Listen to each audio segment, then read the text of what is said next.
This is Audible. Audible Studios presents The Marriage Arrangement, a marriage to a billionaire novella. Written by Jennifer Probst. Performed by Madeline Mabey. Prologue. All endings are also beginnings. We just don't know it at the time. Mitch Albom. You have to marry her. Rip Savage stared at the man who'd been like a father to him over the past year. Even now, with worry lines bracketing his eyes and mouth, the older man retained a sense of elegance and grace befitting someone of English descent, even royalty.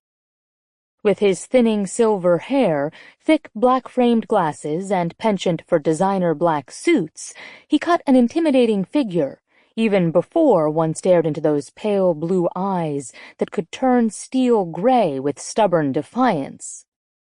Of course, Edward Windsor had a reputation to live up to. Within the cliques of vineyards and winery owners in the Hudson Valley, he was well known for his quality vintage and a tightly knit family-run business that competed with Brotherhood Winery for the oldest-run winery in the state. His estate was small but mighty, and one of the sought-after blue bloods that many admired.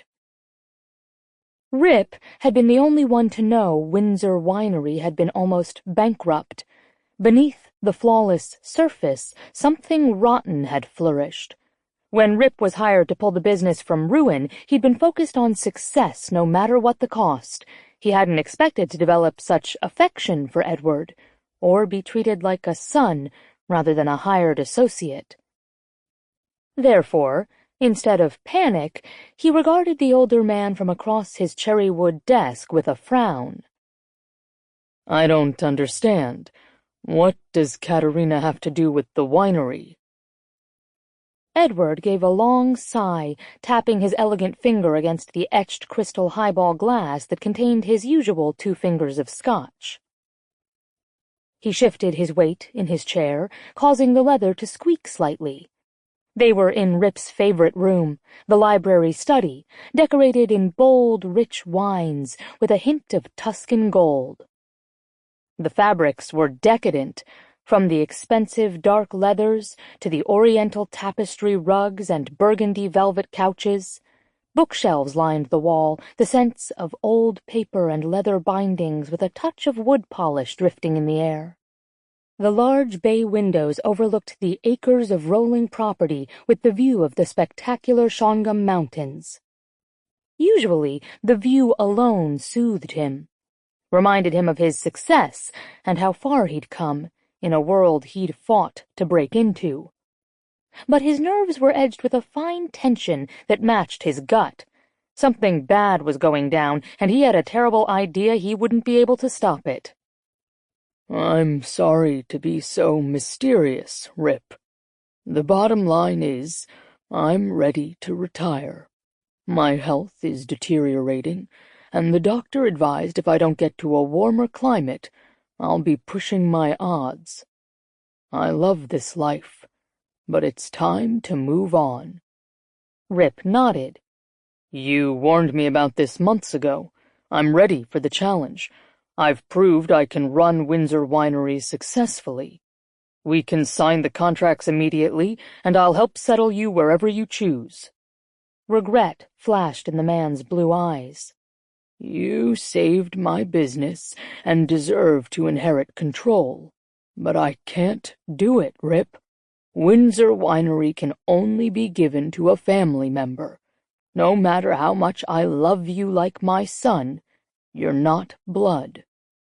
His body numbed. The past reared up, ugly and telling, reminding him once again he'd always be an outsider. There was no such thing as a reward for hard work or fairness. There was only the same lesson he'd learned time and time again. He belonged to no one. He was alone. You can do anything you want, Rip said. You're choosing to deny me my rights, even after I was promised full control after your daughter ran out on you. Edward took off his glasses and rubbed his nose. I know. I made a mistake. I contacted my lawyer when I realized I'd need to step down, and was reminded that part of the clause from generations ago was that the winery and land stays in the family. It can't be sold outside the Windsor name. And if you had no children to inherit? Rip asked. Control reverts to a sibling, and the oldest niece or nephew.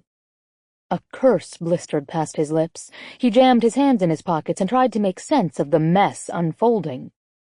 Your daughter wants nothing to do with the business. She ran away to play in Italy, not caring you were near financial disaster. How can you leave it to her to be destroyed? Edward raised his head. Steely resolve glowed in his blue eyes. I've been thinking about this a long time, Rip. You're like a son to me. You deserve to be part of Windsor Winery. And from the time my daughter was an infant, I've raised her with one goal in mind, to eventually run the family business. But perhaps I pushed too hard. The older man's shoulders sagged. After she lost her fiancé, she swore to carve out a new life for herself. But it's time for her to stop running. This land is part of her blood. You're a good man, and Katerina is your perfect match. With you both at the helm, you would make an incredible team. A humorless laugh escaped Rip. He shook his head and began pacing. You're suggesting an arranged marriage in order to gain a business?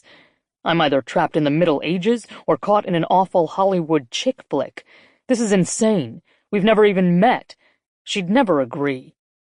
I think this business means more to her than she thinks. If it's a matter of losing her home and inheritance, she may agree to the terms. He narrowed his gaze. You'd allow your daughter to marry someone she doesn't love? Force her into an arrangement in order to satisfy some ancient clause that can probably be broken or challenged? There is no negotiation on the clause. I've already checked. I'm not about to force my daughter to do anything. But I think you would be good for Kat, he added softly. You're a man with a rare quality that is integral to her happiness. Bitterness tinged his tone. What's that? Loyalty. Honor. The words singed him like flames. He got up, pacing the room like a caged, pissed-off tiger. And me? You have no problem sacrificing my wants or happiness for this endgame. The man's sigh drifted to his ears. I knew you'd be pissed off. Feel betrayed. You may not believe me right now, but I love both of you. I'm simply looking for a way where everyone wins. You get the winery, I get to retire, and you both get the opportunity to win something bigger. Love. Love? Forgive me, Edward, but the only thing your daughter and I have in common is this winery. There will be no love between us, just responsibility. Is that what you want? I want something more for both of you. I've watched you this past year, Rip. You're 35 years old with no ties to this world. You deserve more than this type of life you pretend is enough, and Kat may be exactly what you're missing. She's spirited and intelligent, and though she swore she was done with the winery, she still has a deep love for this place. It's time to bring her home, and for a new generation to begin. That's my hope for all this, and though it may appear ruthless, and you may never forgive me, I'm willing to take that risk. He threw out his final challenge. And if she disagrees, if I fail to convince her marriage to a stranger is the only solution? Edward's jaw clenched. Then I'll continue to work here, even if my doctor disapproves. When I die, it will be automatically willed to her, as in the terms of the agreement. Silence fell. Rip spun away. His lungs emptied of air as he struggled to understand the betrayal of a man he'd trusted. The late afternoon sunlight streamed through the oversized bay windows, wrapping the room in golden light. He watched the effect the sunbeams had on the office. Swirling tendrils of pain and emptiness ripped at his insides, fighting to get out. But he forced them back, his many years of discipline winning over his temptation to let the emotions run rampant. Odd that as angry as he was, he felt the bitterness more intently, that the past year as Edward's right-hand man and friend meant nothing. Rip couldn't take over the family business because he wasn't family. All his work, care, and sacrifice to bring the winery back from bankruptcy didn't matter. Blood mattered. Once again, Rip found himself chasing a prize that danced just out of reach, like the shadow chased the elusive light of the sun. And once again, he found himself back in the darkness. So be it. He swiveled on his heel and schooled his face to show no emotion. The ending was clear to him, and there was no doubt he'd win. He'd learned the lesson early, trapped in an abusive home, craving a life that was bigger and better and beyond reach. Sometimes he believed he'd gotten there, only to realize it had only been a mirage. Like now. None of it mattered. He wanted Windsor Winery for himself. If the only way to do it was to marry a rich, spoiled heiress, he'd do it. If he had to make her fall in love with him, he would. If he had to lie or deceive, he would. And by God, he'd have no blood on his hands because it was her own father who'd forced his hand. "Where is she?" "In Milan. I'll give you her address." He gave a curt nod. "Don't let her know I'm coming. I'd prefer to do this on my own, without any interference." Edward looked torn. "She deserves to hear the truth from me." "Then give me at least a week. Give me some time to get to know her before you bring up the idea of marriage. I'd like to see if we can even make this work between us." Slowly, the older man nodded. 1 week. Then I'll call and explain everything. If you both feel you can't go through with it, I'll accept your resignation. Fine. I'll go make the arrangements." He swiveled on his heel, but the sound of his name made him pause. "Yes, I know you don't believe me now, but I'm doing what I believe is best. For both of you."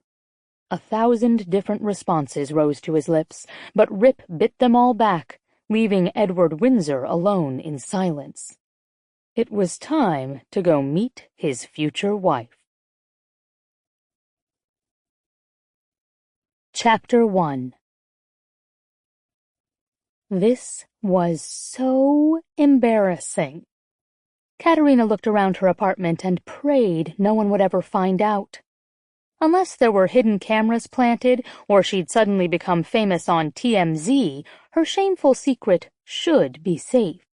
But it came at a high price. Humiliation for the female species. With a groan, she did the deed and dropped the handwritten paper into the small fire she'd created in a kitchen pot.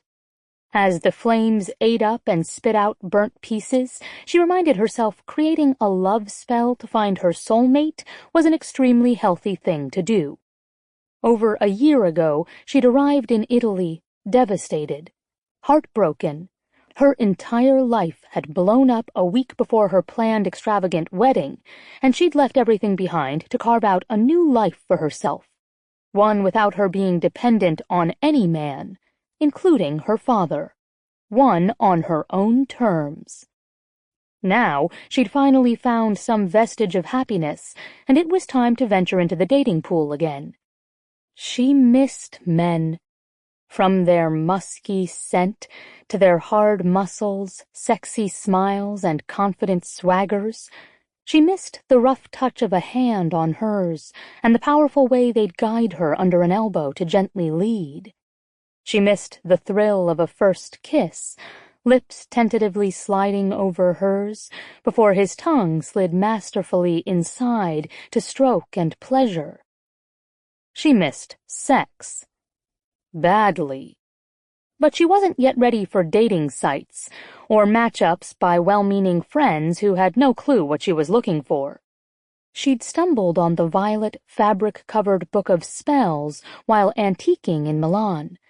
The moment her fingers closed around the worn spine, she'd experienced a jolt of anticipation. It was even written in English, a real find when most books were Italian. The spell was quite simple. Make a list of all the qualities one needed in a soulmate, chant a quick spell to Earth Mother, and burn the piece of paper in fire. Place a second copy of the list under her mattress. Then wait for Mr. Right. Yeah, so much better than Tinder. She glanced at the list for the final time to make sure she hadn't missed anything. 1. A man who is passionate and madly in love with her. 2. A hard worker. 3. A man with great loyalty. 4. A man who makes her feel safe. 5. A man who is tender. 6. A man who supports and believes in her. 7. A man with character. 8. A man who loves her father. 9. A man who makes her believe in love again. 10. A man who isn't afraid to give her all of himself. 11. A man who rocks her world in bed. Yes, it was a perfect list. Shaking her head, she shoved the paper under her mattress, cleaned up the mess, and put the book on the table. At least she felt as if she had done something to further her goal. A first step was crucial toward getting what one desired, as her father used to say. A pang of loneliness hit her when she thought of him running Windsor Winery alone. When she'd walked in on her fiancé Devon screwing one of the tasting clients right before their wedding, she'd lost a future husband, and Papa had lost a partner. Papa had been forced to go outside their tight-knit world to hire a new assistant. From his emails, though, it seemed her father had made the right choice with Ripley Savage. And yet, he continued to beg her to come home to take over the business, where, in his opinion, she belonged. Unfortunately, she wasn't ready to return to the scene of her heartbreak, and had been too cowardly to tell her father the truth. There was a good chance she'd never be ready. Guilt consumed her. Her entire life had revolved around a business that had been as much a part of her as her next breath. Through good and bad seasons, the grapes and her father had been her only constants. But she'd never known anything else, had never had the choice of a different life. The moment she'd tasted freedom, Kat realized the endless possibilities that lay before her, so she wanted nothing more to do with making wine. She'd steeped herself in travel, finally deciding to try her hand at designing and creating purses to see if she could eventually launch a successful business of her own. She'd taken classes, immersed herself in fine leathers and textiles, visiting endless purse designers to study, and felt on the brink of being able to finally begin. Kat glanced at some of her samples piled high on the small table. The studio apartment located in the expensive Barrera district of Milano was small but functional. Sure, the kitchen had a barely working stove and no dishwasher, but the ceilings soared high, and the oversized windows allowed sun to pour in. The walls were bright yellow, the floors a warm pine, and the small wrought-iron terrace gave her the outdoor space she craved. Thank goodness she didn't need to cook. Besides, why cook in Italy when she could sample the amazing array of delights at her fingertips? Kat trusted the professionals. She'd made a ton of friends from her regular routine of eating out, and it was more fun than slaving in her non-existent kitchen trying to make boxed pasta. The small television got a few channels, but she had her laptop and Wi-Fi, so she didn't need much else. Her only imprint was the many plants and flowers that sprung from the corners and shelves, scenting the air with heavy perfumes and clean oxygen. She'd come a long way from her majestic home amidst the rolling hills of upstate New York, where attending glamorous parties and social networking had been her main function for the business. She'd let Devon, her ex-fiancé, take the reins of her responsibility. Her opinions on running the winery were brushed aside, along with her numerous attempts to expand into catering events and renovate the tasting barn. How many times had he smiled charmingly and told her to let him and her father take care of things? That his future wife shouldn't have to worry about the business that held her name. Even worse, when had it become so easy to step back and let Devon lead? Her father had raised her to be strong, especially after her mother died when she was only 12 years old. But she'd lost her way. His duplicity had forced her to examine what she really wanted out of life, and her own role in the world. She was still figuring it out, but had learned more about herself this past year than her entire overprotected youth. She glanced at her slim rose-gold watch. It was Friday evening, and she needed to get out of the house. She might have created a love spell, but chances were slim that her Mr. Right would be knocking at her door. To meet him, she'd have to actually leave the house. God helps those who help themselves. She hoped God wasn't too pissed she was relying on a bit of old-fashioned witchcraft to find a mate. Anyway, she'd tried church socials numerous times, and that certainly wasn't working either. It was harder than she thought to meet interesting single men, and she wasn't the type to be picked up at a bar. Holding back a sigh, she freshened up, glancing down at her casual yet sleek outfit of black pants, a snug red shirt, and Prada high-heeled sandals. Her light blonde hair was pulled back in a sleek ponytail, and she'd pumped up the volume by adding lots of jewelry. Good enough. Someone knocked on her door. Kat froze, staring at the door in a moment of sheer shock and confusion. Could it be? Could the spell have worked that fast? Had her Mr. Right come to her after all, ready to sweep her off her feet? Her thoughts spun, but she pushed them back and peered through the peephole. Red petals met her view. "Who is it?" she called out suspiciously. A feminine voice drifted past the barrier. "Flower delivery for Miss Windsor?" Relieved and feeling immensely foolish, she swore not to watch Paranormal Investigations ever again, and opened the door. The bouquet of stunning blood-red roses sprang at her with wild abandon. The delivery person transferred the bouquet, had her scribble her name on a piece of paper, and in moments she was alone again in her apartment. Who had sent them? It wasn't her birthday, and she wasn't dating anyone. Hell, she didn't even know many men past the casual acquaintance stage. Excited, she plucked the card from the plastic holder and opened it. Presto! A shiver of warning crept down her spine. Suddenly she was struck by the knowledge something big was about to unfurl, something that would change her life. The dark red petals seemed like an omen of doom, rather than a symbol of love and affection. Uneasiness prickled her nerve endings. What was going on? Kat frowned, reading the word again. Soon. What did this mean? Who would send her red roses with such a cryptic message? She searched for further information, but there was nothing else. She tapped the card against her lips and studied the blooms before her. Okay, no need to freak out. She'd just call the flower shop. It took her only a few minutes to find out the shop knew nothing more. The order had been taken in cash, and the counterperson only related he was a tall man with a hoodie pulled over his head. They couldn't tell her any other details. Kat glanced at the purple fabric-covered book lying on the table. Yep, she was now freaking out. Best thing to do was get out of her apartment and grab a cocktail. She suddenly needed to be around a noisy, chattering crowd to calm her worries. She hit the streets, savoring the muggy air, loud city sounds, and bustling shops along the crowded, crooked pavements. Milan reminded her of the energy and style of Manhattan, just with even better architecture. She passed the Moscova metro station, deciding to take the short walk and head toward Bar Brera. April held the hints of summer about to bloom and ended the quiet season where most Italians and tourists stayed locked up through the crazy highs and lows of weather that held no rationale. Today, it was as if the world had woken up and decided to go out for a cappuccino or aperitif to enjoy a mild Friday evening. When she reached the popular cafe, all the outdoor tables were already taken.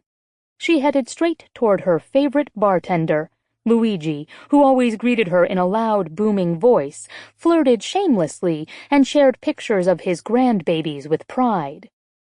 Living in Italy for the past year had done amazing things for her ego and femininity. She enjoyed the open pleasure men found with women. Yet there was a formal respect from the majority that made her feel admired, yet safe. Respected in an old-fashioned sort of way that had been a salve to her soul after being brutally treated.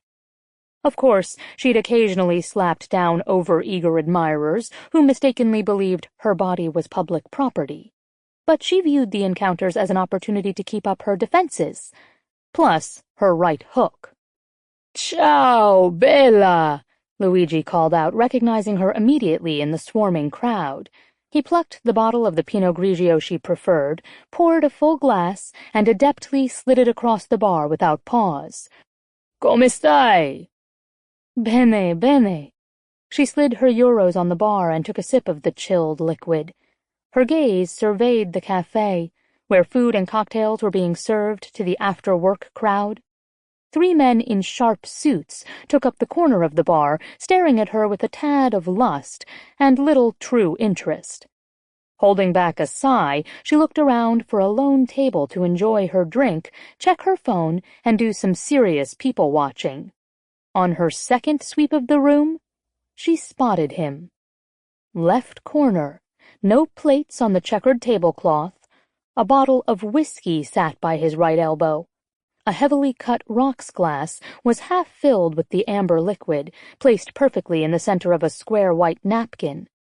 The man radiated a dark, brooding-type aura that kept the chattering crowd at a distance. As Kat studied him in fascination, she noticed he had rough, jagged lines to his features, from his Roman nose to his heavy black brows and stubbled chin.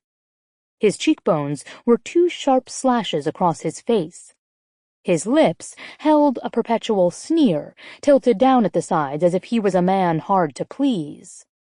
Coal-black hair brushed the top of his ears and was worn too long to be fashionable. His skin was a deep olive. He wore a tight black t-shirt and black pants, casting him in perpetual shadow. No wonder she hadn't seen him at first. It was as if he was an expert at blending into the background. He was staring into his glass as if it held all the answers, and she held her breath, senses tingling as she waited for him to look up. He did. Lava bubbled through her veins. Her skin flushed at the power of his deep, dark stare, pinning her with eyes as black as obsidian, seething with undertones of sensuality, purpose, and a hint of danger. He held her stare for a few timeless, motionless moments that stretched from seconds to infinity. Then he looked back down, lifted his glass, and tipped the liquid down his throat in one long swallow. She watched the muscles of his neck tighten and relax, feeling as if a strange spell had been cast around them both. He slammed the glass down, refilled, and tapped his fingers against the cut rim, as if waiting for something big to happen. Katerina knew this was a man who was out of her league. She'd usually turn away and seek out a table in the light, where chatter and laughter and light-hearted conversation beckoned. Instead, the memory of the mysterious flowers and the love spell stirred something deep inside, an urge to move forward and push boundaries, an instinct to take a leap and talk with the mysterious stranger. Her fingers tightened around the stem of her wineglass. She hesitated only a few precious seconds. Then she walked over to his table. Chapter 2. He hadn't expected her to notice him. For the past 2 days, Rip had gotten the lay of the land and noted where she lived. Her apartment was located in the expensive part of Brera. She wore designer clothes and carried expensive purses, and wore glitzy jewelry even in the afternoon. She walked like a high-society woman who'd never been forced to make her own way in life, blinders firmly on, the typical rich white woman who led a cushy, protected life. She had no real job, no regular schedule, and basically did whatever she pleased. The woman had no grit. The first time something difficult had slammed her, she'd folded, left her father and the business, and took off to hide in Italy. While Windsor Winery struggled financially, and he and Edward had worked tirelessly to turn a profit, she'd traveled Europe for a year without a job or a care in the world. This was the woman he had to marry. Distaste shuddered through him. She was everything he disrespected in the opposite sex, a female with no heart, courage, or honesty, a selfish, silly socialite who worried about no one but herself. He realized immediately in order to get her attention, he needed to intrigue her, get her off balance and interested. The roses were just a way to taunt her a bit.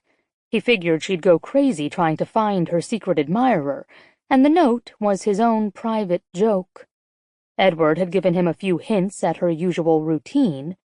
Her favorite place to stop in for a drink in the evenings was Bar Brera. She haunted a popular pastry shop called La Dolce Familia. And her favorite spot for relaxation was the Parco Sempione, a park situated behind the tourist attraction Castello Sforzesco. Tonight, he figured he'd make his move and take a chance on the bar. He'd gotten lucky. He hoped he'd be able to engage her within the first few seconds and somehow charm her. There hadn't been a woman in his life who knew about his dark side or would be able to handle it, but he'd gotten used to hiding the roughness beneath a more appealing exterior. The memory of the woman who'd betrayed him flashed in his mind, of her sweet words and smile that had been just manipulative lies. It had been so much easier to embrace the numbness afterward, so much easier than messy emotion and raw pain. So much easier to accept he wasn't meant to be a man who was loved. He shoved the thoughts from his mind. Katerina Victoria Windsor was like all the other women he'd met. But he needed her. He'd offer plenty of money, social functions, and travel to keep her occupied in exchange for marrying him and returning home. It would be a marriage in name only, one with little interaction between husband and wife. He would make it work. Steeling his shoulders, he watched her approach. His gaze collided with a pair of golden eyes, the color of the burning liquid in his rocks glass. Cat's eyes. Heat pulsed through his blood with a slow, heavy rhythm that made him clench his hand involuntarily around the bottle. He felt the old emotions explode deep inside, a primitive mixture of raw energy, rage, pain, desire. As he clawed back the dark, swirling mess that fought to surface, Rip realized this woman could be more trouble than he'd originally thought. His gaze ruthlessly swept her figure. The pictures on Edward's desk didn't do her justice. Blonde hair was pulled back from her face, shoulder length, medium thickness, nothing unusually striking to cause such an odd physical response. Of course, the color wasn't just blonde, but ranged from a warm honey brown to the palest of champagne. Her mouth was too wide, her cheeks too plump, and her jaw too angular. Those golden eyes seemed huge in her face, way out of proportion to the rest of her features. Of course, her lips were lush and pale pink, with just a touch of shiny gloss to tempt. Her body had killer curves, emphasized by her tailored black trousers and tight fire-engine red shirt. He pegged her at 5 feet 6 inches without those ridiculous 4-inch designer shoes. No, she wasn't his usual type. He preferred brunettes with red lips and no princess attitude. He liked jeans and sneakers and a bawdy sense of humor in his women. But he hadn't counted on the explosive sexual chemistry that rocked through him. She walked forward with a clear intention etched on her face and a small sexy smile on her lush lips. Those generous hips swayed as she teetered on her stilettos, clutching her glass in protection, and stopped by his table. "It won't banish the demons." Her voice poured over him like thick, sticky honey. The scent of decadence rose to his nostrils. Chocolate, musk, and a hint of spice. Seizing on the opportunity, he regarded her with interest. "Are you looking to gain your wings?" She laughed, a low, husky sound that made his gut clench. "No. I'm sorry I don't have the power to show you what your life could be like." She glanced at the half-filled bottle. "But I do know this stuff is a trap. The demons will still be there even after the liquid is gone." He dropped his gaze to hide his shock. This woman was concerned about a stranger in a bar who seemed to be drowning his sorrows in alcohol. Odd, how her concern touched something deep inside him he'd thought dead and buried. He shook off the disturbing feelings and motioned toward her glass. "I doubt white wine could banish even a tiny demon." Her lips curved in an easy smile. "You're right. I'm probably not one to set a good example." "May I join you?" "Of course." She slid into the chair opposite him and placed her glass down carefully. The waitress glided over for their order, but he shook his head. Katerina also declined. "Are you on vacation?" This was a golden opportunity he refused to miss. Rip knew he had to be careful of how much he revealed. "No. I'm here on business. I'm researching a new project." She nodded but didn't pry, and he didn't offer. "We're heading into tourist season." "You live here?" "Only temporarily. Been here about 1.5 years. Every time I decide to return home, I delay my trip." "Interesting." He shifted in the chair and studied her. "Did you run away from home?" Her laugh bubbled up from her chest. At least her laugh was real and not that fake giggle he despised. "I guess I did." "Running from your own demons?" She took a sip of wine, but her eyes danced with amusement. "You're sharp, Mr.—" He hesitated, then gave her only his middle name. "No, Mr. Just Lee." She stuck out her hand as if conducting a business meeting. Her skin had a warm pinkish tone, her fingers long and tapered. Cursing his hesitation, he took her hand and shook. Immediately, his palm prickled from the surge of warmth, and he watched while her eyes widened slightly, obviously experiencing the same jolt. Satisfaction surged. At least it wasn't just him. "Katerina Windsor. Most people call me Kat." "Katerina." Her name danced on his tongue. He caught the low catch of her breath, and something primitive uncurled inside him. "Did running away help?" Curiosity stirred. What would she tell a stranger about her past? How easy was it for her to lie? She wet her lips in a telltale nervous gesture, and he waited for her to change the subject to safer territory. "It helped me," she said simply. "If I'd stayed, I would have ended up trying to bury the pain by pretending to be okay, pretending not to care that my heart was ripped up. I didn't know who I really was, so I left, even though it hurt some people I love." She seemed to take a fortifying breath, as if reminding herself to be strong. "I needed to figure stuff out, and I did." "Like what?" This time, she laughed off his question, probably realizing she'd already gone too deep. "I found I have a passion for good pastries, and eat them on a regular basis. I discovered I'd been avoiding carbs for all the wrong reasons, and don't give a crap if I'm overweight because I'm happier eating pasta and bread. I love designing purses and being creative. I adore good leather shoes that cost a fortune, and despise espresso and grappa. Is that what you were asking?" A rare smile curved his lips. She wasn't at all what he'd expected. "What about love?" She sipped her wine and regarded him with a tilted head. "That's a personal question," she said slowly. "Isn't that what we're doing?" He lifted his hands and shrugged. "Spilling secrets with strangers in an overcrowded bar?" "What about you?" she challenged. "What are you trying to drink away?" Nothing he had any intention of sharing with her. God knows, Rip tried not to think about those days he'd left behind, though the memories still haunted his dreams. The consequences of my choices, he said. She frowned. He had the strangest urge to lean over the table and smooth his fingers over the furrow in her brow. Are you running from them, too? He looked deep into her eyes and told the truth. No. I'm running toward them. She broke eye contact, but not before he caught the flare of wildness in her golden eyes, the dilation of her pupils, the tiny shudder that racked her body. He could sense her attraction. Good. It would make things so much easier. Silence fell between them. She sipped her wine. He drank his whiskey. They shared a comfortable pause. He liked that she seemed content with quiet, didn't feel the need to fill it with idle chatter. A quality so rare in the women of his acquaintance, one that he admired greatly.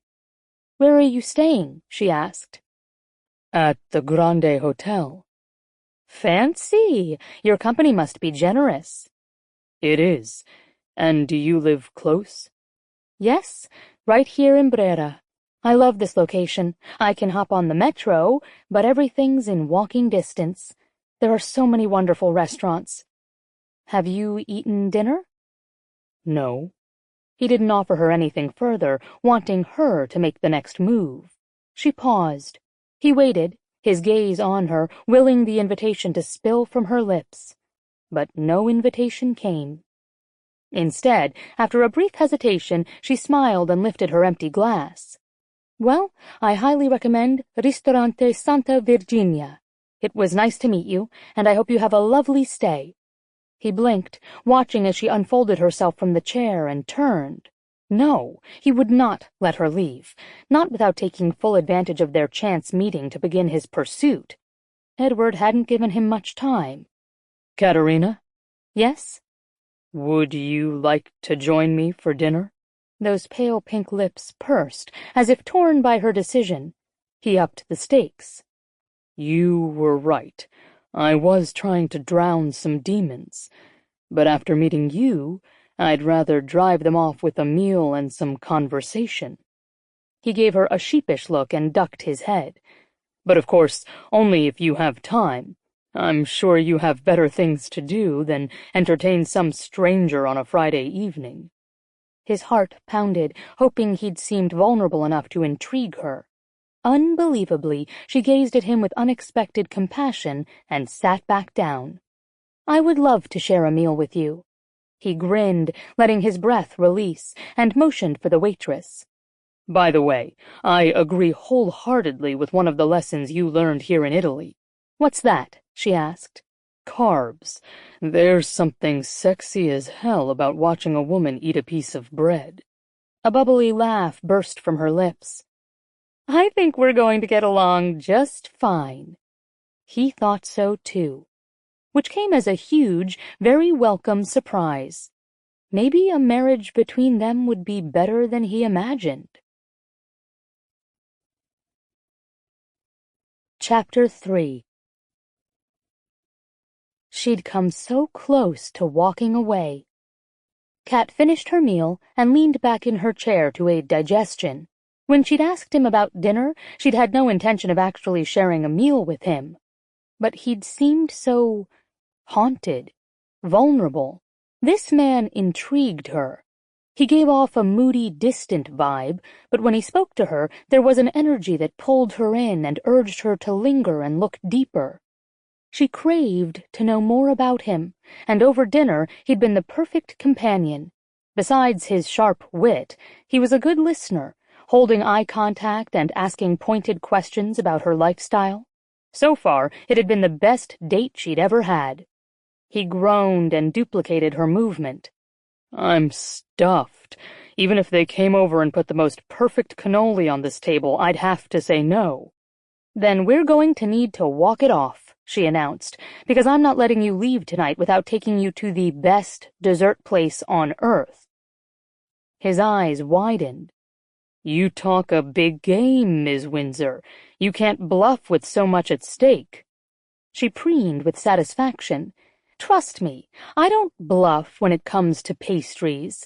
I've been going there regularly for months, and it's become an almost religious experience. His gaze narrowed with intensity. Now you're just turning me on. She laughed, but her cheeks flushed. She ducked her head and rummaged around in her purse. We need a brisk walk first. Oh, unless you have to leave? I'm sorry, I didn't even check with you. No, I don't have to leave, he said softly. His smooth velvet voice shot tingles down her spine. What are you doing? Oh, here's my half of the bill. She shoved some euros across the table, but his fierce frown stopped her. This is my treat, he said. You were my honored guest, and I appreciate your company. Pleasure swamped her. She nodded and put the money back in her wallet. Then I'll just say grazie. Prego. Her thighs tightened. His gaze seemed to delve deep into her soul and find all the hidden empty spaces inside. Her body whipped to life, and her core softened, growing hot and damp. She hadn't experienced this type of chemistry in so long she wasn't sure what to do about it. She pulled her gaze from his, catching the glint of amusement dancing in those onyx eyes, and rose from the chair. He paid the bill and walked her out. The night was ripe with earthy scents and the soft glow of moonlight spilling from the dark sky. They fell into an easy stride, walking down the narrowed cobblestone paths, the beautiful lilt of Italian voices mingling in the air. "You never told me what your actual job is," she said. He stiffened beside her, as if he didn't want to answer the question. "I'm sorry, you don't have to tell me. I'm just curious." No, it's okay. I'm here to do some research on an acquisition. I just can't discuss details. She nodded. "I get it. Maybe regarding a property opportunity? It's harder than people think to just visit Milan for a week and get everything done. Americans are so demanding about wanting things completed yesterday." Are you full American, or is there some Italian blood lurking? English, with some Scottish and French. Yet I feel as if I belong here in Italy. This country speaks to me. When I began my travel, I planned on visiting several places to get the full European experience. Yet once I arrived here, I never left. But you're from New York, correct? I can hear your accent. Yes. You too? How did you know? He asked. One Easterner can recognize another. Say coffee. He laughed. Coffee. Yep, definitely a New Yorker. We say it like coffee. I get made fun of all the time. It could be worse. I could be a Red Sox fan and talk like a Bostonian. Ouch. Sorry, Mets fan here, but I'd prefer Boston over the Yankees any day. I guess this is the end of a beautiful friendship. She couldn't help it. She actually giggled, which wasn't like her at all, but it just spilled out from her mouth before she could stop it. He stared at her, a big grin on his face, and the energy hummed and danced around them, encircling them in a tight hug. Their arms swung close together, fingers barely brushing. Like a schoolgirl, her breath came out in a puffy rush, her skin prickling with awareness at the almost touch. Do you plan on going back home? He asked quietly. I did. Time began slipping by faster than I expected. I have to make a decision if I'm going back to my old life, or if I've outgrown it. He seemed to consider her words. Maybe you can go back, but be different. Maybe it's not about the location, but how you've changed inside. Maybe you're right. Here we are. The storefront sign was done in bold, bright red, La Dolce Famiglia. The window of the shop was better than a toy store. The display was lined with bright sunflowers, and endless displays of various pastries seduced onlookers. Dusted with powdered sugar, shells crisp and firm, flaky with butter and rich with homemade creams. The little bell tinkled as they walked in. The scent of baked bread, rich chocolate, tangy lemon, and sweet sugar wafted in the air. Even at this late hour the place was crowded. lines jamming the counters, and the back filled with chattering groups and families, sipping cappuccino and snacking on pastries at high round tables. "Here, I'll take you around first before we get in line, so you can decide." He turned to her, eyes wide. "I may never get out of here alive." She smiled with agreement. "That's why I can't seem to move out of Milan. Come on." She led him past the cases, joining him to kneel so they didn't miss the bottom rows of treats. From the torto al cioccolato that held a touch of wetness, from the decadent richness of chocolate, to the fresh fruit tartlets lined up like mini soldiers with strawberries, blueberries, and lemon, to the boxes of firm, moist ricciarelli, the delicate almond cookies covered in powdered sugar. The choices were vast, and the decision difficult. Kat watched him carefully. His dessert would tell her more about his personality than a dozen pointed questions. "Are you ready?" she asked. He cocked his head. "Why do I feel like I'm about to take a test?" Damn, he was sharp. It was as if he easily guessed all her inner thoughts. She laughed and waved her hand in dismissal. "Not a test, just curious." "Why?" "Desserts tell a lot about a person." His brows shot up. Suddenly he leaned in, closing the distance between them. She took in the roughness of stubble hugging his square jaw, the bold slash of his nose, the high arch of his forehead, the liquid blackness of his pupils that hypnotized and pulled her in.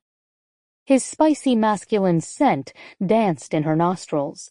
She sucked in a breath at the raw intimacy within those precious few seconds.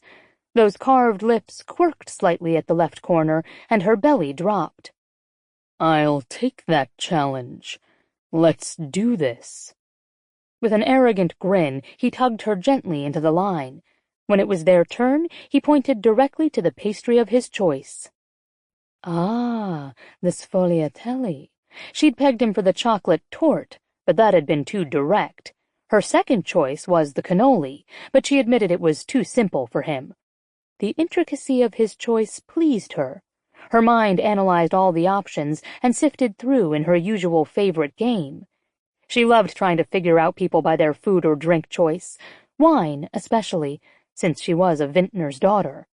But since Milan, she had switched her skills to dessert. "And you, Katerina? What's your choice?" She shook herself out of the trance and smiled. "The panforte, please. That one." She picked out the slice crammed with hazelnuts, already salivating over the dense, spicy treat. "Grazie." They took their wrapped snacks on plates and found a table, settling into the stools. Neither of them moved to eat at first. Instead, they took in the perfection of the pastries, enjoying the visual stimuli and taking a deep breath of the rich mix of flavors. "I had you pegged for the chocolate tart," he said. She burst into laughter. "I had you pegged as one, too. And I'm not wrong often." "I guess both of us have secrets." His stark words made her shiver, as if he gave her a warning. Her tummy clenched, and she crossed her legs, trying to ignore the quick surge of heat that seemed to burst between them in regular intervals. Who would have thought she'd meet a man in a local bar and have it turn into the longest, most perfect date she'd ever experienced? She forked up a piece of her treasure, closing her eyes as she enjoyed the explosion of dense bread, spicy nuts, sweet fruits, and the mix of gorgeous honey coating her tongue. He cleared his throat and shifted on his stool. She fought a blush as she realized her moan had made him a bit uncomfortable. "Mi dispiace." Humor lit his gaze. "No need to be sorry for enjoying your dessert." He cut off a piece of his pastry, exposing the semi-sweet heavy ricotta cheese baked into layers of thin, crispy dough and smothered with powdered sugar. "Now, tell me what my sfogliatelli tells you about me." She tapped the fork against her mouth. "Well, you have layers." He snorted. "We all have layers." She tossed him a mock glare. "Are you going to argue right away with my insights or let me finish?" His lip twitched. "Go ahead." As I was saying, you have layers. Some are easier to figure out than others. You put out a neutral, cool type of distance and don't like to get to really know people. You don't trust easily, and prefer to depend only on yourself. Ah, that got his attention. He stared at her with a hint of caution, as if she'd really surprised him. Kat warmed up to the game, excited she seemed to be on the right track. But inside, there's a sweetness, a vulnerability. You hate tapping into it because it reminds you of something in your past that changed you. You're much more complicated than you let on. He paused mid-bite, a deep frown creasing his brow. A strange energy whipped around him, a primitive type of male force that fascinated her. But he quickly got it under control, and he was back to normal in seconds. An easy grin curved his lips. Do you read tea leaves, too? Nope. I dislike tea. Along with grappa and espresso. Good to know. He swallowed another bite, his tongue swiping off the sugar, and suddenly her blood steamed like hot lava, and she had a crazy urge to lean across the table and kiss him. What would his full lips feel like against hers? Were his muscles as hard as they looked? Would he kiss her with a hint of violence, or surprise her with a stirring type of sweetness, like his dessert? Ready for my analysis now? She swallowed and refocused. Sure. The panforte is the traditional fruitcake that Americans usually mock for being bland, cheap, and too heavy. But the Italians have managed to master it to an art form, which is a quest for specific flavors to balance and play off each other in the ultimate taste. His words dripped with sensuality, his voice deepened, and his gaze pinned her across the table, weaving a spell. Her heart pounded, and her palms dampened. She tried to speak, but found her mouth too dry. He lifted his fork. "May I?" he asked. Still silent, she managed to nod. He broke off a piece, placing it on his tongue, then closed his eyes as he registered the flavors. Kat swayed in her chair and realized she now knew exactly what it was like to swoon. Holy crap, he was seducing her with her own game and he didn't even know it. Or maybe he did. His eyes opened. Ah, it's a trick. At first, all the complicated textures and tastes can throw a person off and make them believe you're a bundle of contradictions. Normally, this type of dessert would peg you as challenging, assertive, and a complete emotional mess. Her jaw dropped. You got all that? I'm not finished. The panforte is a trick, because the goal of the dessert is to balance all that chaos into one perfect experience. This slice features ripe figs, a touch of orange peel, chocolate, hazelnuts, and is that clove? Coriander, something to add spice. It's a jumble, but somehow it works to achieve one lasting note, which means you're actually quite stable, quietly intelligent, and not as flashy as people believe you are. In that way, you put on your own show and don't allow too many people to see the real you. Yet, your feelings run deep, and there's something you're craving, something you haven't found, something you're still searching for with a kind of desperation. And what do you think that something is? His gaze dropped to her mouth. The word dropped from his lips like a gunshot. Passion. Oh, my God, how could he possibly know that? Heat slithered in her veins, between her legs, tingling her breasts. Breathless, she held his gaze and waited. Seconds ticked by. What would happen next? What did she want to happen? Katerina, ciao! The warm voice cut through their connection and put an end to the intense standoff. She turned, strangely relieved, her mouth breaking into a huge smile at the familiar figure. Rising from her chair, she stepped over and hugged the older woman, who wrapped her in strong arms and returned her embrace with full enthusiasm. Mama Conti, I'm so glad I didn't miss you. You're working late. The matriarch of the pastry empire, La Dolce Familia, was a familiar presence in the Milan bakery. With her long gray hair twisted up in a bun, her features were classic and elegant, hinting at a shimmering beauty from youth. Generous laugh lines were carved into her olive skin. She wore wide-legged black pants and a simple white blouse on her petite frame. She suffered from arthritis and walked with a cane, but as the mother of 4 children and a powerful force in the food empire and business world, she cut a dynamic figure.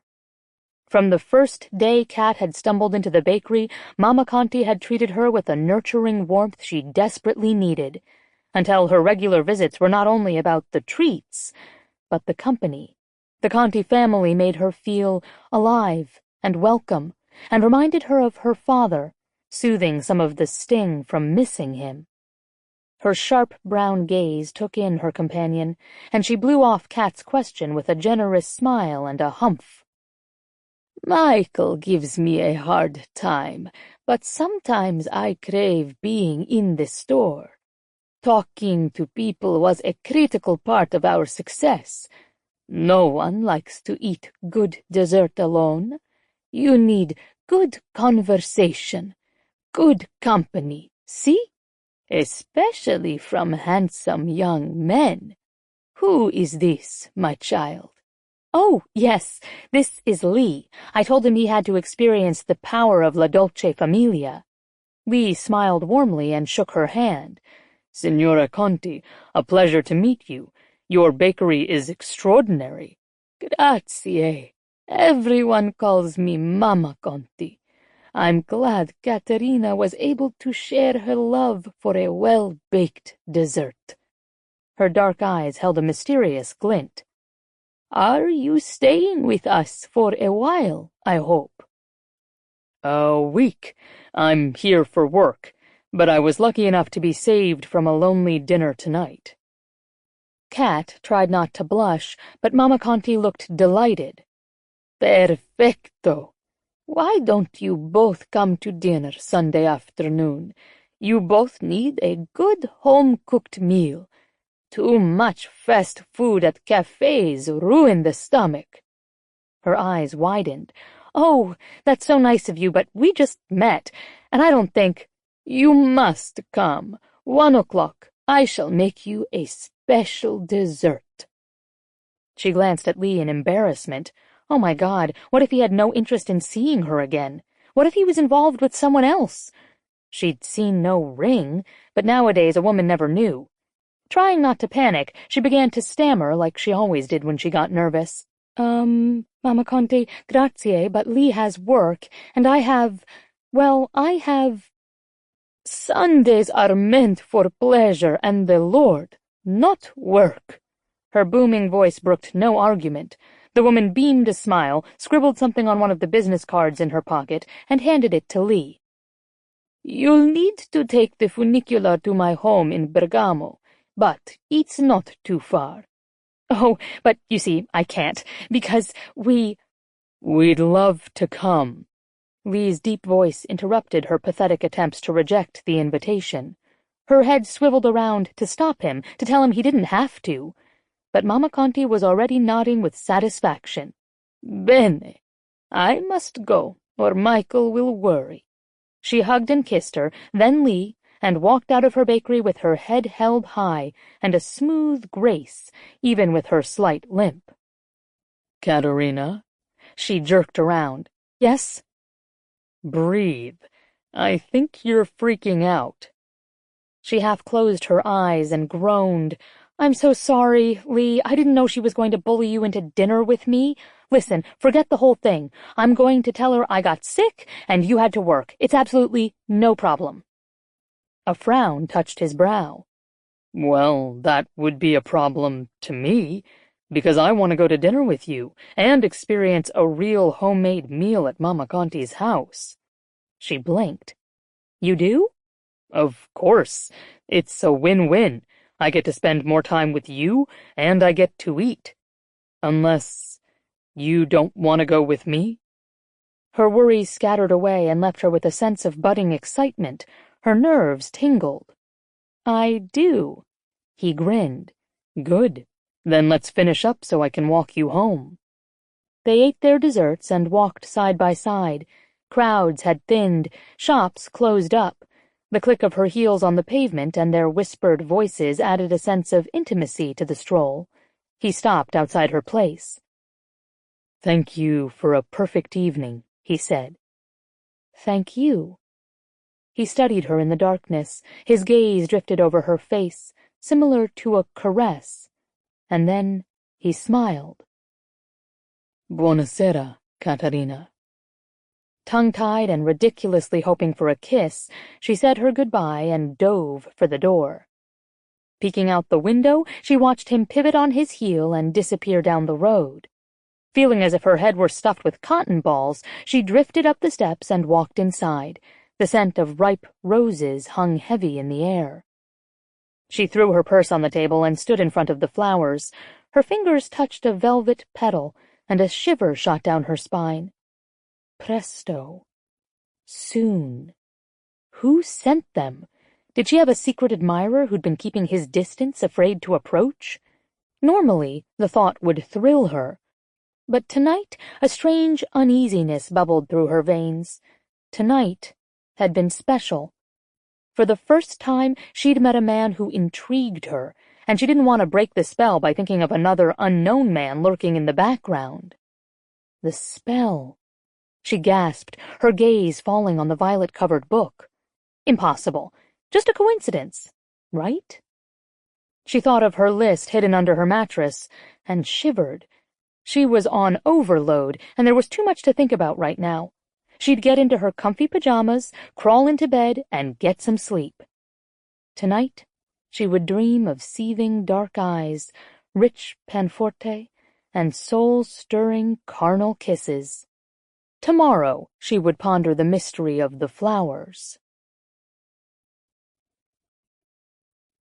Chapter 4. Rip took in the sprawling terracotta villa perched on the peak of a hill. The walled city of Bergamo was snugly situated at the foothills of the Alps and separated into upper and lower towns. The combination of old and new mingled into sheer perfection, leaving the bustling city of Milan a distant memory. Mamma Conti's estate included a sloping roof, wrought iron balconies, and elaborate stone pillars flanking the front door. Bright yellow and red surfaces competed with bursting buds of wildflowers in vivid colors. The massive white-peaked tips of the Alps shimmered in the distance. He turned toward Caterina, taking in the slight nervousness of her features, and found his heart softening. She wore a floral dress in sunny yellow, leaving her hair to spill loosely over her shoulders. A gold chain with a heart locket circled her neck. Her makeup was light and natural, allowing him to catch the beauty mark on her right cheek and the warm pinkish glow to her skin. She looked different today, more approachable and down-to-earth, though her shoes were low-heeled Louboutins and completely impractical for walking. But she'd warned him about her passion for shoes and kept her complaints to a minimum as she picked her way through the cobblestones and trekked up the hill toward the funicular, the cable railway that pulled them up the steep hill from Milan to Bergamo. The moment he greeted her, her cheeks flushed, and her amber eyes glowed with open pleasure. She was genuinely happy to see him, and not even trying to hide it, which made an answering leap of his heart he tried to ignore. He should be thrilled his plan was going so well. Their date had been flawless. Even better, she'd made the first move, approaching him, not the other way around. But her unexpected warmth and openness, the way she had him yearning for more, made his gut twist with tension and guilt. Since his conversation with Edward, he'd never once considered they could have a real intimate relationship. Yet he'd spent the last 2 days thinking about her, and nights dreaming of her naked and in his bed until he woke in a tangle of sheets with a throbbing erection and an ache in his chest. The game had turned on him. For the first time in years, he actually craved a woman's touch. She wasn't supposed to be funny and sweet. She was supposed to be a shallow, spoiled socialite who cared nothing about anyone else. "Are you ready?" he asked, shifting the bottle of Chianti and bouquet of fresh flowers they'd brought for their hostess. Yes, it'll be fun. He knocked on the door, and it was answered by a lovely young woman who immediately ducked her head with shyness, offering a smile from beneath the mass of dark curls sliding over her cheek. "Buongiorno. Come in. I'm Karina." He stepped inside, and the scents of garlic, lemon, and basil assaulted his senses. "Nice to meet you, Karina. I'm Lee, and this is Kat. Thank you so much for having us." A rapid rush of Italian rose in the air. Karina sighed and shouted back, "I got the door, Mama, and I'm bringing them into the kitchen." "Sorry, Mama's cooking. Follow me." The girl led them down the short hallway and paused in the archway of the long, open kitchen. Ceramic tile gleamed, clean and bright, and set off the pine cabinets and heavy table. Massive counters flanked the room and were covered with fresh herbs, tomatoes, and an array of pots and pans. Two women stepped before them, a dual vision of thick black hair, strong features, and dark eyes. They looked similar to Karina, but older and more confident. Closing the distance, they gave them warm hugs, making Rip feel like an old family friend. "Welcome to our home," the shorter, curvier brunette said. "My name is Venezia." "I'm Giulietta," the taller woman said. Her husky voice held an undertone of authority. She wore a conservative business suit, and her smile held the practiced ease of someone comfortable in a leadership role. Rip pegged her for early 30s. Venezia motioned toward the man setting out bottles of wine on the counter, and he walked over. "And this is my boyfriend, Dominic." The man nodded and shook their hands, his brown eyes and curly dark hair cutting a striking appearance. His arm hooked around Venezia's waist with a casual affection that hinted at a long-term relationship, even though there was no ring on Venezia's finger. "Happy to have you," he said. "Mama has been wanting to invite you to dinner for a long time, Kat. She says you are our best customer," Giulietta said. "I am. Is it wrong to even worry about the extra 10 pounds I gained due to her baking skills?" Venezia waved her hand in the air. "Women with curves are treated like goddesses here in Italia. Right, Karina?" The younger girl smiled, but she shifted under her baggy clothes as if she was still trying to accept her body. Rip thought she looked around 20, but still in the midst of dealing with physical and emotional changes. Women were always so hard on themselves with looks, especially in an American culture that relished thinness and judged with a vicious ruthlessness anyone different. Rip winked at her. "Personally, I refuse to date a woman who won't eat bread. It's a deal-breaker for me." Karina laughed. He handed Giulietta the wine and flowers, nodding at her thanks, then eased them into the main kitchen area where the cooking was happening. "Mama treats Sundays like a national holiday in our home. I hope you brought your appetite." Mama Conti stood in the middle of what looked like chaos. Water bubbled from pots on the stove, and thick loaves of freshly baked bread were laid out on the counters. Chunks of mozzarella cheese, vine-ripened tomatoes, and bottles of olive oil were set out on plates. A huge antipasti platter filled with meats, olives, roasted red peppers, and more cheese sat next to the bread. A pasta machine held freshly made noodles, laid out in straight lines. A large apron with La Dolce Familia scrolled on the front covered most of her figure. She wiped her floured hands on a red towel, beaming and opening her arms in greeting when she saw them. "Welcome! Ah, such beautiful flowers! Grazie!"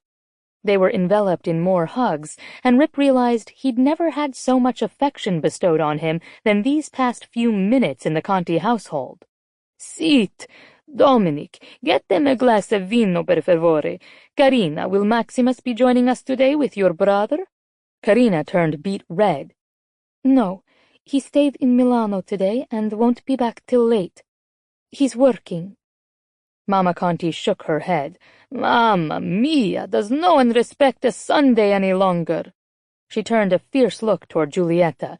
Do not even think of sneaking out early to go back to the office. Giulietta sighed. I'm working on a new deal to expand. Michael and I may need to leave early. Not when we have company. Venezia, did you make the ricciarelli like I asked? Venezia groaned. I told Carina to do it. I've been busy. Looking at all those fashion magazines, Carina shot back. Her sister rolled her eyes. For inspiration, I have another casting call this week and need to make sure I get it right. Dominic dropped a kiss on her pouty lips. You'll be perfecto. They will be crazy not to book you for the magazine cover. Caterina looked fascinated by the frantic chatter back and forth that seemed a trademark to a big family. Venezia, are you a model? Si. I've done local magazines, but I want to be on Italian Vogue one day. Aren't you too short? Giulietta asked. Venezia gasped and threw up her hands. No, I've gotten plenty of bookings, and you're just jealous that you're stuck in an office all day. Giulietta snorted. I don't think so. I make more money than you. Another gasp. Carina giggled. Rip turned his head to hide his growing amusement. He'd always wondered what it would be like to have siblings. He wondered if the bond of blood trumped all the petty arguments. He had an instinct that in the Conti household, love was the real glue that held together their family. Venezia began yelling in Italian, while Dominic soothed her at the same time as he ate bread and poured glasses of red wine, once again demonstrating to Rip he'd done this with his lover many times. Mamma Conti stamped her foot. Basta e basta! Venezia, put on an apron and get to work. Carina, get the plates out and begin slicing bread. Giulietta, call your brother pronto and tell him we are all waiting on him. Dominic, finish your bread at the table. You are trailing crumbs everywhere. Rip watched as order replaced chaos. Mamma Conti smiled at them and winked. Mi dispiace. Venezia and Dominic have been dating for many years. They fight as often as they steal kisses. Mamma, Venezia groaned, we are adults, yet you still talk of us like children. And we haven't fought once today. Stop your bickering with your sister and cook.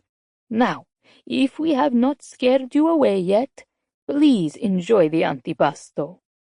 Caterina met his gaze, eyes full of humor, and a softness that told him she was as comfortable in Mamma Conti's kitchen as she'd likely be at one of her high society parties.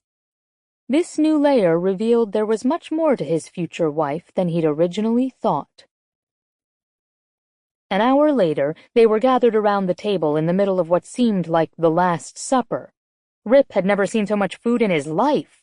After the appetizers, big bowls of pasta with gravy were brought out, accompanied by meatballs, neck bones, and sausage. Then the salad course, greens drizzled with fragrant oils and earthy balsamic. But his jaw dropped when Mamma Conti whipped out the branzino, the delicious flaky fish, so fresh he wondered if there was a sea behind the villa. Crisp asparagus, stuffed artichokes, sautéed mushrooms, and garlic bread topped with Parmigiano were put out almost as an afterthought.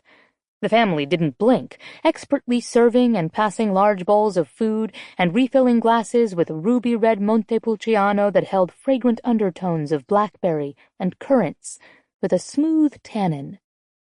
Michael arrived right before the first course, kissing Mamma Conti's cheek in apology as she muttered about his workaholic ways. The oldest son emitted a charisma and laid-back energy that had probably made him a force in the business. He had long dark hair tied in a ponytail and was dressed in a smart Armani jacket, tailored pants, and leather shoes. But his dark eyes danced as he introduced himself as the head of the family, hinting at a wicked sense of humor he revealed when he began teasing Carina about stealing Venezia's modeling jobs because she was the most beautiful. That brought another enthusiastic round of bickering, underlaid with affection. For a few seconds, Rip gazed at the scene before him with a pain in his chest, a raw need welling up from inside he'd never given himself permission to feel. He couldn't imagine what it would be like to grow up in this type of household, with an actual family who gave a shit, one who spent Sunday dinners together, arguing and teasing and forgiving, trying to be heard in the midst of boisterous chatter and loudly spoken opinions. A family who also knew the power of silence and when to be quiet and listen, evident by the way Mama Conti regarded her children around the table, occasionally cutting one of them off to make room for another to speak. Especially Karina, who was the shyest. "Mama Conti, tell us how you got into the pastry business," Rip asked, curious about her backstory. "I was taught how to bake since I was a bambina. My mama was always in the kitchen, and Papa worked at a bakery in Milano.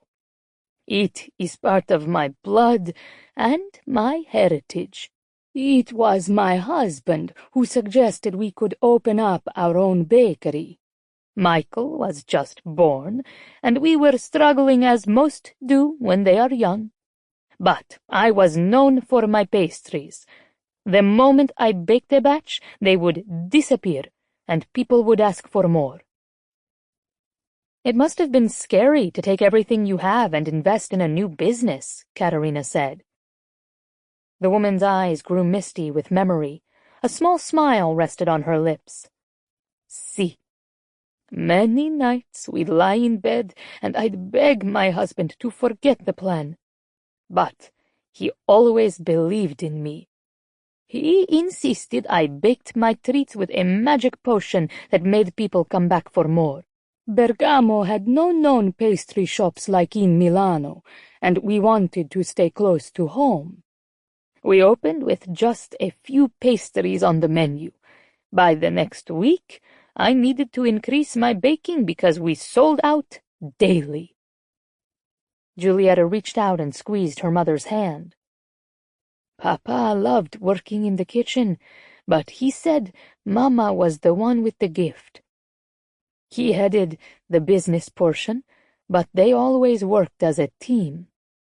"When did you lose him?" Rip asked quietly. "A few years ago, to a heart attack," Venezia said. "But he is always here with us," Mama Conti said, glancing at the space at the end of the table where her son now sat. "And now my children have taken the reins and made us both proud." Giulietta smiled. "Mama and Papa taught us young to always go big with dreams, as long as you paired it with hard work. Now, Michael and I run the business portion of La Dolce Familia, and we are expanding." Rip cocked his head. "Where?" "America, New York," Michael said. He drummed his fingers on the pine table, excitement gleaming in his dark eyes. "I'm in the process of securing our first location in a place called the Hudson Valley. I'll be heading there in the next few weeks." Kat gasped. "Are you kidding me? My family owns a business in that same area." Rip stiffened as a surge of anger rushed through him. Family business? She had no right to call it a family business when she was Edward's only family. What did she have to do with the business? Absolutely nothing. Would she tell them how she ran away and left the winery practically bankrupt? Would she admit to spending her father's money on an expensive hiatus, traveling without a care? He kept his gaze trained on her, studying every expression flickering over her face. Venezia gasped. "That is amazing! What are the odds? What type of business do you have, Kat?" "It's called Windsor Winery. We bottle and distribute wine and do tastings and events. We outsource the bulk of grapes, then blend the wine in-house. It's been part of my family for generations, and we are one of the oldest wineries in the state." Anger simmered in his gut. How dare she use the word we? No, he'd been the one to work night and day, calling in endless contacts, pulling the business back from bankruptcy while she flitted around Europe. His hands clenched the stem of his wineglass, and he dragged in a breath. Michael chuckled. "I will definitely be visiting you and your father." Mama Conti regarded her thoughtfully. I did not know you left all this behind. You never spoke about it. Katerina drew in a breath, glancing around the table at the curious stares. Rip waited for her to swiftly change the subject or give them a breezy answer. Instead, she managed to surprise him. Again. "Because it hurt too much," she said. "My ex-fiancé was my father's partner in the business. I found him cheating on me in the cellars. After that, I couldn't visit the winery without remembering." Staring down at her lap, she let out a sigh before sitting up and locking eyes with Mama Conti. "So I left." A collective murmuring of sympathy rose from the table. Venezia and Giulietta shook their head in fierce disapproval. "That is horrible," Venezia exploded. "Did you kill him first?" Katerina smiled. "I wanted to, but they frown on things like murder in the U.S. I decided to travel and figure out why I wanted to stay with a man who didn't love me, let alone respect me. It took me 1.5 years, but I've finally figured out who I am apart from my ex, my father, and the winery." Your papa must have been devastated, Michael said with a hard glint in his eye. First, betrayed by a trusted friend, then to lose his daughter to heartbreak. "Yes, it was hard for both of us." Suddenly she glanced over at Rip, and their gazes locked. Her voice trembled slightly. "But I know better now. I know what I deserve, what I want. I won't make such a mistake again."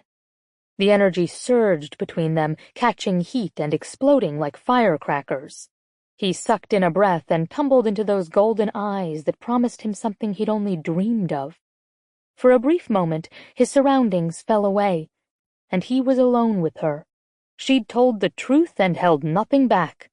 This couldn't be the woman he first imagined. Should he confess his secret before they fell even further into each other? Or would that be a mistake when his entire future was on the line? Michael cleared his throat, and Rip jerked back into the moment. He caught their knowing smiles, and Kat dropped her head, trying to hide a blush. "It is brave to begin anew," Mama Conti said, "but we mustn't allow others to steal our home or our memories. I am sure your papa would want you home, where you belong." Her voice came out tight with emotion. "Grazie. He is a wonderful man, and I know he misses me. It was hard for him to let me go." "Do you want to go back to the winery?" Giulietta asked. "I can't imagine walking away from the family business. It's a part of who I am." Rip leaned over, intent on her answer. A sigh escaped her lips. "It's hard to explain. Windsor Winery is part of my heritage, but I was never given a choice to do anything else. My entire life revolved around the will of the grapes. I was attending important social functions when I was just a teenager. As much as I treasure those memories, I want to choose my own course. I don't want to go back right now. I'm not ready. I'm sure it's hard to understand." Rip caught Michael and Mama Conti sharing a meaningful look. For an instant, there was pain carved out on Michael's face, until it was quickly cleared, and Rip wondered if it had just been his imagination. "I understand better than you know, Kat," Michael said quietly. A hush came over the table, as if everyone was processing his answer. "But sometimes we must do what is right for family, even if it takes us on a different path." Kat nodded. "You're right. I've found happiness in Italy, but if my father needed me, I'd do what had to be done. Family always comes first." His gaze narrowed. Was she telling Mama Conti what she believed the woman wanted to hear, or did Katerina truly believe she'd respond to Edward if he needed her? Rip leaned toward her. The question burst from his lips without filter. "Would you?" She tilted her head and regarded him. "Would I what?" "Go home, if your father asked you." Those golden eyes flickered with an array of emotions. He searched deep to discern truth or lie and waited for her answer. "Yes," she said simply. If my father needed me, I'd do whatever I had to. The surge of tenderness took him by surprise. He had to fist both of his hands to stop from reaching for her and pulling her into his embrace, to offer comfort, to stroke her hair and kiss her and tell her it would all be okay. Where had such tenderness come from? Such a haunting need for her touch. Why had her confession stirred him? She'd been a young girl with a future planned out. How had she felt walking in on her fiancé with another woman? Had she questioned everything she'd once believed in? Had running away been her only option as her life crumbled around her? Yet, she lived off of her father's money while he struggled to keep his business alive. She spoke of Windsor Winery as part of her heritage, but chose to walk away when her father needed her most. The battle inside him warred, spilling a bunch of messy emotions he wasn't able to sort through. Then again, did it matter? She'd uttered the words he needed to hear, that she would do what her father asked, if needed. Her pledge sealed both of their fates. The marriage would proceed unopposed. Completely unaware of the importance of the event, Mama Conti and Michael smiled. Giulietta raised her glass. To family. To family, they all chimed in. Rip ignored the pain in his gut and drank anyway, then stared at Kat in moody silence. Why didn't he feel victorious? Was it because he wished he had the time to win her heart on his own, rather than making her feel forced into a marriage with him? May I ask you an important question? Giulietta ventured. Katerina smiled. Of course. Do you think you'd help me with a wine pairing for Mama's pastries? Michael, wouldn't that be a wonderful idea, to draw more traffic into La Dolce Familia on a weeknight? Michael nodded. Dio, it's a brilliant idea. We could offer a special tasting menu, if Katerina would agree, of course. I'd be honored to help out, Kat said immediately. My skills have been rusty, so this would be helpful to ease back in. Venezia sighed with dramatic flair. Don't you two ever stop working? Karina squealed. Can I help? I love wine pairing. You just love your wine, Venezia retorted. And you've never wanted to be a part of the bakery, Karina shot back. And you've never respected my decision to go into fashion. As the sisters argued, Dominic smiled and kissed his lover's palm, and Venezia immediately softened, as if he held a power over her that only she answered to. Once again, an aching need scratched its way to the surface, making Rip wonder how it would feel once Katerina belonged to him, as his wife. Afternoon bled into evening. Dinner was replaced with dessert. He drank bitter espresso with the sting of sambuca and feasted on ricciarelli, the rich, chewy almond cookies bringing a moan to his lips. The tiramisu was also a highlight, ladyfingers soaked in brandy, smothered in cream, and topped with dusted chocolate. They ate and talked and laughed until Michael and Giulietta finally left, apologizing for departing early and thanking Katerina for her help with the pairings. Venezia followed shortly after, accompanying Dominic to a party, and Karina left to study for an exam. We better get going, Katerina sighed, holding his gaze. This has been the most wonderful evening. If I could just use the bathroom? Of course. Down the hall and to the left. Grazie. She left them alone. Rip smiled at Mama Conti. Thank you for including me in your dinner. It's a night I'll never forget. It was a pleasure to have you in my home. Do you have a close family, Lee? He jerked at the direct hit, then tried to recover. No. I haven't seen my parents since I left for college at 19. Were they unsupportive, not understanding, or was there a bigger reason you don't talk any longer? Usually he'd resent a person prying into his private life, but somehow with Mama Conti it felt different. They were cruel. He prepared himself for pity, but she only nodded, as if she'd heard many stories in her lifetime. Hard to have no one to trust in this world, she said, Still, a man who makes his own way is a powerful force." The words fell from him with a rare honesty.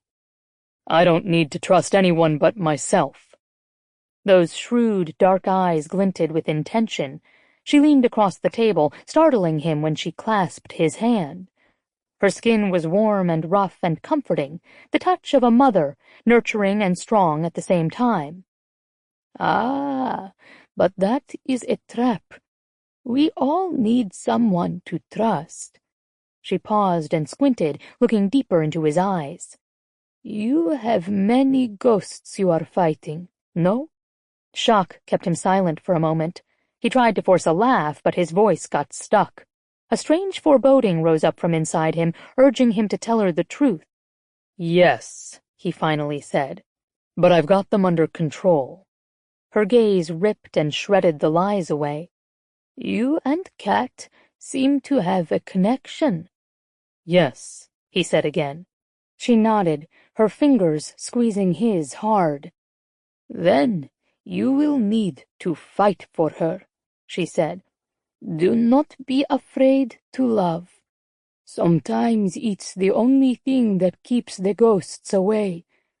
Capisce?" The strange conversation should have made him pull away, pat her hand, and forget. Instead, his gut clenched, and he recognized the truth, a truth he'd been avoiding for a very long time. The truth of why he never pursued or kept himself in relationships or tried to share any part of himself. Because every time he opened up, he was reminded he didn't matter. Not to his father, who consistently reminded him he was trash. Not to the woman he'd thought he'd loved, who'd betrayed him. And not to Edward Windsor. It didn't matter how hard he worked, or how much money he made, or how much success he'd achieved. In the end, he only ended up alone. The admission ripped from his soul. "I don't know if I can." She smiled, easing her grip, and patted his hand in comfort. "You are a good man, and you can, Lee. Don't underestimate yourself." She sat back in her chair the exact moment Katerina walked into the kitchen. "Are you ready?" His legs shook a bit, but he nodded and stood. "Yes." They said their goodbyes, promising to stop at the bakery soon, and left. But Mama Conti's words haunted him. Chapter 5. Katerina wondered what he was thinking about. She glanced over and caught the clench of his jaw, the haunted glint in his inky eyes, the tension of his shoulders. Oh, he held up his conversation with ease on the way home from Bergamo, but even in this short time she sensed he was putting on an act. "Did Mama Conti say something to you before we left?" she asked. Since the moment they met, their short relationship had been based on truth.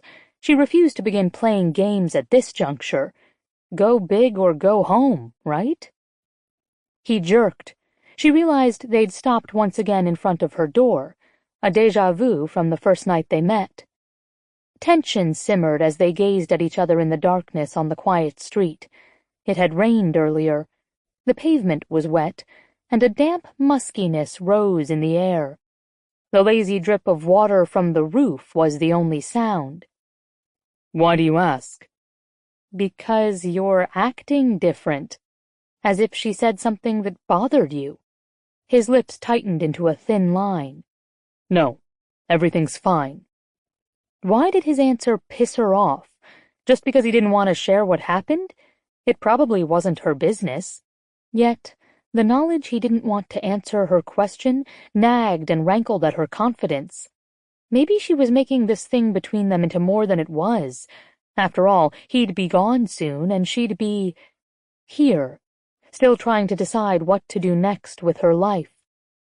Suddenly, her excitement over a possible handbag business seemed to dim. Why was she thinking of her father and the winery? Her thoughts spun, and she sought safety in the isolation of her room. She needed to think. "Okay, thanks for the nice evening." She turned and put her hand on the knob. His hand shot out and grabbed her arm. You're upset. What's the matter? Her gaze narrowed. It's late. We're both tired. I'm just ending the evening politely. Those fierce brows lowered in a frown. What if I don't want the evening to end just yet? Why don't you tell me why you're suddenly angry? Her temper rose. Why are you pushing? This is crazy. We met 2 days ago and spent an entire afternoon with Mama Conti at a family dinner. Who does that? And you've been acting like something's bothering you since we left, but you won't tell me what it is. I'm sorry. I need to back off. I need to think. Suddenly he leaned in, a magnificent male specimen who practically pulsed with raw emotion. What are you so afraid of? It's too soon for all this. I've known you for 2 days, and I'm telling you these things about myself. It's too intimate. It's better if we slow down. Analyze what's happening between us. Wrong. I think you're tired of being in your head and trying to make sense of what this is. The spicy, musky scent of his rose to her nostrils and made her crave. From the moment we met, there's been a connection between us. What I'm feeling for you right now demands intimacy and some risk. Are you trying to deny it? Her belly dropped to her toes, and immediately her body softened in response. This was what she wanted. The realness, the sloppy, messy slide of feelings that wrecked logical thought and made her feel alive again. No. She closed her eyes, struggling to communicate the fear of being wrong about him. I just don't want this to be a lie. I don't want to believe this is us together and give you stuff, only to watch you distance yourself at the end and leave. Oh God, I sound so stupid and confused. Just tell me the truth. If this is a short affair while you're in town, fine. But I need to know. His fingers closed over her shoulders, and he pushed her gently against the door. She sucked in a breath as she was surrounded by the sheer breadth of his body against hers. He gazed down at her like a dark angel, intent on claiming her, his eyes seething with intensity. Do you want to know what Mama Conti said to me? He challenged, his face inches from hers. She told me not to be afraid to love. She said it's the only thing that keeps the ghosts away.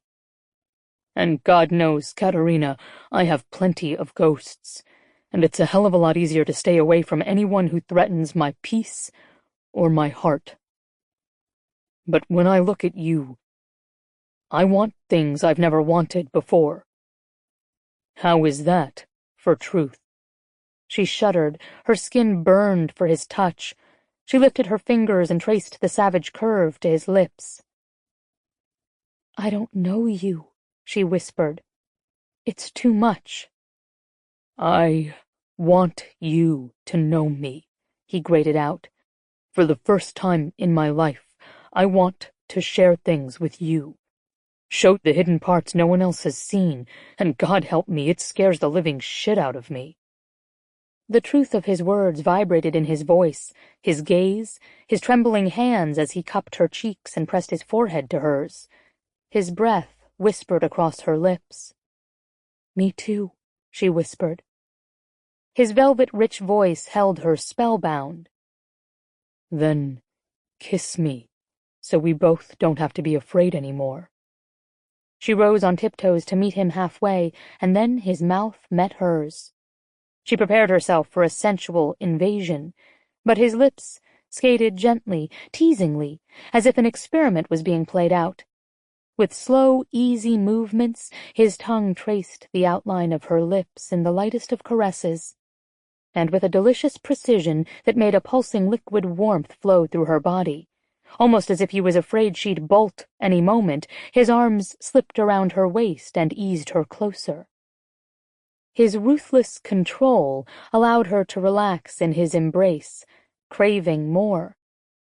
With a low murmur of satisfaction, he suddenly drew back. His seething gaze registered her surrender. A moment passed as they stared at one another. Her heart beat wildly in her chest. Then he bent his head once again and with one swift motion reslanted his mouth over hers. His tongue surged past the seam of her lips in one shocking, heated stroke. claimed. Her body shuddered as Lee possessed her mouth with all the fierce determination of a warrior claiming his woman.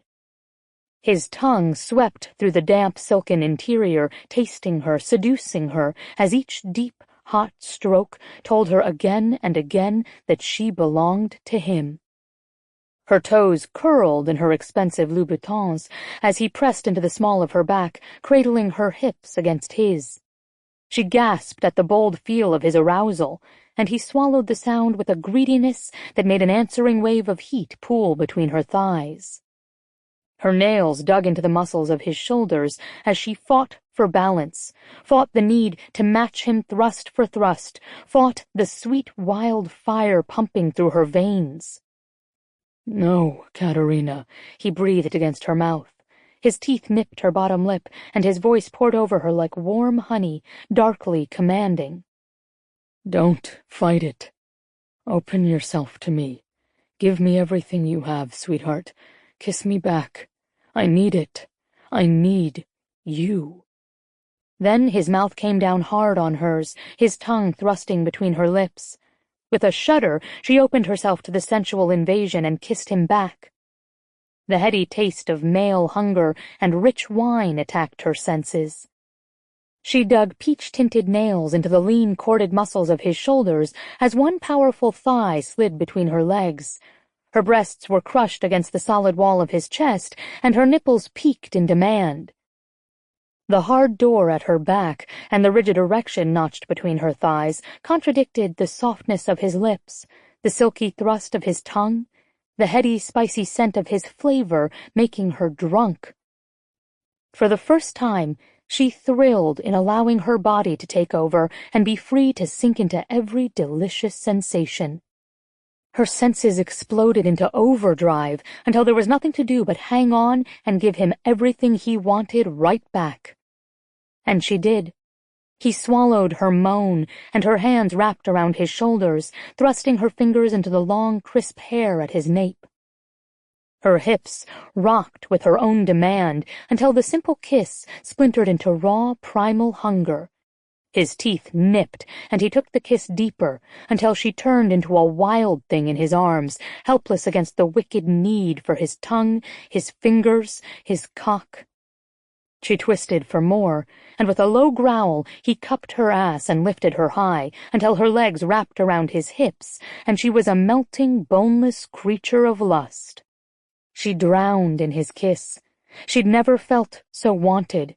His hunger burning her alive, the sweet thrust of his tongue bringing an edge of tenderness that told her this was more than just physical. Arching upwards, she guided his hands to her chest. He muttered a curse and deftly released the buttons, pulling away the fabric to reveal the delicate lace camisole. His hands coasted over the lace, pulling it taut across her swollen nipples. Katerina gasped. Her head fell back over his arm as his lips closed around the ruby crest, suckling gently. The delicious dampness of his mouth against her overheated skin, the silky touch of his tongue dragging across the fragile lace, both drove her into a frenzy. "My God, you're burning up in my arms," he grated against her chest. She shuddered in response to his touch. "You taste so damn sweet. Let me inside. Let me show you how good we are together." His words burned as much as his fingers dragging over her sensitive skin, but deep inside, a faint warning begged her to slow down. Lee was basically a stranger. What did she know about him? Enough to trust him inside of her home? Inside of her body? No, not yet. Slowly, reality seeped back, and she stiffened in his arms. He lifted his head and gazed into her eyes. "Katerina?" She drew in a shaky breath. "I'm sorry. I can't." Guilt started to build. She shouldn't have let things go so far. Kat braced herself for his response, anger, frustration, or maybe for him to pressure her to change her mind. Instead, he cupped her cheek and smiled. "I understand. I'm sorry if I pushed too hard. You are hell on my self-control." He dropped a kiss on her lips, buttoned her blouse with gentle fingers, and stepped back. Joy bloomed. He wasn't like other men she'd dated who focused on their own needs. This man cared about what she wanted. She smiled back. "Thank you." "Can I see you tomorrow?" he asked. She tried not to giggle like a love-struck teen, but damned if she didn't see stars in her eyes as she blinked. "Yes." "Good. I'll take you to lunch. 2 p.m.? "Don't you have work?" "Only in the morning. I want to spend the afternoon with you." She nodded, not trusting her voice. She must have been staring at him because his smile widened. "Buonanotte, Caterina." "Buonanotte," she whispered. She let herself inside and spent the night dreaming of tomorrow. Chapter 6. I bought you a present. They stood outside in the square plaza across from Cafe Brera. Rip took in the mischievous sparkle in those golden eyes. On cue, his heart did a tiny little skip, almost like a dance, and he groaned inwardly at the textbook cliché he'd become. He was totally smitten.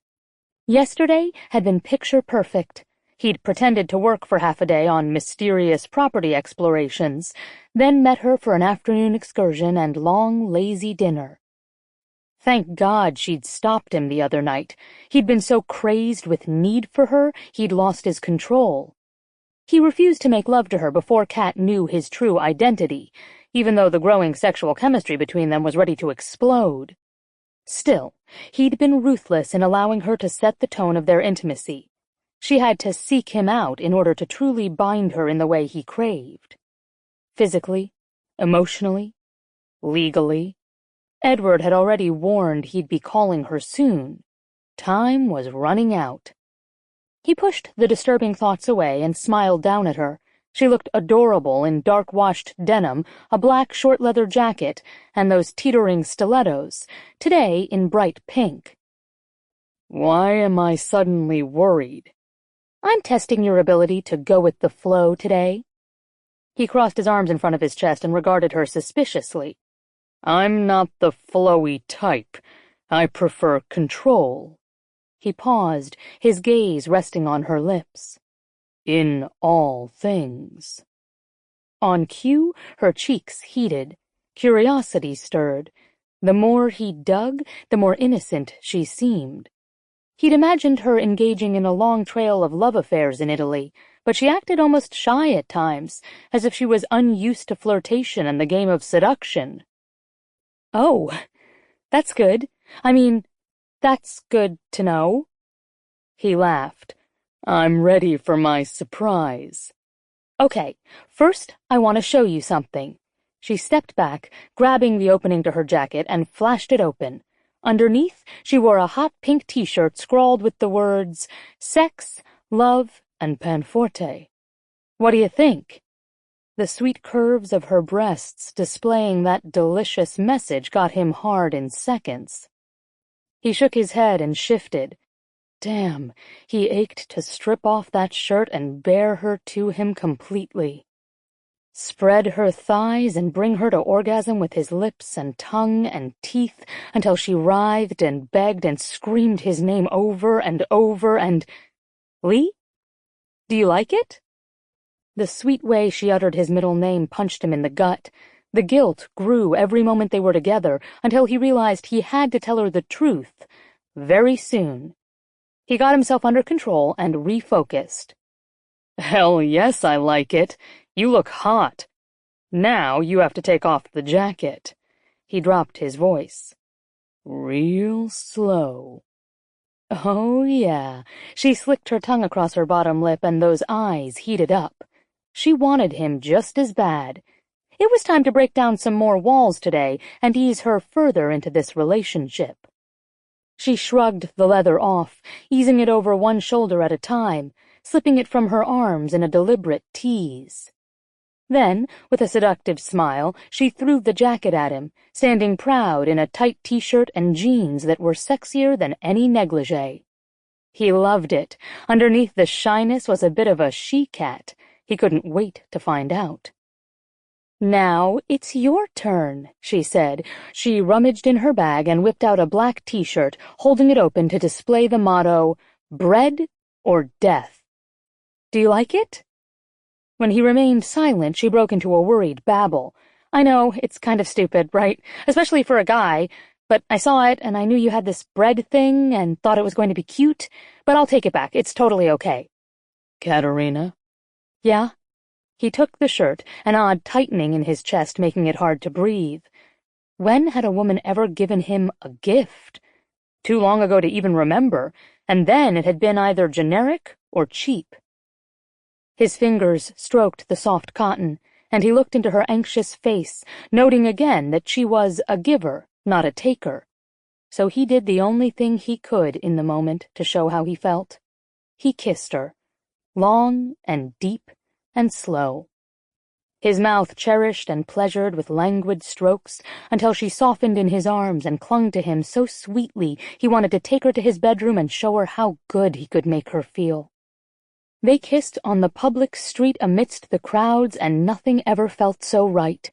He pulled away slowly, her honeyed taste lingering on his tongue. "Grazie. It's my new favorite shirt." Her face lit up. "I'm so glad." "In fact, I'm going to wear it right now." He handed her jacket back, and in one swift motion peeled off his heather-gray pullover. Ignoring the glances and stares of the various people surrounding them, he tugged on his new T-shirt, liking the way the cotton felt against his skin. "What do you think?" Her jaw had dropped. Amusement skittered through him. His woman seemed to like what he'd revealed, which made him feel like a fucking god. He wanted to strip off all his clothes and stand naked in front of her, relishing with pride the flare of lust gleaming from her amber eyes. Her gaze hungrily roved over his chest, his shoulders, and her fingers came up as if she wanted to touch him. Immediately, his gut clenched, and the raw chemistry sizzled like a live wire between them. "I think you're beautiful," she whispered. Her honesty made him stiffen in agony. He blistered out a curse. "Keep looking at me like that, and there's only one place we'll end up." She tilted her head, as if considering it. He held his breath, but after a few seconds, she shuddered and stepped back. "I love the shirt." "Good. Now that we're rocking the fashion world, what would you like to do?" "Have you been inside the church yet?" she asked. "No."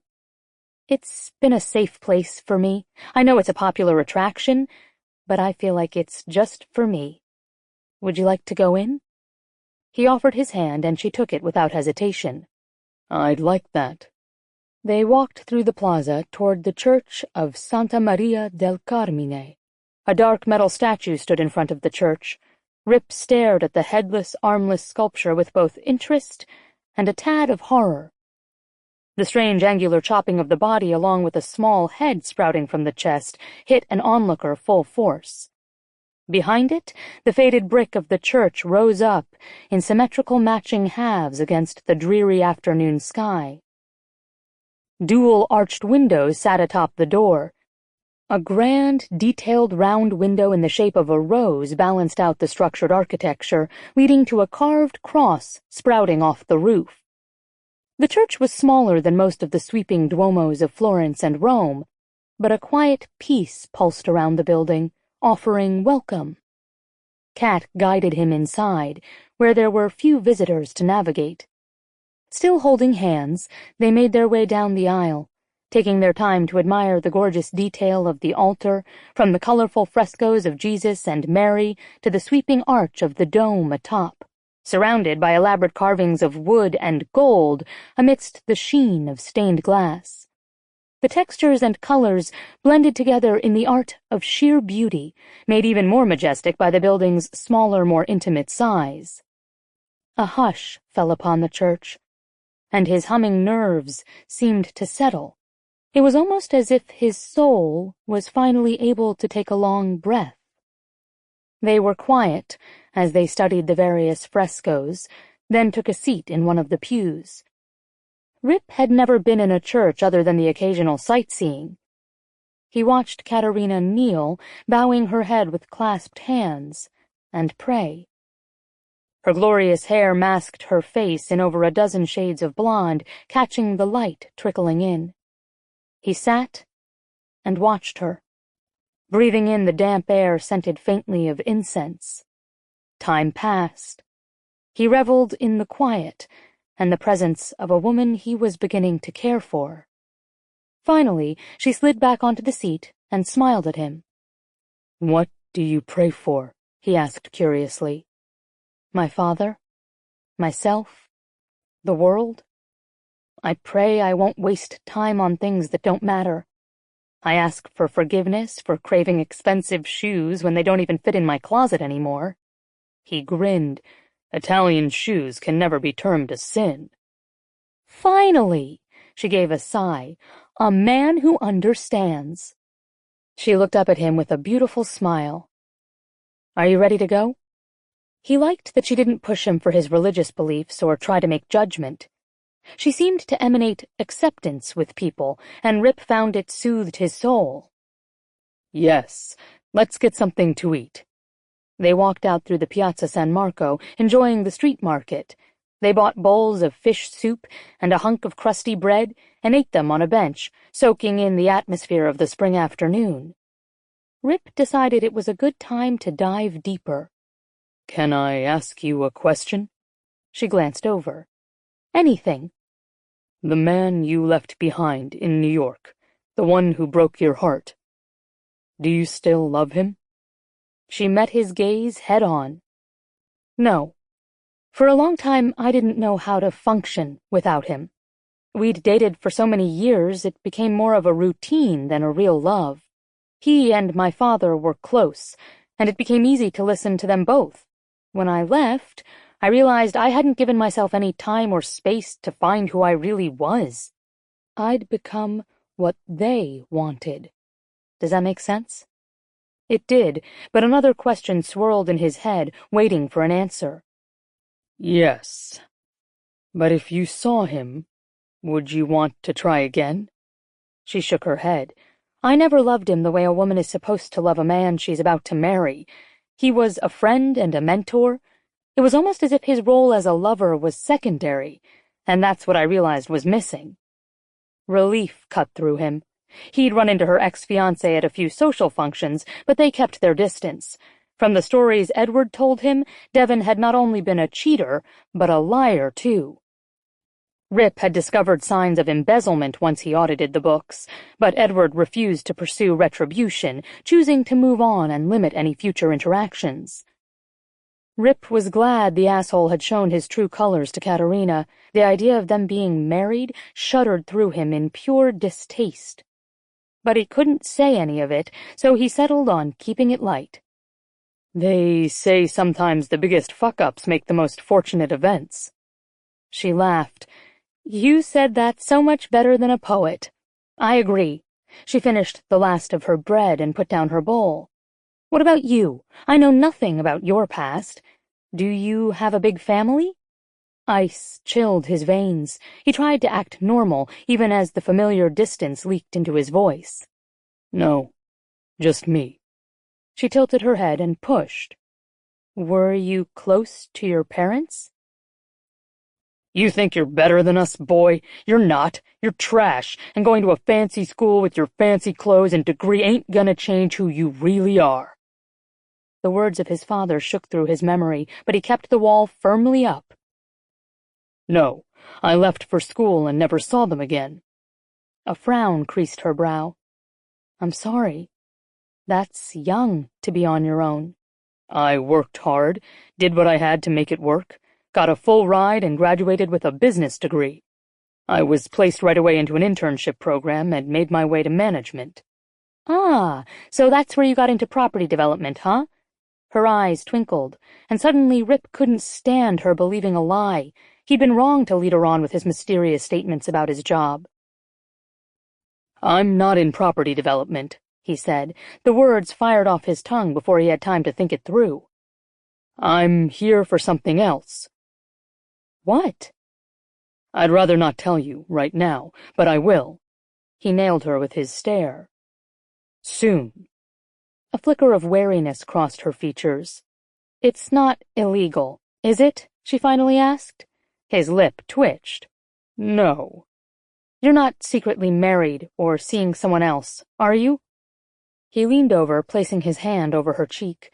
Her quickly indrawn breath told him how much his touch affected her. There's only you. And you still don't want to give me your last name? He winced. I promise I'm not a criminal. Witness protection? He groaned, trying to find a way to get her to trust him for a while longer. This sounds ridiculous, but for a little while, I just want to get to know you without any of the other trappings or judgments. Does that make any sense? Yeah, it does. She leaned in, happiness glowing from her. Then I'll wait. When she discovered the truth, she'd try and throw up barriers, pretend they never had a connection, convince herself to hate him. He'd take on the battle, but right now, today, he wanted to savor the moment, wanted to soak himself in the purity of her presence, like the shadows chase the elusive flicker of the light. Wanted to believe he was the man who could make her happy. Let's go. He stood up from the bench, threw away the garbage, and took her hand. Where are we going? She asked. He smiled. Everywhere. And they did.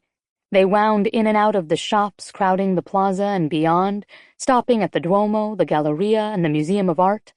They drank dry, sparkling Prosecco and ate honey biscotti and found a place to hide during the brief rainstorm that hit mid-afternoon. They stumbled on a tiny cafe with a few tables in the back garden and ate dinner late at night with the twinkling white lights strung on the trees surrounding them like an angel's halo. They drank red wine and talked of the things that made them happy, of great literature and movies that changed their world, and of the dreams that still lingered after they closed their eyes. When he walked her to the apartment, he saw in her eyes she was ready, but instead he only kissed her goodnight, not trusting himself to hide the core of who he was from Katerina any longer, afraid she'd turn away if she knew the true darkness in his soul. He turned to go, but she stopped him. Up for an adventure tomorrow? He absolutely refused to believe in the word giddiness. Sure. Meet me here after your morning shift. I'll be here at 1. He left her with a smile on his face and a pit in his stomach. I don't think I'm ready for this yet, Katerina. Don't be silly. We fooled around enough. It's time to just do it. Maybe we're moving too fast. A worried tone seeped into his voice. I think I need more practice. Nonsense. Keep your focus and let your body lead. You know the popular term, it's like riding a bike. Where do you think it came from? I feel like an idiot, he muttered. Would you just do it? Slide your butt back a little more and adjust your leg to the left. Yes, perfect. Now, push. He took a deep breath and pushed. With a whoop, Katerina watched him take off down the street on the bike, his hands wrapped around the handlebars in a death grip. You got it, she shouted, jumping on her own bike to follow. Let's do this. Are they going to stay out of my lane? He boomed in demand. Because I won't be able to stop. The busy traffic of Milan wasn't the best place to teach a person to ride a bike, but she'd advised him to stay in his lane and keep his focus in front of him. Kat had been horrified to hear he'd never been on a bike, had never learned to ride even as a kid. Something inside her chest hurt when she thought of it. Even though he hadn't opened up, she felt as if there was a world of hurt within him that needed to be shared. Thankfully, she had taken advantage of the bike-sharing program in Italy and knew the roads well. She'd just have to keep a sharp eye on him. Just focus on the road ahead and follow me. I'll lead us out of here. Cars beeped, traffic jammed, and mopeds zipped in and out with an obnoxious roar. She clamped down on her giggle as she eased past Lee and noticed his usual calm, cool demeanor had been replaced with a touch of panic. "You're doing great," she said as she rode beside him. "You're a natural. Just don't get in your head." "There's a turn coming up, so I don't have time to chat now." "Lean into it like I taught you." He did, barely swiping another rider who turned to give him a dirty look. "This is stupid," he muttered. "People should stick to cars, or trains. Hell, even a motorcycle makes sense. Why are we using transportation that's powered by our own energy?" "Bikes are the best way to get around in cities. Besides, don't you get a real sense of freedom and accomplishment? The wind in your hair, the sun on your face, the thrill of exhilaration?" "No, I prefer air conditioning and a kick-ass sports car." She smothered a laugh. "Too much technical development causes us to get lazy," she cheerfully replied, adjusting the small bag she'd packed with food and water. He tossed her a quick glare, then refocused on his crowded lane. "Did you just ride with no hands?" "Yes, but I've had practice." "Show off." She laughed, giving him a tour as they made their way through the crowded city and headed toward one of her favorite spots, Parco Sempione. She kept a tight eye on him, hanging back to make sure he felt confident, and eased him out of the congested city roads toward the famous Castle Sforzesco and the sweeping Arch of Peace. The historic brick castle stole her breath every time. The imposing tower holding central court and boasting powerful defensive walls designed by Da Vinci himself. Elaborate water fountains graced the front entrance, but it was the back of the castle Katerina sought, the true treasure being hidden. "Let's park the bikes here and walk the rest of the way." "Yes, walking is good. Very good." The road turned into cobblestones, bumping their bikes around, and she lifted her hand to point toward the castle. "If you look over there, you'll see the Castello Sforzesco. We should get you a tour before you leave, but we're heading into the park for now, and—" Uh-oh. She realized her mistake immediately. As a new rider, his gaze had been focused completely on the path ahead, and he'd refused to look left or right. But he'd automatically swung his gaze to follow her pointed finger. She held her breath as he coasted, but then the normal mental processes overtook him. He panicked. His hand jerked on the handlebars, the tires wobbled, and he crashed onto the sidewalk. Kat stopped pedaling, hopped off her bike, and ran over to him. She pressed her fingers to her lips and focused all her efforts on keeping a straight face. "Oh my God, Lee, are you okay?" Slowly, he stretched out jean-clad legs from underneath the spinning wheel and looked up. The sun glinted in his coal-black hair. He pushed himself up and lay his palms on the rough cobblestones. The snug fabric of his t-shirt clung lovingly to every carved muscle.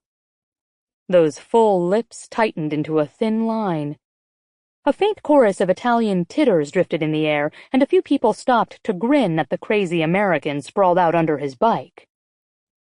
"Don't even think about it." Kat covered her mouth with her hand and tried to focus on something else. Unfortunately, the sound bubbled up at the back of her throat, demanding exit. "One giggle, one tiny giggle, and it's all over." She flirted with the idea of jumping back on her bike to escape, but she had a feeling Lee would come after her. A small boy stopped in front of them, peering over at Lee, then asked a question in Italian to his father. The parent shook his head and led him away. "What did he say, Katerina?" The giggle grew. "You don't want to know." "Tell me." He said, "Papa, did the big man fall down?" And then it happened. She laughed. In a flash, Lee jumped from the ground and tossed her over his shoulder in one easy motion. She shrieked wildly, laughing harder as he strolled leisurely toward the gurgling fountains, while the crowds pointed and smiled at them. With the backdrop of the brick tower, the two-tier fountain bubbled merrily and was a popular place for tourist pictures and tour groups to stop. Lee didn't seem to care about the audience as he stopped near the edge, near enough for a mist to hit her face in warning. Holy crap, the water was cold. Lee, can you put me down now?" He ignored her, his hand solidly on the curve of her buttocks. I have no coins with me. If I throw you into the fountain instead, do you think my wish will come true?" She froze. He wouldn't. Would he? "No, your wish will most definitely not come true." "But how can you be sure?" He pretended to toss her. "No! Oh, please, please, I'm sorry, I laughed." She clung to him fiercely. His deep laugh raked across her ears. "Yeah? How are you going to make it up to me?" He shifted her weight, and shivers bumped over her skin. The intimacy of their position hit her full force, the weight of his arm splayed across her thighs, and that heavy palm pressed into the small of her back. Her breasts dragged against his solid back, teasing her nipples. Her face grew hot, and her body grew needy. "What do you want?" He laughed again, but this time it was a sexy growl. "Oh, that opens up a whole boatload of possibilities. But why don't I just settle for a kiss?" "Done. Can you put me down now?" With slow, deliberate movements, he slid her down the front of his body. When her toes touched the ground, she was breathless and off-kilter. It was his dark gaze locked on hers that centered her. "You're mean," she said. Suddenly, he snagged her around the waist and dragged her in. His fingers tangled in her hair, and he tipped her head back. "You're pretty." Her tongue came out to wet her lips. "Are you going to take your kiss?" Triumph flickered across his features, along with an aching tenderness that stirred the nest of emotions buried deep. "No, I'm going to give you my kiss."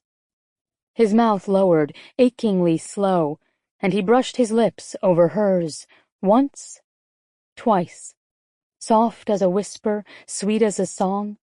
Caught up in the moment, she leaned in and asked for more. He growled her name and gave it to her.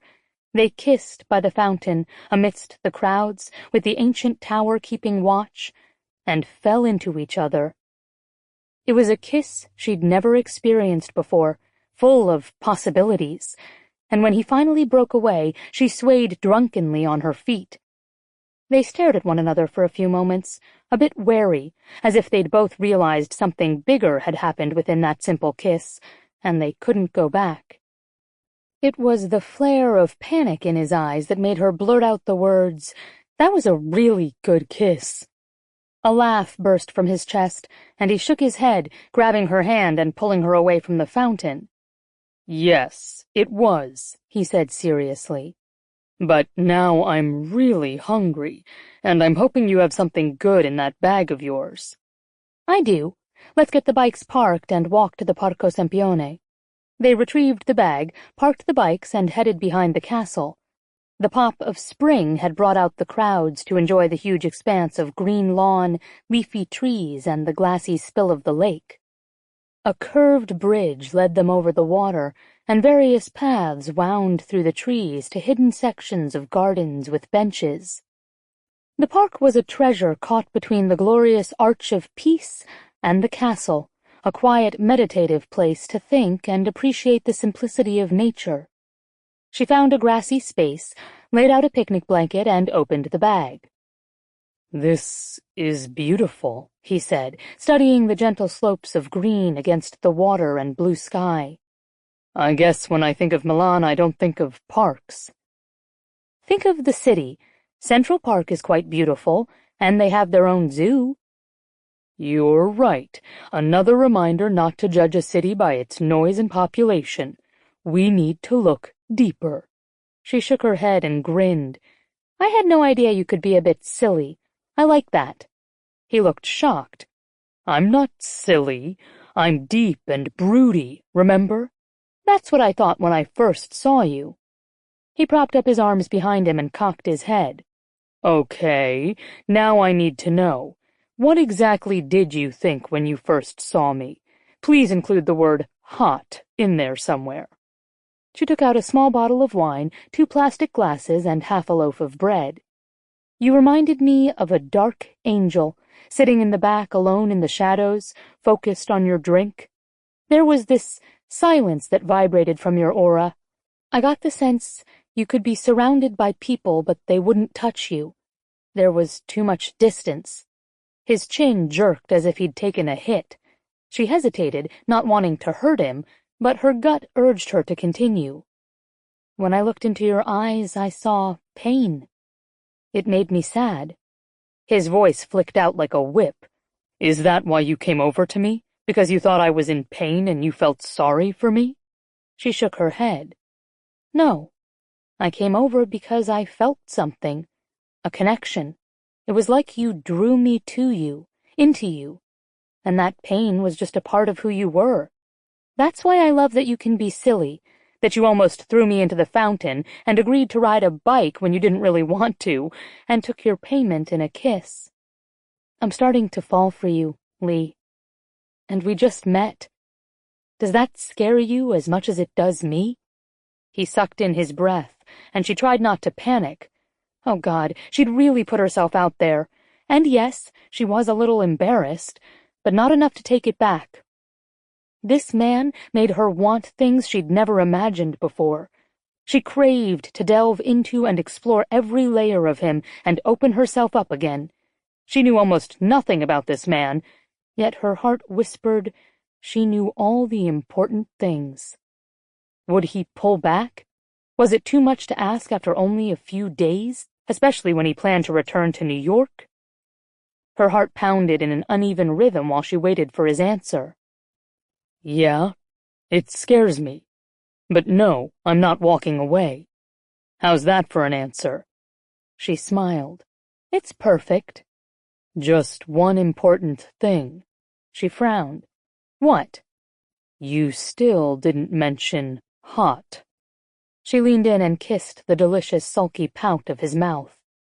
Not just hot. Smoking hot. Blistering. Call a fireman sexy hot.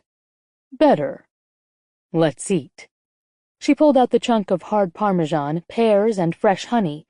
They cut off pieces of food and ate in the grass under the hot sun, fingers sticky, the fruity dry wine chilling their tongues. Kids raced across the field, throwing rocks in the pond. Fat clouds floated by. Birds swooped in and out of the branches above and screeched in song. So, how are you spending your time here in Italy? He asked curiously. Are you asking me if I have a job? She asked teasingly. He laughed. Do you?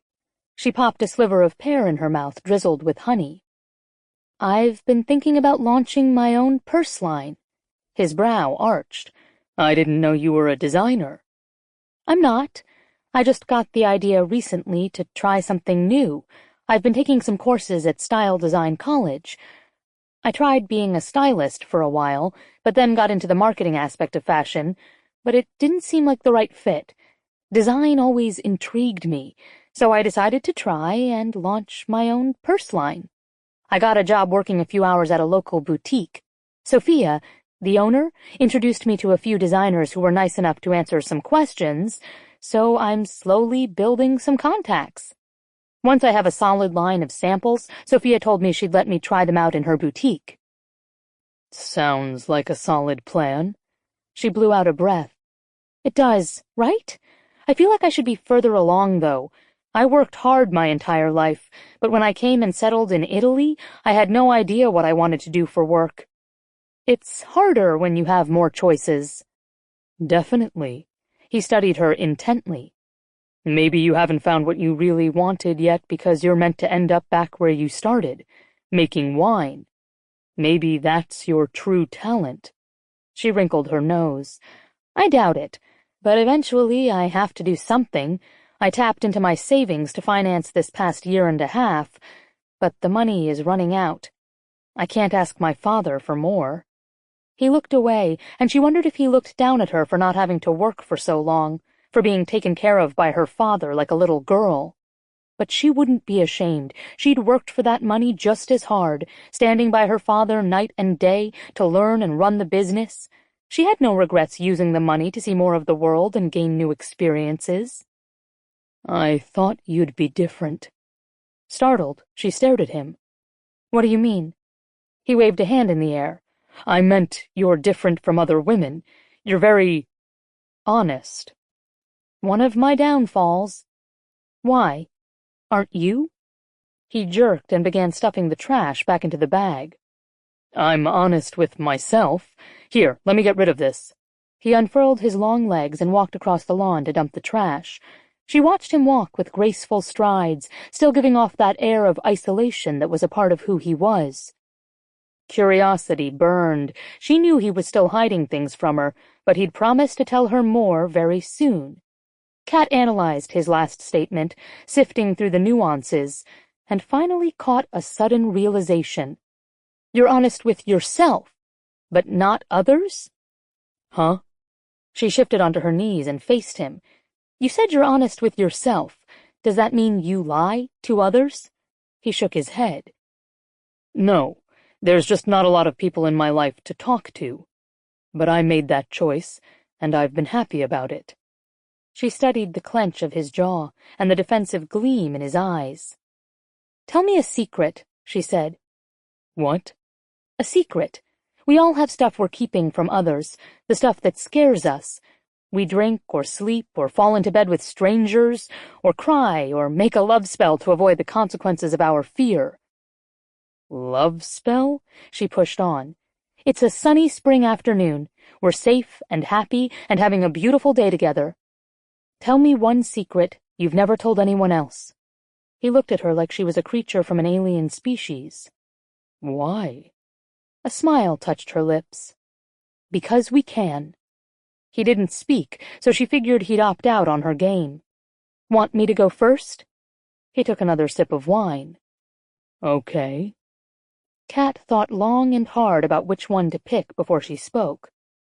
I let my father push me toward a man he thought I should marry, a man I learned to love, but not with passion, not like a wife should love her husband. Even with the promise of owning my dad's winery, I wasn't enough to hold his interest. Will I ever meet the one who is meant to be mine? Will he love me for me? Will I be enough? So yeah, those fears are mine. His stunned silence made her uncomfortable. Damn, she should have made a light-hearted joke afterward. She just wanted a way to connect on a deeper level with him, and he seemed so guarded about his past, about who he really was. Instead, he thought she was lame and kind of desperate and sad. Oh my God, what a stupid game to play. Surprise hit when he grabbed her shoulders and looked into her face as if memorizing every feature and angle to bring into his dreams. You are enough, he tore out raggedly. You're amazing, beautiful, sweet, you're everything. For a man to love, one day. Do you understand? He shook her slightly. Katerina? Her eyes widened and she choked back sudden tears. Where had this man come from? She swallowed hard and nodded. Yeah, I understand. His hands dropped away like he'd been burned. He turned and muttered something under his breath. Maybe we should go. He moved, and this time she grabbed at his arm. I'm sorry, Lee. I shared too much too soon. You don't have to tell me anything at all. This was a perfect day. She pressed a kiss to his rough cheek and got up from the ground. Brushing the grass from her jeans, she folded the blanket and turned to go. My father once beat me because I got straight A's in school. He spoke casually, as if this was a normal conversation. She stilled, clutching the blanket to her chest, and waited. Said I was a fucking show-off. Told me to never forget where I came from because I could study in a fancy school and get a fancy job and a fancy girlfriend, but inside, I was trash, and it would always come out. I'd never be good enough for the life I wanted. The horror hit her, but before she could respond, he went on. At first, I didn't want to believe him. I figured the harder I worked, the more I accomplished, I'd leave everything behind and show him good. One day he'd beg me to acknowledge him as my father. I'd have money and success and all the things he'd warned me I couldn't get. But he died before I graduated. He died before I could prove it to him. That's one of my biggest regrets, that I couldn't look the son of a bitch in the eye and show him who I was. Instinct made her reach out to take his hand, entwining her fingers with his. She waited, sensing there was more. What about your mom? She asked. Ran out on me when I was 10. Heard she got a nice new family with a husband who doesn't beat her. Probably doesn't need me to remind her of the crap she left behind." He stared at the ground. "The funny thing is, I think that asshole was right. I watched others snatch up internships from high family and political connections. I watched cliques form at the country club that had always made me feel fake and uncomfortable. And I've always felt like an outsider, no matter what success I've accomplished. So, that's my stuff. The demons, as you'd term them." She looked into his eyes and realized there were no words of comfort to ease a past that had hurt him so deeply. So instead, she stepped into his arms and offered him the comfort of her body, then told him the only truth she knew, right here and now. "It doesn't matter what happened before," she said softly. "You're enough, too." He hugged her back, tentatively at first, then allowing himself to relax into the embrace. They held each other for a while under the warm sun, until they slowly broke apart, leaving their hands still clasped. They walked out of the park and back toward their bikes in silence, but something had shifted again between them, piercing the thick wall of secrecy surrounding him, exposing a few shards of truth to the light. For Katerina, it was enough, for now. Later that night, Rip shot out of bed, his lungs gasping for air. Fighting back a shudder, he rolled off the mattress, his skin damp with sweat. He glanced at the clock. Midnight. Fuck. He hated when the nightmares came. Occasionally they'd rise up from his subconscious, like gleeful little devils, reminding him he hadn't outrun them. Whenever he'd begun to succeed and build confidence in his abilities, his father's voice danced in his head, in its familiar, taunting tone. Whenever he hoped someone would spot worthiness for love in his soul, her mocking laughter would drag him back down to the pits of hell. The conversation with Katerina had let them loose. He hadn't been able to stop thinking about her. You're enough, too. He got up and shrugged on jeans and a t-shirt, went to the bathroom and splashed cold water on his face, brushed his teeth. He'd never had a more perfect day. After the park, they'd gone to dinner and on to La Dolce Familia for dessert. Instinct had pushed him to tell her the truth that night, but she'd cited a morning appointment with a purse designer, and Rip sensed it would be better to leave. The kiss at her front door promised much more, very soon. He'd quickly texted Edward when he got back to the hotel and asked for a few more days. He still hadn't heard back. Rip looked in the mirror and wondered what Katerina saw in him. Eventually, she'd realize he was a fraud, a man who'd lied about his identity, a man who'd never loved or been loved in return, a man who wanted things with her he'd never thought possible. His lungs tight, he couldn't breathe, he needed air. Stumbling out the door, he headed down to the lobby, through the doors, and took to the streets. His life had been a long string of successes and failures, but he'd never questioned if he was happy. Growing up with a father who hated him had taught him never to seek such a luxury.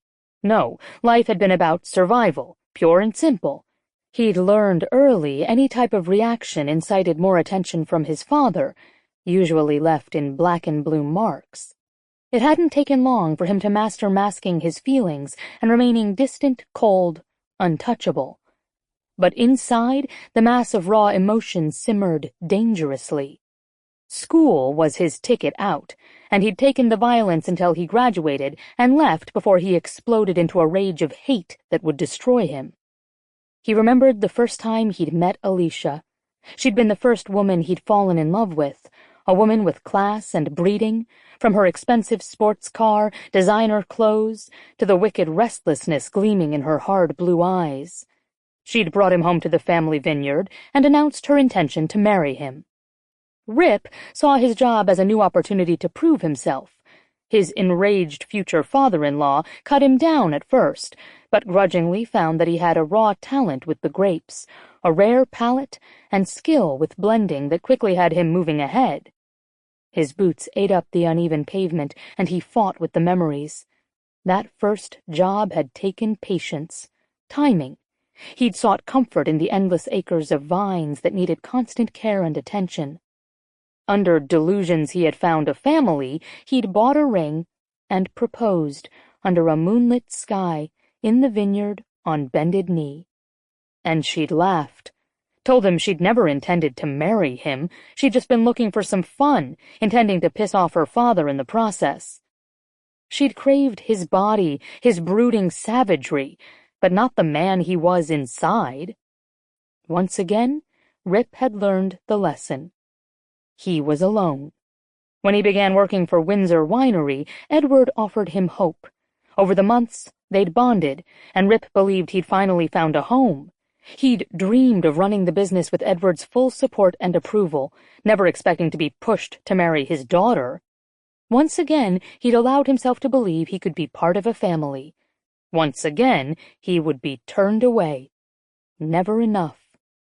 His body shook, a low animal groan ripped from his lips.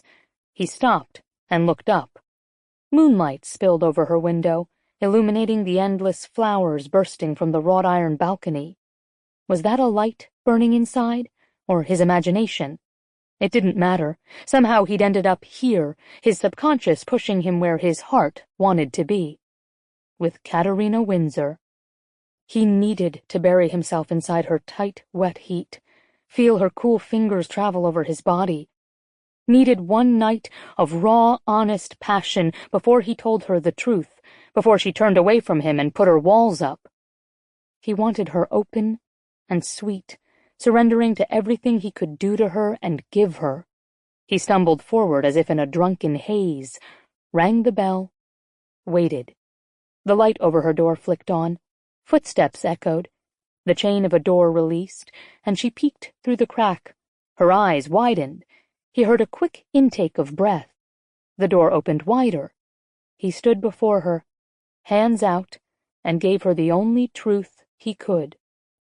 I need you tonight, Katerina. His voice was both a plea and a fierce demand. The demons are here. Seconds ticked by. The air seethed with savage emotion. Slowly, she stepped aside and let him enter. Chapter 7. One look at the depth of emotion in his eyes, and Katerina knew that tonight she would become his. He needed her. The jagged, sharp edge of hunger and pain carved out the lines of his face. A haunting agony gleamed in those inky dark eyes, urging her to reach for him and soothe away the ache.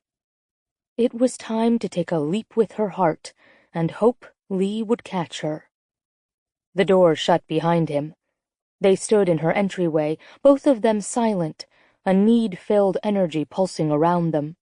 His eyes locked on hers, and he reached out his hand, asking for her complete surrender. Without hesitation, Kat slid her hand into his. With a low groan, he enfolded her in his embrace. His hard, heated length cradled her curves. The sensual energy crackled and churned between them. Then his mouth crashed down on hers and staked his claim. She needed no urging this time to part her lips for him, allowing him full access. She met each silky thrust of his tongue with her own demand, as he dove in and out of her mouth, as if starving for her taste. Her fingernails bit into his muscled shoulders, and she arched upward for more, losing herself within the intensity of the soul-stirring, demanding kiss. He tore his mouth from hers, breathing hard. Bedroom. She swayed on her feet and jerked her head toward the right. There. He lifted her into his arms and strode through.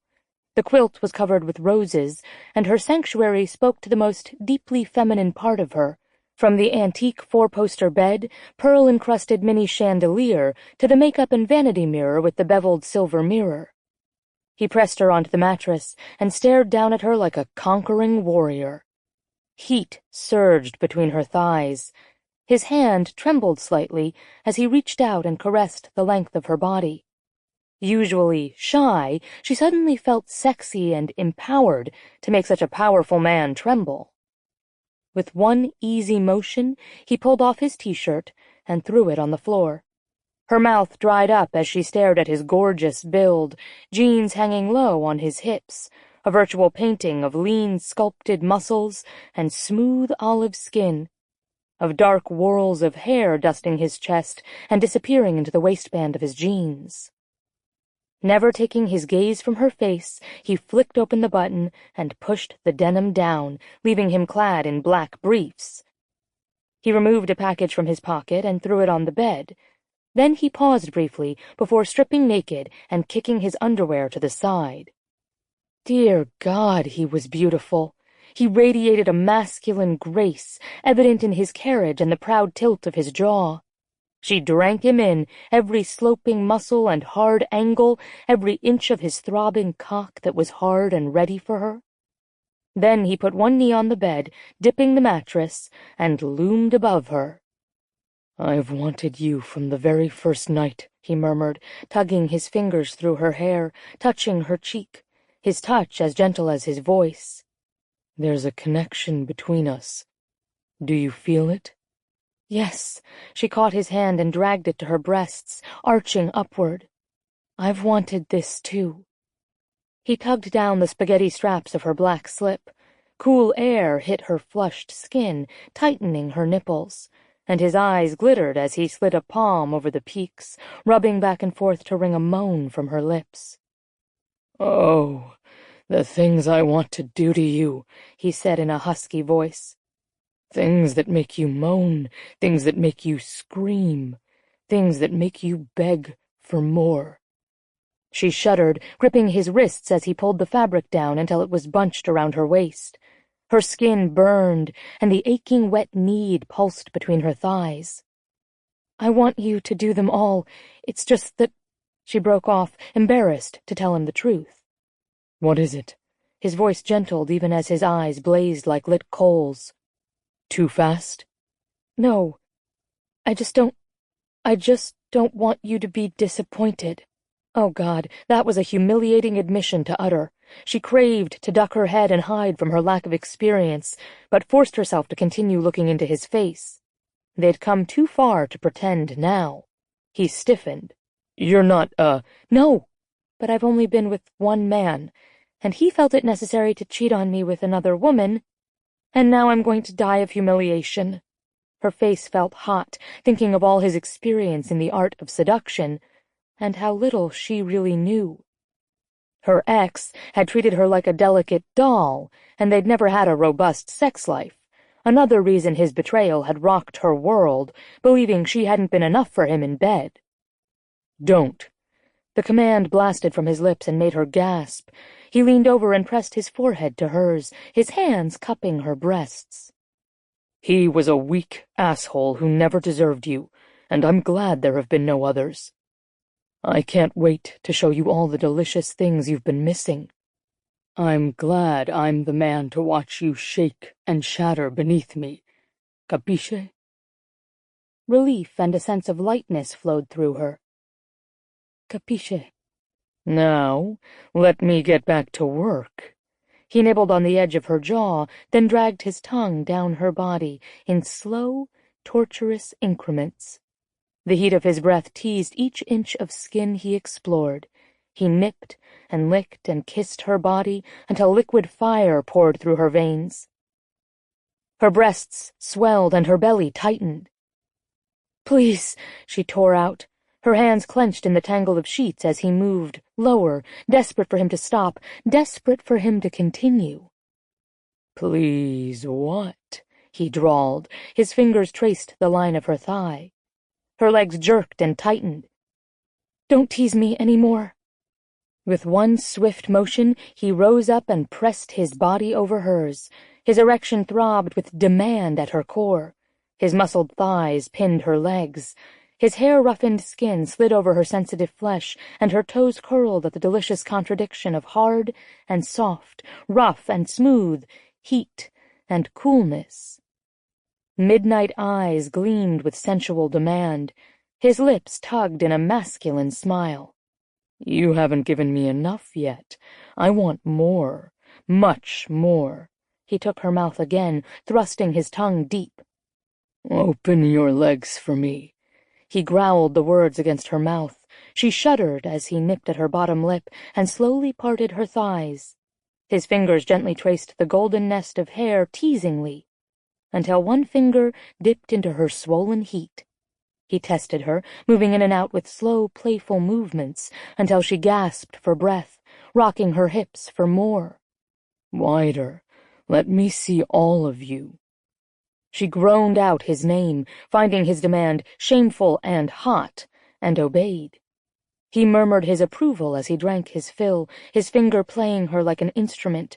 Wetness leaked down her thigh, and her body wept for relief from the tightening, excruciating ache. "So beautiful. All sweet and swollen and pink.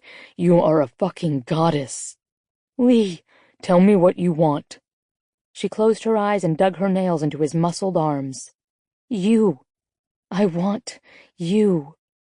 Coal-black eyes gleamed with fierce satisfaction.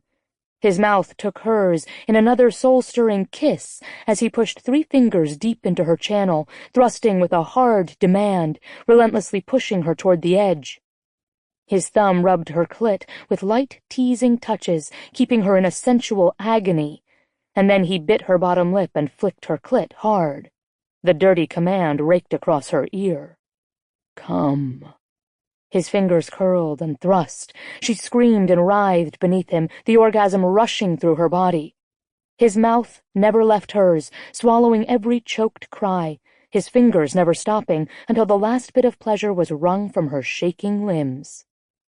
With one smooth motion, he pushed her thighs up, spreading them wide. The crinkle of a wrapper rose to her ears, and suddenly his hands grasped her wrists and pinned them above her head. Blinking, her head deliciously fuzzy from her orgasm, Katerina looked into his seething eyes and sensed that once he took her body, nothing would ever be the same. Jaw clenched, his erection poised at her dripping entrance, he paused for endless moments. "You belong to me." With one swift thrust, he entered her body, burying himself deep inside her tight channel. Claimed. The sheer power and size of him stretched and burned inside her. His hard, muscled chest crushed the swell of her breasts. His fingers interlaced with hers as she gripped tight, struggling to accept the masculine invasion without giving him everything she had. But he wouldn't let her. As if he knew her thoughts, he withdrew from her clinging warmth with slow movements, then drove inside once again, keeping the teasing, tantalizing pace at a steady rhythm. Her head arched back into the pillow as her body demanded more. "That's right, all of it. Don't hold back." The tempo increased to a frenzy until a scream hovered on her lips. Skin damp with sweat, his gaze never left hers, commanding her to surrender. Her body shuddered, and she let go. Waves of pleasure washed over her, and she gave up completely. She heard his hoarse shout as he followed her over the edge, and then he collapsed, tucking her in and holding her tight. His hands gently stroked back her hair, cradling her against him with a cherished tenderness that made her soul sigh and relax completely. As she drifted off to sleep, one thought danced in her mind. This was a man she could love. "Good morning." Kat blinked drowsily and stretched. Her hair lay out on the pillow like a glorious tangled halo, and her skin was flushed a dark pink from sleep. A crease from the pillow left an imprint on her right cheek. The scent of sex and musk hung heavily in the air. A strange joy flooded him, and Rip couldn't help but lean over and kiss her, her lips soft and full and sweet under his. In one night, this woman had changed him. He'd never been with someone who opened her heart with welcome, the same way she gave him her body with a purity that humbled him. This wasn't just about sex. It was about all those other emotions sliding and sinking together inside him that made him feel terribly vulnerable and hopeful at the same time. After only a brief time, he knew the truth. He was falling in love with her. "Is it time to get up?" she murmured sleepily, her fingers running down his stubbly cheek. "Not yet. I'm going out to grab some cappuccino and pastries. I just wanted to let you know where I was going." A smile curved her lips. "So I don't wake up and assume this was a one-night stand?" "You know this is more, right?" The smile slipped away. She pressed a thumb to his lips. It is for me. I'm glad you feel the same. Guilt churned. He fought it back and squeezed her hand, then pressed a kiss to her palm. Good. We'll talk when I get back. I have some things to tell you. Your mysterious job? Yes, and other things. But first I need caffeine. Sounds like a plan. Think I'll stay right here and wait for you to get back. Her mischievous wink got him hard and ready, but he managed to step back with a tortured groan, enjoying her bubbly laughter. He headed out of her apartment, stopping briefly to look at the arrangement of roses on the table. He'd sent the arrangement last week. Only 4 remained, carefully pruned by her loving hand. Strange that she'd never mentioned them, or the mysterious message that had accompanied their delivery. Foreboding ruffled his nerves. He shouldn't have sent the roses, hadn't realized the game would end up real for both of them. How would he convince her of that once she learned the truth? Rip walked to the cafe. Edward had called him this week asking for an update. Rip refused to explain any details, assuring the man he'd be returning with Katerina soon. Once there, he'd convince Edward that Katerina was much more to him than a way to gain the prize of the winery. She had become the prize. But first he had to explain everything to her this morning. As he stepped into line, Rip practiced the words he would soon say out loud and prayed they were the right ones, prayed that Katerina would believe he'd fallen in love with her because of the wonderful woman she was and not as a means to an end. Prayed that they could be happy together. Rip repeated the words like a mantra. Chapter 8. God, she was so damn happy. Katerina got up from bed to brush her teeth and comb the tangles from her hair. Her body felt achy and well used. Her face held a touch of beard burn. Her lips were swollen. She looked like a woman who had been treasured and fucked like a queen. Laughing with joy, she headed back to her bed, propping up some pillows against the headboard and lying back. Eyes closed, she pictured every image of last night in slow motion. They'd connected and bonded completely, on a deeper level than just physical. She was ready to take the next step if he asked her. She was ready to go back to New York. With him. Her bliss was interrupted by her phone. Seeing her father's number, she accepted the call. Hi, Papa. I can't believe it. I was just thinking about you, and coming home. I've missed you, sweetheart. His booming voice over the line brought comfort and an ache. I wanted to see how you were. Actually, I'm wonderful. A pause. Really? She laughed at the doubt in his tone. Yes, I'm happy. I met someone, and if things go well, I may be coming home. He sucked in his breath. I cannot believe it. Do you have true feelings for Rip? He wouldn't tell me anything, and I worried about you. Worried I'd pushed too hard and demanded something you couldn't give. I sensed you two would be good for one another, but this is a true gift. A strange roaring filled her ears. She gripped the phone and sat up in bed. Rip? No, his name is Lee. Lee? What do you mean? Dark hair, tall, dark eyes? You're talking about Ripley Savage, correct? The man you fell for. He's my partner at Windsor. He traveled to Italy to bring you back home so you can take your rightful place at the winery. The room spun, and suddenly her world flipped. Her lungs constricted, and she gulped for a breath. Papa, I want you to tell me everything. Right now. He did. As he spoke and the horror unfolded, she realized she'd been a pawn in a very complicated, high-stakes game. The prize was Windsor Winery. The sacrifice was her. Again. Rip Savage had managed to trick her, ripping apart her already tattered heart in the process. Her voice tore from her throat. I can't believe this. Not again. I have to go, Papa. I'll call you later. Katerina closed her eyes and fought for control. Rage and hurt swirled through her body, begging for release. It all seemed so clear now. The roses with the strange message, coincidentally meeting him at Barbrera.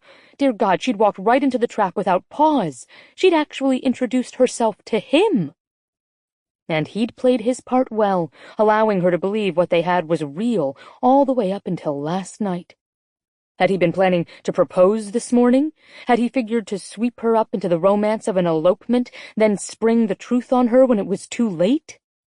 A moan escaped her lips, and she shook her head. So stupid. She'd been so stupid to think a man could fall for her so quickly. He must have been laughing at her the whole time. Maybe he was laughing right now, congratulating himself for his seduction skills. She jumped out of bed, frantic to get dressed and put a barrier between them. Flinging on jeans and a t-shirt in a panic, she heard the door bang and footsteps clatter. His voice drifted through the door. I hope you didn't move, because I'm planning a picnic in bed. I figured... Katerina, what's wrong? She froze, then slowly turned to face him. When her gaze met his, he sucked in a breath. The truth pulsed between them amidst the tangle of lies, and she watched as a curious pain ravaged his features. For one brief moment, his dark eyes held a raw grief and regret that slammed her in the chest. But then she reminded herself it was all fake, and hardened her heart once again. The white-hot anger turned to numbness. Grateful for the relief, she tilted her head and regarded him in silence. He whispered her name, taking a step forward. My father called. I know everything. It's over, and I want you to get out. The words dropped like a hard stone between them. She lifted her chin. Now! Rip stared back, his face rigid. Growling under his breath, he closed the distance between them in 3 long strides. It's too late. He leaned in. His warm breath struck her lips with each deliberate word. Katerina, don't do this. You're everything I want in a wife. We belong together. She tried to move, but found herself frozen in place. She steeled herself against the sheer menace of masculine power and held her ground. Not any more, she flung out. Not ever. He fisted his hands at his hips, his posture rigid. What did he tell you? Everything, she shouted. The truth. You came to Italy with one mission, marry me. I can only imagine how pleased you were I fell right into your trap. You pretended to be a man I could care about. How far were you willing to go, Rip? Or is it Lee? Quite a clever ruse. Were you going to propose this morning? He swore viciously under his breath. I know you're furious right now, and I understand why, but if you hear me out, you'll see nothing's changed between us. Her eyes widened. You can't believe that, she said. I would never marry you. What happened between us has nothing to do with the winery or your father. Yes, I came here with a plan because I had no choice. Don't you understand? I was desperate. I was promised a stake in your father's company and worked my ass off to get it. Then I find out there's a catch. In order to get what I deserve, I have to marry Edward's high society daughter who ran out on him and his business. The daughter who cared nothing for her father's financial trouble. His laugh held a touch of bitterness. Wait a minute. Windsor Winery is in financial trouble? He spoke in a calm, controlled voice. Katerina, the winery was on the verge of bankruptcy when I stepped in. Your father was all alone and sinking fast. We worked night and day to turn it around, and the whole time he spoke of how you were traveling through Europe without a care in the world. Imagine the impression I had of you, a selfish, spoiled princess. Nausea rolled in her gut. She shook her head hard, trying to deny it. No, he would have told me. Papa said we had plenty of money to finance a trip and that I didn't need to work. He lied. He knew how fragile you were and that you needed the time away. I can't believe this, she whispered. Everything she'd believed true had been a lie. She fought the urge to crawl under the covers and cry, to hide from the world and cocoon herself from the pain, to hide and run to safety. But she was done running. The past year had shown she was stronger than she believed, and one heartbreak would not ruin her. Drawing on her strength, she squared her shoulders and faced him head-on. I see. And you wanted your stake in the winery enough to marry a self-centered brat you would never respect. Direct hit. He winced and took a step back. You don't understand how important Windsor Winery is to me. I've been working toward owning something my whole life. I figured if I could get you to fall for me, I could tempt you to come home with the promise of an easy life. You bastard, she whispered. You judged me before we even met, and I fell for your stupid plan. Have you been mocking me this entire time? Was this seduction planned out in detail? Furiously, she fought back tears, shattered at the idea of him being amused at the open vulnerability she'd exposed. He walked toward her, but she jerked away, throwing her hands out. No, I hadn't even decided how to approach you when you came up to me in the cafe. You felt our connection.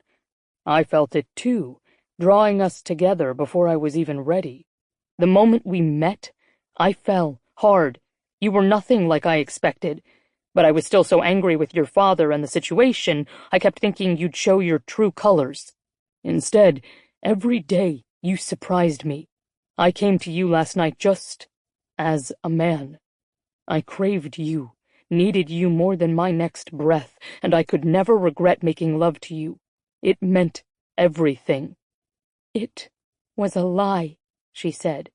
The only lie was my true name. Everything else was real. His eyes blazed with emotion. My body and my heart was yours last night, and still is yours. If you just don't. She whirled around, refusing to look at him any more. And the roses? That was you too? Yes. Good move. Women are suckers for a bit of mystery. I'm sorry, Katerina. I can't change how we began, but I'll be damn sure to fix how we go on. We can be happy together, I know it. You can plan the wedding, here in Italy or back in New York, anything you want. When she didn't respond, he added, Accept the inevitable. We will be married. Never, she whispered. The man I gave myself to last night was good and kind. He made me feel safe. He needed me. She stared out the window, her voice bleak and emotionless. You're not that man at all.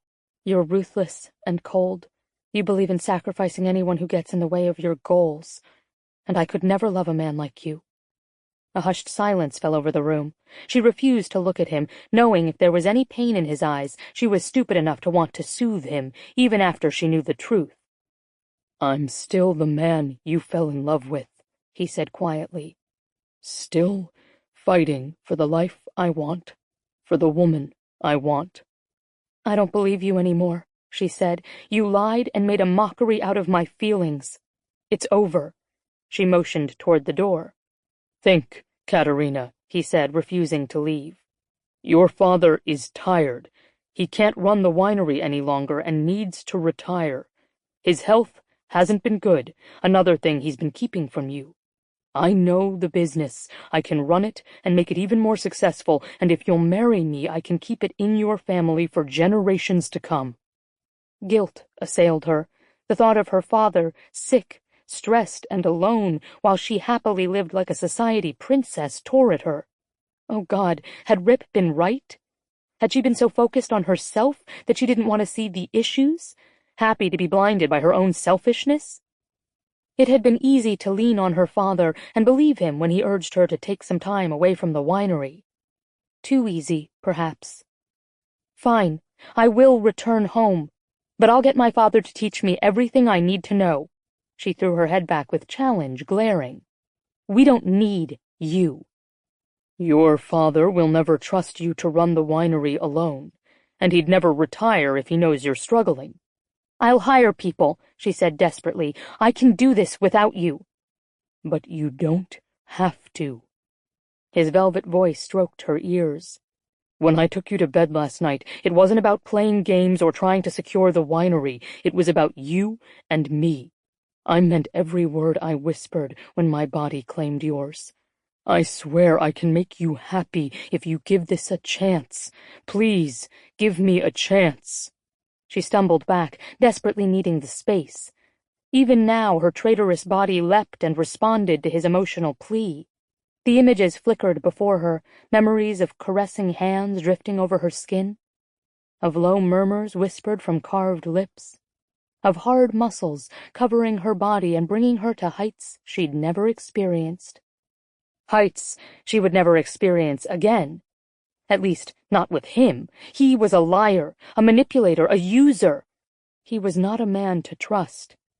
And yet, for all her father had sacrificed, how could she not sacrifice for him? He'd sounded so happy on the phone when he talked about her and Rip being together, and relieved she was coming home. "I'll go with you. I'll agree to an engagement while I convince my father to change his mind, but this will be an engagement in name only. We'll have separate lives, separate bedrooms." A muscle worked in his jaw. Slowly he lifted his hand as if to touch her, then dropped it back to his side. Those eyes swirled with raw emotion, but it was the sadness that tore at her heart. How could he have possibly believed they would end in happily ever after?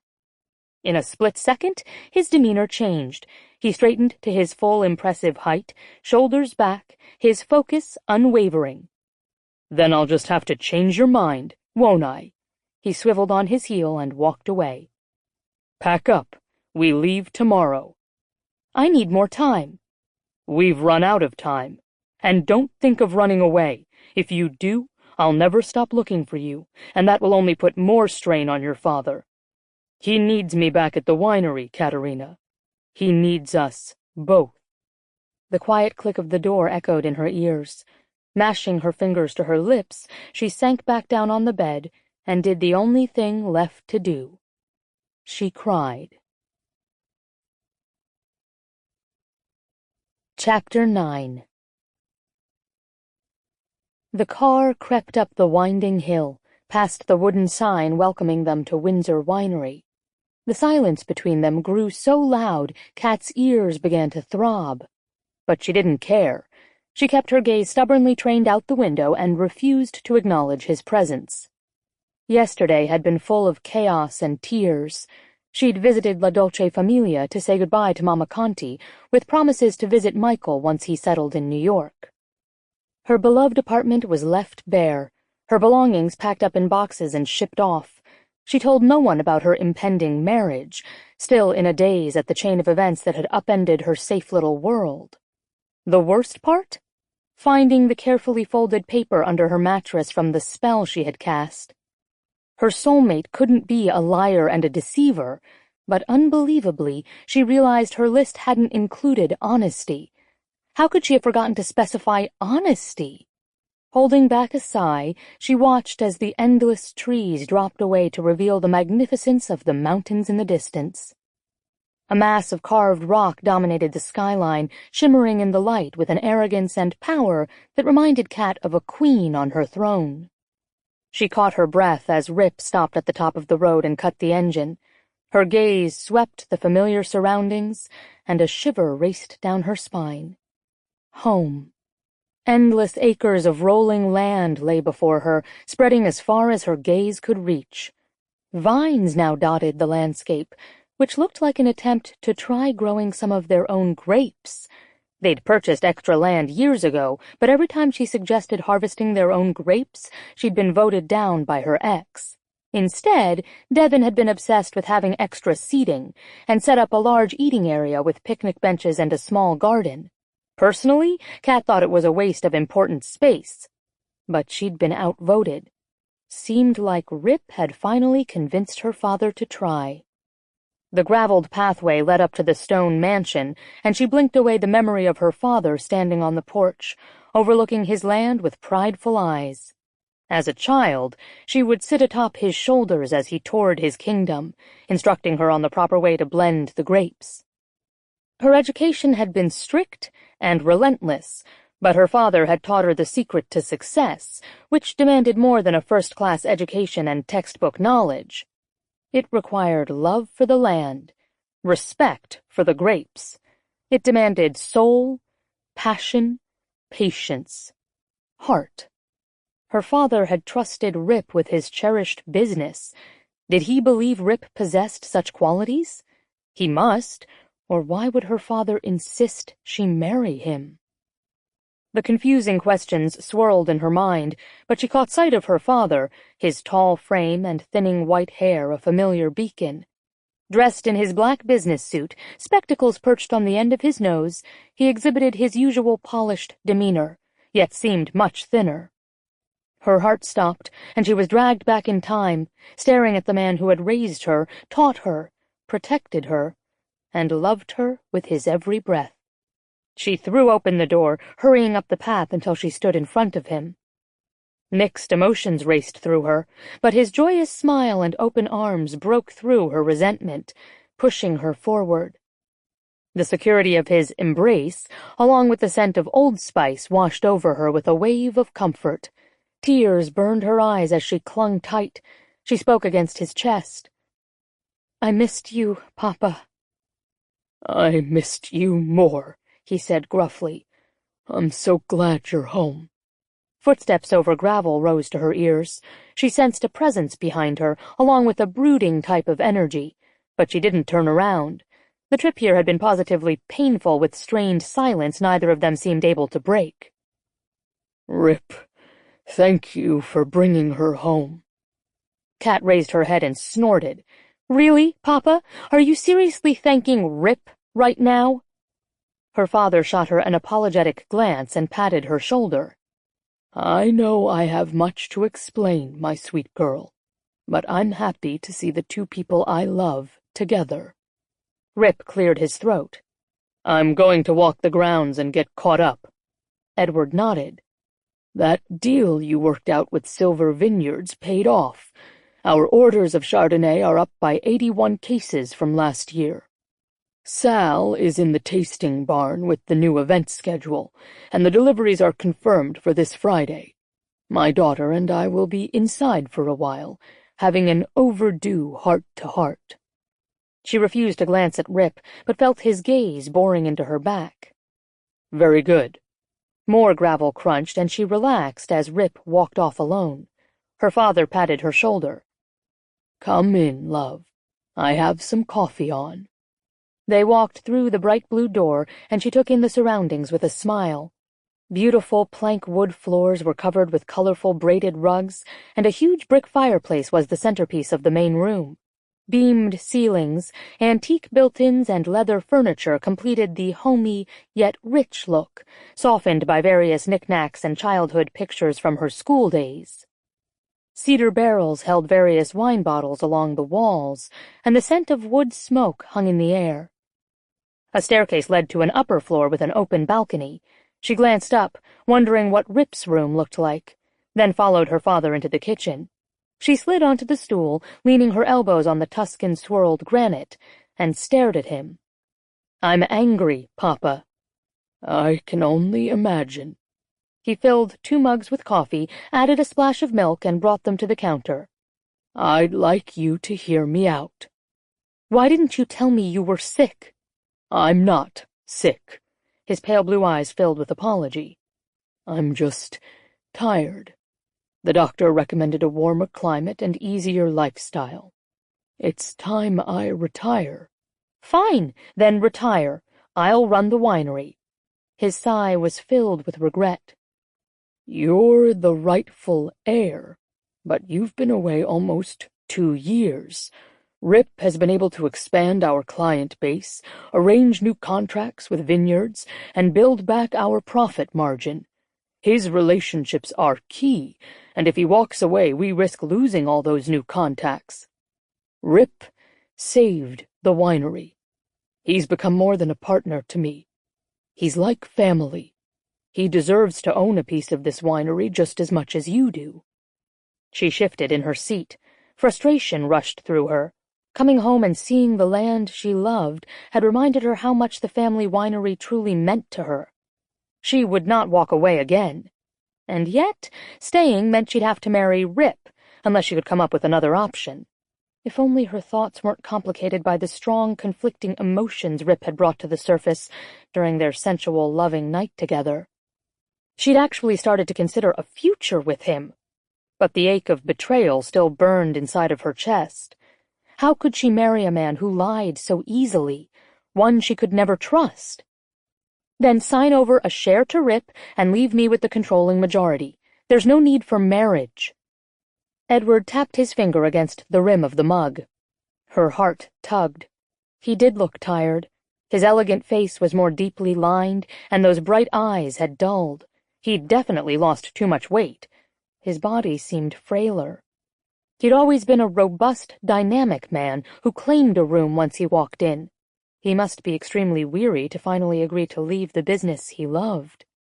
Windsor Winery was built on family who ran the business together, a true partnership beyond paper.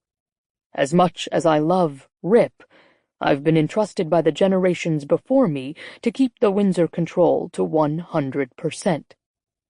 Marriage is the only way to guarantee you both share the winery. Her father faced her with a pleading gaze. Kat, I've thought about this for a long time. Rip is a good man. He's nothing like Devon, who I'll never forgive for hurting you and breaking my trust. Rip has something that I don't see much of anymore. Integrity, and the need to make his mark the old-fashioned way. Reminds me of one of those old John Wayne movies, where the cowboys were rough around the edges, but had some damn honor. The two of you are well suited. She studied her father, so wise, so loving, such a good judge of character. What did he see in Rip that she could not? Rip had made her feel things she'd never believed possible. He'd sworn to her his feelings were pure. With time, could she learn to trust him again? Forgive? Rebuild their connection so she could sift through what was real and what was fake? Confusion swamped her. "I want to help you, Papa. I just don't know if this is the right decision. I'm not ready to marry someone I can't trust with my heart." He reached over and grasped her hands. Then spend more time together, get to know each other better, and try working as a team. I'll stay on a bit longer to help. Her mind churned. Finally, she tilted her chin up and gazed at her father with determination. 1 month. At the end of that time, if I prove I can run the winery on my own, without Rip, and still don't want to marry him, you give me full ownership. A frown creased his brow. He stared at her for a long while before slowly nodding. I never want to see you unhappy, Kat. If you truly don't feel you can love Rip and can run the winery alone, at a profit, I agree. But I want you to try to keep your heart open. You deserve a man who is worthy of you. Give Rip a chance to show you who he really is. Can you do that for me? She swallowed back the lump in her throat, refusing to feel guilty about denying Rip the ownership he so badly wanted. But she needed time to decide and see if she could truly run the winery on her own. To remember what had first drawn her to him. To figure out what, if anything, was real between them. "Yes, Papa. I promise." Kat followed the twisting path down the hill. The sun sank low on the horizon, throwing the valley into a streaming silhouette of fiery colors. She leaned against the trunk of a large weeping willow tree and let the peace of the Hudson Valley wash over her, soothing her nerves. Her gaze swept over the grounds. Twisted vines newly budded with grapes thrust skyward against the backdrop of the Shangam Mountains. Rich brown soil melded into a soft carpet of green that spread out in endless acres. The outbuildings and main barn housed the heart of the operation, the blending cellars and the tasting room, where she'd spent most of her formative years. The air charged, and a quiet presence pressed down upon her. She closed her eyes halfway, trying to ignore the prickle of energy that sprang loose in her body at his nearness. The delicious scent of soap and musk drifted to her nostrils. He stopped beside her, hands in his pockets, staring out at the valley. "How did the talk with your father go?" "Fine. We agreed to delay the wedding for a month." His shoulders stiffened, but he didn't glance at her. "Giving you time to change your mind?" "Giving us both time to figure out if this is what we want." "I don't need any time. I already know what I want." Anger slapped at her. She forced the words from between gritted teeth. "Windsor Winery." "And You. Always you. A shiver bumped down her spine. My father's going to stay a while. There's a lot I need to learn. I think it's important to see if we have a chance at a real partnership. And a real marriage. The words dragged like velvet against her ears. She remembered her promise to her father and nodded. Yes. He turned to face her. The sun glinted in the coal black of his hair, throwing his profile in sharp silhouette. She studied the angular, proud lines of his face, the slash of his nose, the heaviness of his brows. His entire aura pulsed with masculine power and intensity. You'll agree to a truce? Allow me to show you what we can be to each other, beyond the winery? Her heart squeezed at the possibility of them having a fresh start. I can't promise anything. What you did in Italy will be hard for me to forgive. But for my father, I'm willing to give you a second chance. His smile startled her as much as the words he spoke in a gentle tone. Then I'll prove to you what we have is real. Her heart stuttered. He was an intoxicating puzzle of tenderness and savagery, always throwing her off balance. But she'd promised 1 month, and she intended to keep her word. We need to go slow. Of course. Can I take you on a tour? Show you all the changes we've implemented? Yes, I'd like that. He reached out his hand and waited. She stared at those strong fingers, open and waiting, then slowly placed her hand in his. Her belly dropped at that first gesture of trust, but he didn't push for more, just led her down the path toward the tasting barn. Your father said you were able to recognize a fine vintage at age 12. You have a gift. A small smile touched her lips. The Windsor blood powers my taste buds. I grew up racing barefoot across these fields and studied winemaking when other children were learning their ABCs. It's part of my history. A history you ran from. Do you regret being pulled away from Italy and the new career you wanted to launch? I regret the circumstances, she said honestly. But being home feels right. He squeezed her hand. I'm glad. Let me show you the main tasting room first. We decided to expand. She walked into the familiar barn and blinked in surprise. It was gorgeous. He'd torn down the back wall and built an impressive bar of rich cedar with elegant red stools and a large eating area made out of barrels and hand-carved wooden tables with benches. One corner held a souvenir shop filled with glasses, shirts, bottle stoppers, and an array of interesting goods. The space was easily double the size, with an organized flow that would lead guests to either individual or large group tastings. We launched a menu of wine and cheese pairings and sell picnic baskets for lunches. Our event schedule offers a band for entertainment and themed weekends that have been hugely popular. This is amazing, she murmured. One entire wall was stocked with endless bottles of wine and an elegant art display. What are your average numbers for a spring weekend? Over 2,000. Her mouth fell open. They'd courted only a quarter of that number before she left. Fascinating. We always relied on old-fashioned word of mouth and our stellar reputation, but I knew we lacked a strong marketing effort. He nodded. Unfortunately, the competition with other vineyards on the wine trail, Angry Orchard, and breweries cut into our traffic. I initiated a brand new marketing plan for weekend tastings and began booking tour buses for groups. What outlets did you use? She asked curiously, running a hand over the smooth cedar bar top. Groupon has been quite successful. We booked a local band who's been looking for exposure and has gotten popular. We built up our showing at all local events. The county fairs have been hugely profitable. She moved to the open door, staring at the plot of land filled with twisted vines, set deep in the valley away from the barns. And the vineyard? How is that working out? I've always thought it would be a good idea to try and harvest our own grapes for a small vintage, she murmured. My ex told me it was silly. He gave her a fierce frown. We established your ex was an asshole. Your father told me about it, and I thought it was a brilliant idea. We didn't need the garden or eating area placed there, so we shifted everything around. We're hoping to have our first successful harvest next spring.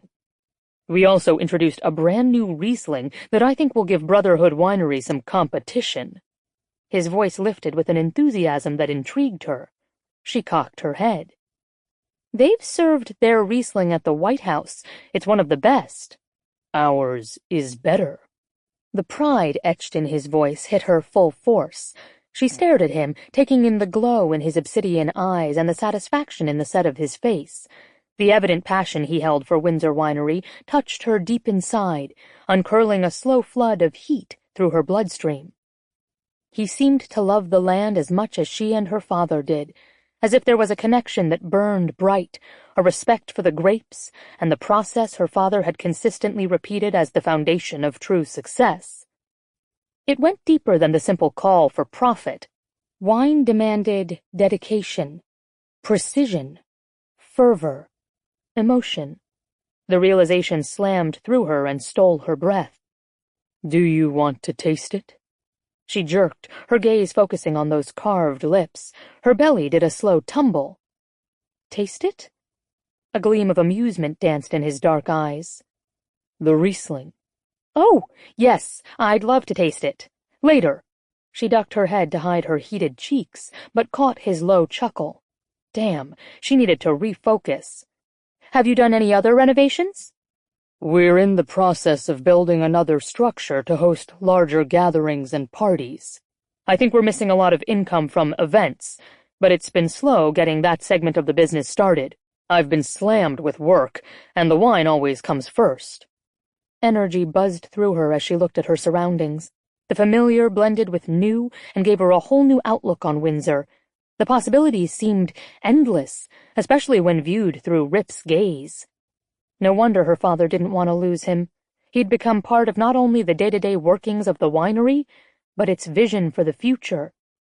She nibbled at her lip, understanding so much more now, realizing how much had changed during her absence, wondering where she fit in with her own family business. As if he caught her thoughts, he tipped her chin up with a thumb and stared into her eyes. "Katerina, I want us to work together on all these plans. But I also don't want you to feel forced into doing anything you don't want to. You left because you had no choices. This time, you do. Whether you keep designing purses, or take on the blending or tasting events, or marketing, I don't care. I want you to be happy." He seemed so sincere. Her throat tightened and she nodded, a bit overwhelmed by the sheer volume of change she'd experienced in the last 48 hours. She stepped back, needing the space. "Thank you. I think I'd like to get settled in my room, peruse the new website and catch up on some things." "Of course. I've left your things in the adjoining bedroom to mine." Her voice pitched. "Adjoining? What about my old room?" "There was a slight water leak in your room, so your father is having it repainted and renovated. This one has the biggest master bath on the opposite side of the house. I figured you'd want some privacy and space." He paused. "The door between us locks, of course. Until you decide you want it open." A shiver raced down her spine. She tried to answer but found the words stuck, so she managed a nod and a full retreat. God knew she desperately needed to regroup. Chapter 10. 1 week later, Katerina took in the massive crowds scattered over the grounds and grinned with satisfaction. Lively music drifted in the air, and the picnic tables were filled with families and couples eating and drinking wine. The day was hot and bright, and the last bus tour was scheduled to leave within the hour. Hopefully, things would begin calming down. Her gaze sought out Rip, who'd been working nonstop since 6 a.m. He stood framed in the entrance of the barn, talking to Sal, a fierce frown on his face. Dressed in dark-washed jeans and a button-down white shirt, he exuded the confidence of a leader and a quiet intensity that showed his work ethic. For the past week, she'd studied the spreadsheets to learn about the new pricing system, met and cemented relationships with all the employees, and relearned the workings of the winery under Rip's leadership. Every day brought a new challenge, and she was surprised at how much she loved waking up in the morning, a sharp focus energizing her. The door stayed closed between their bedrooms, but her heart was beginning to open with every encounter. He was endlessly patient and generous with his time, making sure to show her every change he'd instituted and listen to feedback. But it was more than that. It was the light in his dark eyes when he looked at her, the gentle sweep of his fingers over the curve of her cheek, the deep laughter he let loose in her company. Once again, he'd become the man she'd known in Italy, opening himself up to her with a relaxed ease that urged her to do the same. Sure, the sexual chemistry danced and burned between them continually, but it was the bond of friendship they'd begun to form in the past few days that held her heart captive. Shaking off her thoughts, she walked over to him. "What's the matter?" "I booked a 3 p.m. tasting for Sal with an important client. Do you remember the Wallaces?"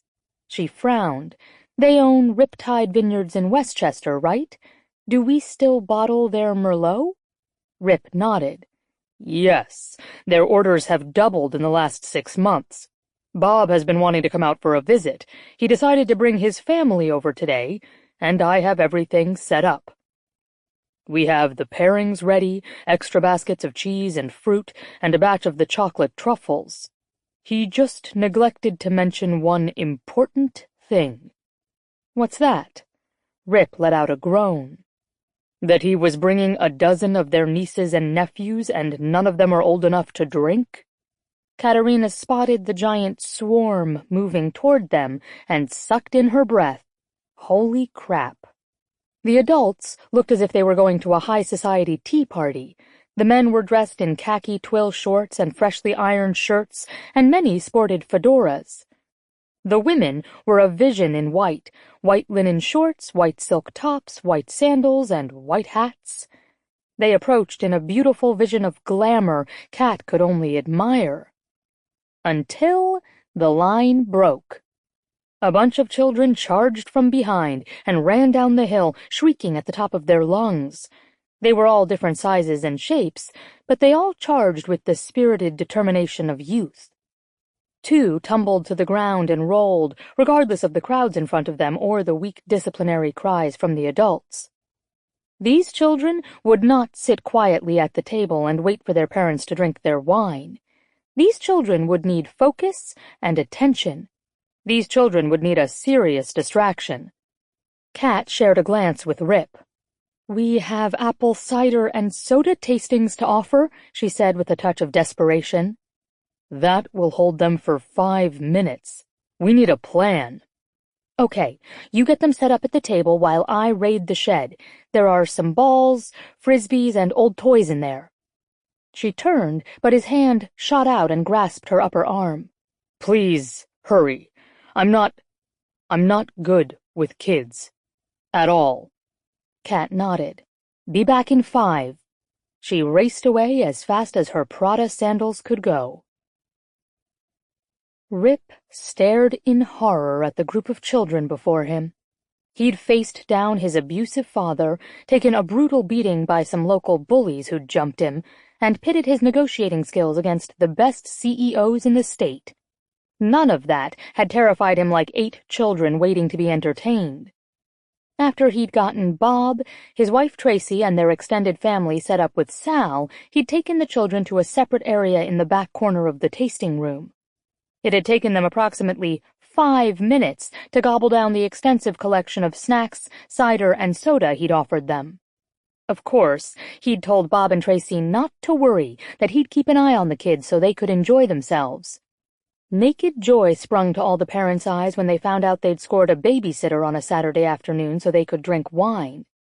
What the hell had he been thinking? And where was Katerina? "This place is boring," the chubby blonde boy with the spiked hair commented. "We could play tag," one of the little girls suggested.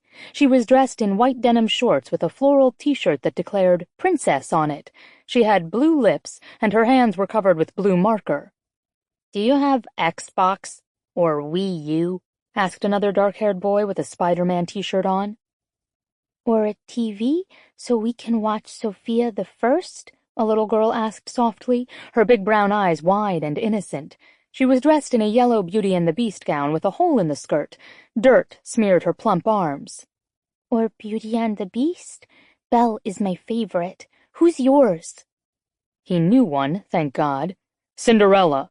Her eyes lit up. Good choice. Thank you. I want to go home, the first boy announced, his brows slamming together like a little old man. I want my mom and my 3DS. I have to go to the bathroom, another boy said. Hey, let's go pee in those tree things, the other boy yelled, pointing his finger at the window. No, I'll show you the bathrooms. We don't pee in the vines. The bell girl sighed. They like to pee everywhere, she said solemnly. Girls can't do that, 'cause we have vaginas. It's not fair. Hey, will you have a tea party with me, mister? Yes, you can be the queen because boys can do girl stuff and girls can do boy stuff, the other little girl said with importance. She had pigtails, crooked teeth, and wore a t-shirt with a sparkly cat on it. Can I borrow your phone to play Angry Birds? Another boy asked. Rip wasn't sure, but he thought a whimper escaped his lips. Suddenly, like an angel swooping down, Katerina arrived, carrying a large box with different stuff poking from the top. The kids immediately stilled, surrounding her like she was a female Santa. Okay, everybody, she announced. We're going to play outside. We'll start with capture the flag and break up into 2 teams, girls against boys. Prizes will be toys from the box. Is that Star Wars? One of the boys yelled. Maybe, she sang, blue eyes twinkling. First, capture the flag. Then we'll empty the box and play. Cool, the dark-haired boy said. Yay, the girls shrieked. Rip tossed her a grateful look, and she winked back. They headed outside the barn to the far corner of the vineyard, and she chattered non-stop with the children about endless silly subjects they seemed to enjoy. Rip trudged behind her, grateful to give her the lead, and thinking about what a wonderful mother she'd make one day. His chest tightened with a strange emotion, almost like longing for something he'd never wanted with any other woman. An hour later, after several rousing games of Capture the Flag, a few Simon Says, an epic hide-and-go-seek game, and more snacks, Rip finally collapsed under a tree. The kids were busy with pitchers of lemonade and cider and plates of cookies laid out on the picnic table. He was enjoying his lemonade and a few minutes of rest when the youngest girl, Emma, floated over to him. She had blonde flyaway hair as fine as silk, along with wide brown eyes. Can we play tea party now? She asked sweetly, reaching out to tug his hand. He blinked. You don't want to play with the toys? She shook her head. No, thank you. You're the queen. What do you want your name to be? She asked. Charlie? She giggled and shook her head harder. No, it has to be a girl's name. Oh, okay. How about Sophia? She gasped. Just like Sophia the First, she squealed. Stay there. I'll get your crown and the tea stuff. Rip watched Katerina swoop a stormtrooper into a full-on battle with Luke Skywalker and his band of rebels. The boys were all gathered around her, bashing toy figures and making cool noises. Slowly, the other 3 girls drifted over to him. What you doing? Asked the 9-year-old in the princess shirt. He'd finally learned her name was Amber, and she'd proudly recited her age many times since she was the oldest. He refused to allow his cheeks to heat up. Having a tea party with Emma. Cool, I'll help. Amber sat down with her sisters, Ellen and Sharon, and stared at him. He shifted his weight and swallowed. They kept staring. He cleared his throat. Emma came running back. I have your crown, she announced, her hands full of grass, yellow flowery weeds, and some pussy willows. Queen Sophia, how do you take your tea? He tried to speak in a manly voice. Just straight. She'd picked up a bunch of plastic cups and the last of the cookies. Settling down in the circle, the girls all surrounded him, doling out cups, pieces of cookies, and trying to construct a crown. "Queen Sophia," Emma announced. "It's time you crown us your royal subjects and give us our titles." "I want a good one," Amber said. "But first you need to wear your crown," Ellen chirped. "Lower your head." He glanced at his wristwatch and realized he wouldn't be saved for another half-hour. Then he bent his head to accept the tangle of weeds and brush that barely formed a circle. Immediately, his head itched, and he wondered about ticks or crawly bugs going into his ears. When he faced them once again, all their faces were filled with joy and wonder, as if he'd literally transformed into a queen in front of their eyes. A strange emotion coursed through him, and he wondered what it would have been like to believe in magic as a child, to be cared for and loved and protected, to feel free to be silly and adventurous and believe in his imagination. He wondered how it would feel to be safe with someone you loved. "You are now queen of the trees and the land before us," Emma said softly. "How may we serve you?" Ellen asked. He stared at the girls who waited for his answer. Oh, what the hell. He looked over and grabbed a stick from the ground. "First, I must properly knight each one of my loyal subjects," he said seriously. "Princess Emma, I crown you the Animal Whisperer. You may now communicate with all the animals in the land."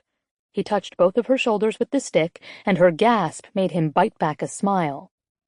"Princess Amber, I knight you Protector of the Light. No darkness or shadow shall reign in your presence." "Cool," Amber murmured. He went down the line, knighting each of the girls. After they each had their special jobs, they indulged in tea and cookies, chattering about the ways to protect their land without war or guns, or, as Emma termed it, mean stuff. He didn't notice the shadow falling over them until he looked up and met a pair of whisky eyes. "What are you doing?" she asked, her voice husky. "Playing," he said simply.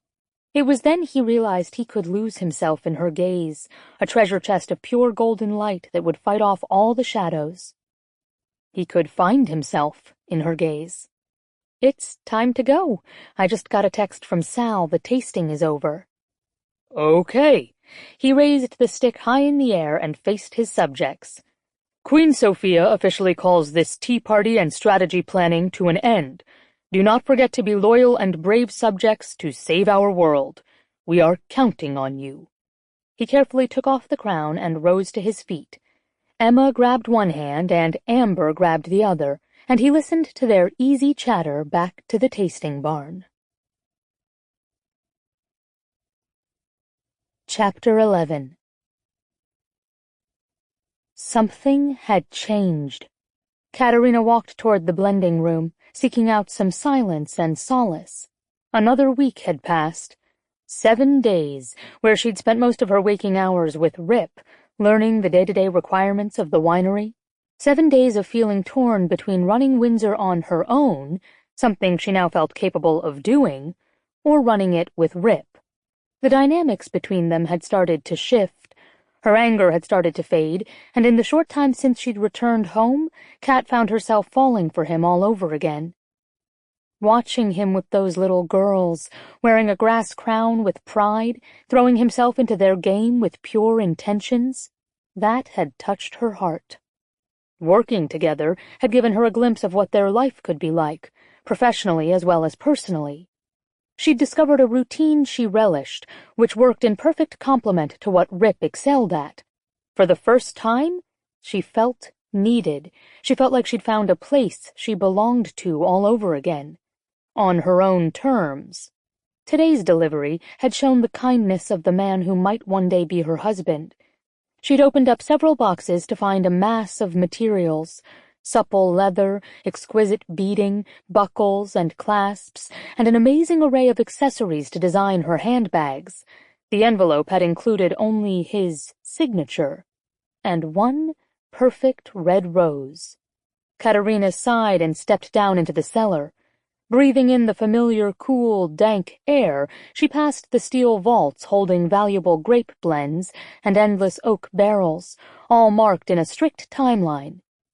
As she made her way further down the halls, another scent rose in the air, a scent she was beginning to crave on a regular basis. The scent of man and soap and musk, uniquely his. "Were you looking for me?" The gravelly voice stroked her ears and tumbled her belly. She eased deeper into the dim light and found him perched on a low barrel, a few glasses by his elbow. 3 bottles were lined up and uncorked in front of him. He wore the black t-shirt she'd bought him, declaring bread or death, and the snug fabric hugged his broad shoulders and chest.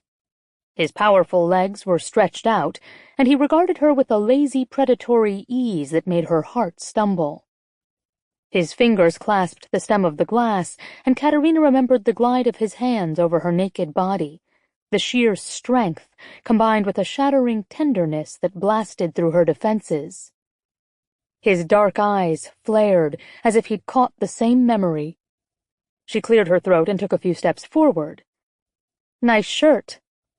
His lips tugged up in a half-smile. "One of my favorites. Reminds me of you." The simple words cut deep, past the carefully built barriers of her heart. She shifted her weight, fighting the need to go to him and hold him close. "I wanted to thank you for the supplies you sent. That was very thoughtful." He arched one black brow. "You're welcome." A short silence settled between them. The finely tuned sexual tension stretched tight. She pulled in a breath. "I don't want you to feel like you were forced to give up your dreams to return home. Have you been happy working at the winery?" She blinked. It was rare anyone ever asked if she was happy doing anything. Katerina pondered his question. "Yes, it feels different this time. The changes you instituted give the place a freshness and new energy. Actually, I wanted to talk to you about the additional structure being built. I think we need to think bigger than parties. A wedding venue on our grounds would be a huge draw here. I'd like to speak to an architect about installing a permanent overhang so we could have ceremonies and receptions without worry about weather. What do you think?" He cocked his head.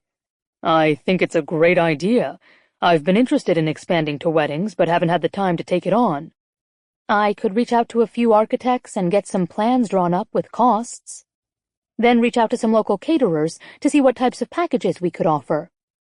"Yes, but I'm slammed with other stuff. Can you run with this?" "I'd love to." "Then it's your project. Just let me know how I can help." Satisfaction rushed through her. Rip trusted her. The past 2 weeks had shown he valued her opinion and wasn't just trying to humor her when she brought up new ideas. For the first time, she felt like Windsor Winery truly belonged to her. It was a precious gift. And this man had given it to her. "Thank you." They stared at one another. Awareness surged between them. "What are you doing?" she finally asked. "Taste testing. You came at a perfect time." He lifted the glass, swirling it around. "I need you to try this competitor's wine and tell me what you think." She cocked her head, studying the intense frown on his face. Her hands itched to smooth the crease away, run her fingers down his stubbled cheek, trace the sulky curve of those lips. She swallowed, smothering the hot bolt of sensual attraction that tugged at her belly and softened her sex. "Sure." His voice dropped. "Come here." She closed the distance between them on shaky legs, reaching out for the glass he'd been swirling in contemplation, already making note of the splash of the legs against the sides. He took her by surprise by lifting the glass and pressing the rim to her lips. "Close your eyes," he demanded softly, and automatically she obeyed. "Smell." She took a deep breath. Blackberry, a hint of currant, a touch of orange. "Now, drink." He tilted the glass, and she drank. She held the cool liquid in her mouth for a moment, allowing the flavors to warm, letting her Windsor palate take over.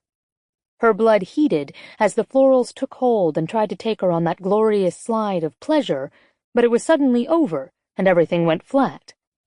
Her eyes flew open. "What do you think?" His eyes were so dark, seething with a passion that stole her breath. He looked at her like that every day, his gaze hungrily roving over her.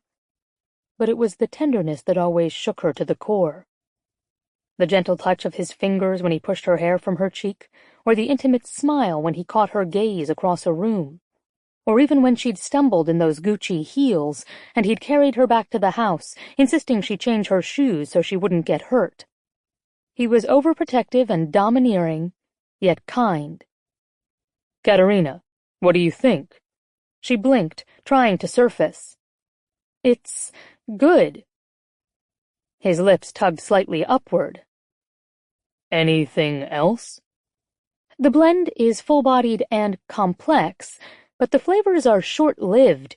It needs—" She broke off, struggling to put her thoughts into words. Rip bent closer, his lips hovered inches from hers. "More?" An explosion of heat rocked through her. A whirling array of images flickered in her vision. Images of his hands over her skin, whispering demands in her ear, thrusting into her body as he commanded she give him more. "More what, Katerina?" he asked. His hand traced the line of her jaw, down to her beating pulse, over her shoulder, across the swell of her breasts. Her heartbeat thundered at the light strokes of those talented fingers. Her nipples hardened and pushed against her blouse in a demand to be freed. "Tell me what you think it needs." Her voice was ripped from her throat. "More passion?" She trembled, caught on the precipice of backing up and moving closer. "More richness?" Her tongue slid along her bottom lip to catch the last ruby drop of liquid. An animal groan escaped his chest. "More heat?" The silence pulsed with unspoken demands. Slowly, he placed the glass down. She caught the tremble in his hand and knew he was just as affected, the crackling sexual tension ready to ignite between them. He cleared his throat. "Very good. Now, I want you to taste one of ours. It's a new blend I've been working on." He handed her a bottle of water, and she drank to cleanse her palate. Then he took the other bottle of wine and poured a new glass, duplicating his motions. She noticed the legs were stronger on this one, the rhythmic swirl of the liquid almost hypnotizing. "Close your eyes." She obeyed. "Smell." The aroma rose to her nostrils. Like the first, she scented berries and currant, but there was an undercurrent of smokiness, mixed with a hint of dark chocolate. The complexity was heaven to her nose. "Now, taste." The rim was pressed to her lips, and she opened her senses. The ruby liquid slid over her tongue and burst into bright florals of deep berries. This time, the flavors softened as she held it in her mouth, and the smooth smokiness lingered, stretching out into various notes as she swallowed. The tannins were rich, without a bitter aftertaste, and she immediately craved another taste, her brain scrambling to make sense of the beautiful tones. She opened her eyes. His gaze burned and ate her alive, and without thought she lifted her arms to grip his shoulders. The aroma seduced me. "And? Tell me more." She shuddered at his raw, almost carnal demand. This time the flavors lingered. It started off bright and fresh, then turned darker and more intense. Her nails bit into hard muscle, a groan ripped from his lips. "Did my blend give you more? Did it give you what you crave from a wine?" She tipped her head back with an open invitation. Intense hunger exploded in her belly, traveling like wildfire through her body, heating up her blood. "It was real," she whispered. The first promised, but didn't deliver. His palms rested on each side of her head as his mouth descended. His breath rushed warmly over her lips. "You're right. Our competitor held back. When the winemaker is afraid of being overwhelmed by raw form, the product will be flat. On the surface, the wine will look normal, but the trick will be discovered the moment someone tastes it. The emotions may have been avoided, but the product will be lifeless." His voice shook with promise. "I would never make such a mistake." His mouth stamped over hers. He kissed her with all the pent-up passion that had been building over the last 2 weeks, thrusting his tongue deep inside and gathering her taste. She clutched at his shoulders and matched every demand with her own, her nails sinking deep into his muscles, opening her mouth wider for him. He pulled her tight against him, his hands cupping her ass and lifting her onto his lap. Her legs wrapped around his hips, his erection notched between her thighs as he kept kissing her, deep and hard, his tongue claiming her with every fierce stroke. "I've missed you so damn much," he muttered, nipping at her bottom lip, then soothing with his tongue. "I've missed you too," she admitted, arching back with invitation, desperate to touch and taste every part of him. He pressed kisses down her neck, biting the sensitive flesh, and she slid her hands under his shirt to stroke his hair-roughened chest, reveling in each hard muscle that jumped under her touch. He muttered something under his breath, either a curse or a prayer, and rocked her against his erection. She squeezed her thighs tight and buried her face in his neck, as every muscle in her body tightened with the aching need for release.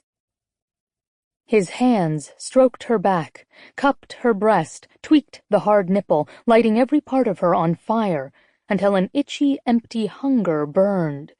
"Need more," she gasped, her hips rolling with her own demand. "Please." He growled her name, kissing her deeply, and worked his hand down the front of her jeans, his fingers just touching the lacy edge of her underwear. "My God, you're on fire for me.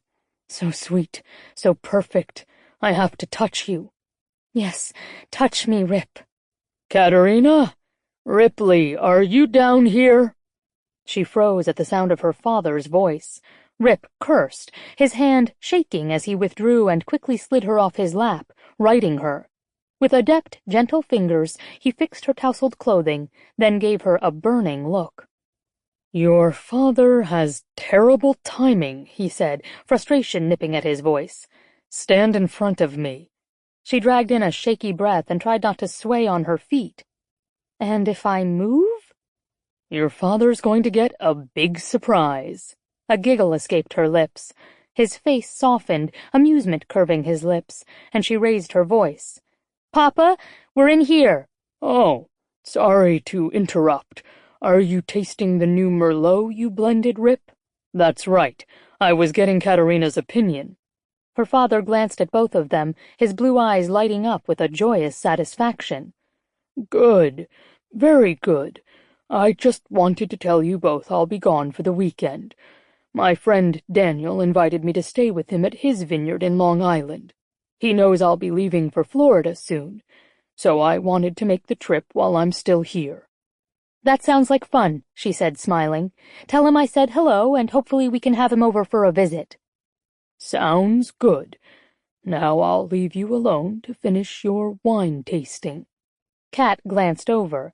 The banked promise of finishing what they started gleamed in Rip's inky eyes, and suddenly she panicked, needing the space. It had only been 2 weeks, and already her emotions ran deep. Each encounter she spent with her prospective husband solidified their connection and pushed her closer to admitting she was falling in love with him all over again. If she took him into her bed, she'd have no place left to hide. She had to be completely sure. "I'll go with you, Papa," she said, quickly joining his side. Rip frowned but didn't call her back. "I have some things to finish up.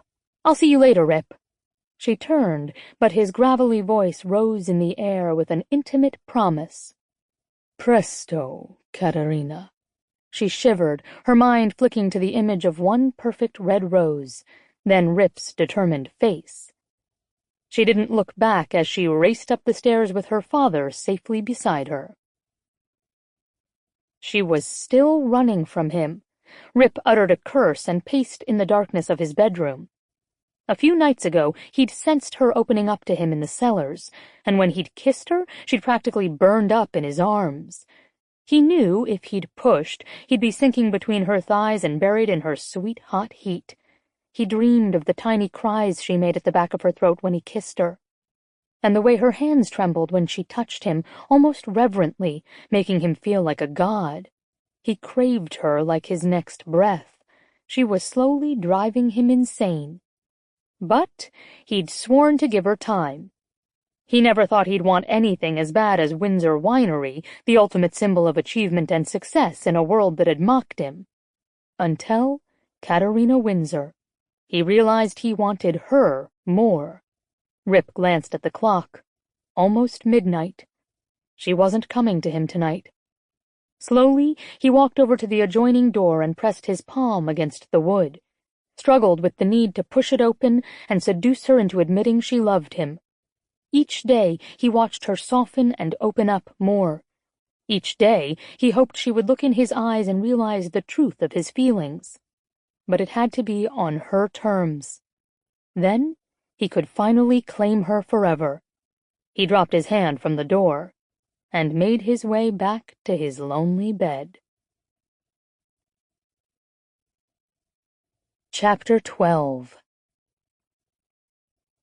Katerina lay in her bed and stared up at the ceiling. Midnight. She couldn't stop thinking about him. Since their kiss in the cellar, she'd realized Rip Savage was the type of man she'd been looking for her whole life. When she opened herself up in Italy and discovered his betrayal, it had been easy to hide behind newly built walls. Falling in love was scary as hell, and her past had not been a success story. But now that she was back at Windsor, she knew things had changed. By being forced to start over, they'd strengthened the foundation of their relationship. Every day, he proved his true feelings for her. She woke up every morning excited to see him. She loved talking with him, working with him, and most of all, she saw clearly the man her father had taken in like family. He'd been right. Rip was a man who had the potential to love passionately, and had transformed the winery by pouring in his very heart and soul. It was more than a business to him. It was his livelihood, his creative vision, his home. Kat sat up in bed. For the past few nights, she'd allowed herself the space and time to come to terms with the overwhelming truth. She loved Rip Savage and wanted to marry him. It was time to finally show him. She got up from bed, shivering as her bare feet hit the cold floor, and walked over to the adjoining door. Her hand settled on the knob, and her heart pounded madly in her chest. Would it be locked? Would he be asleep?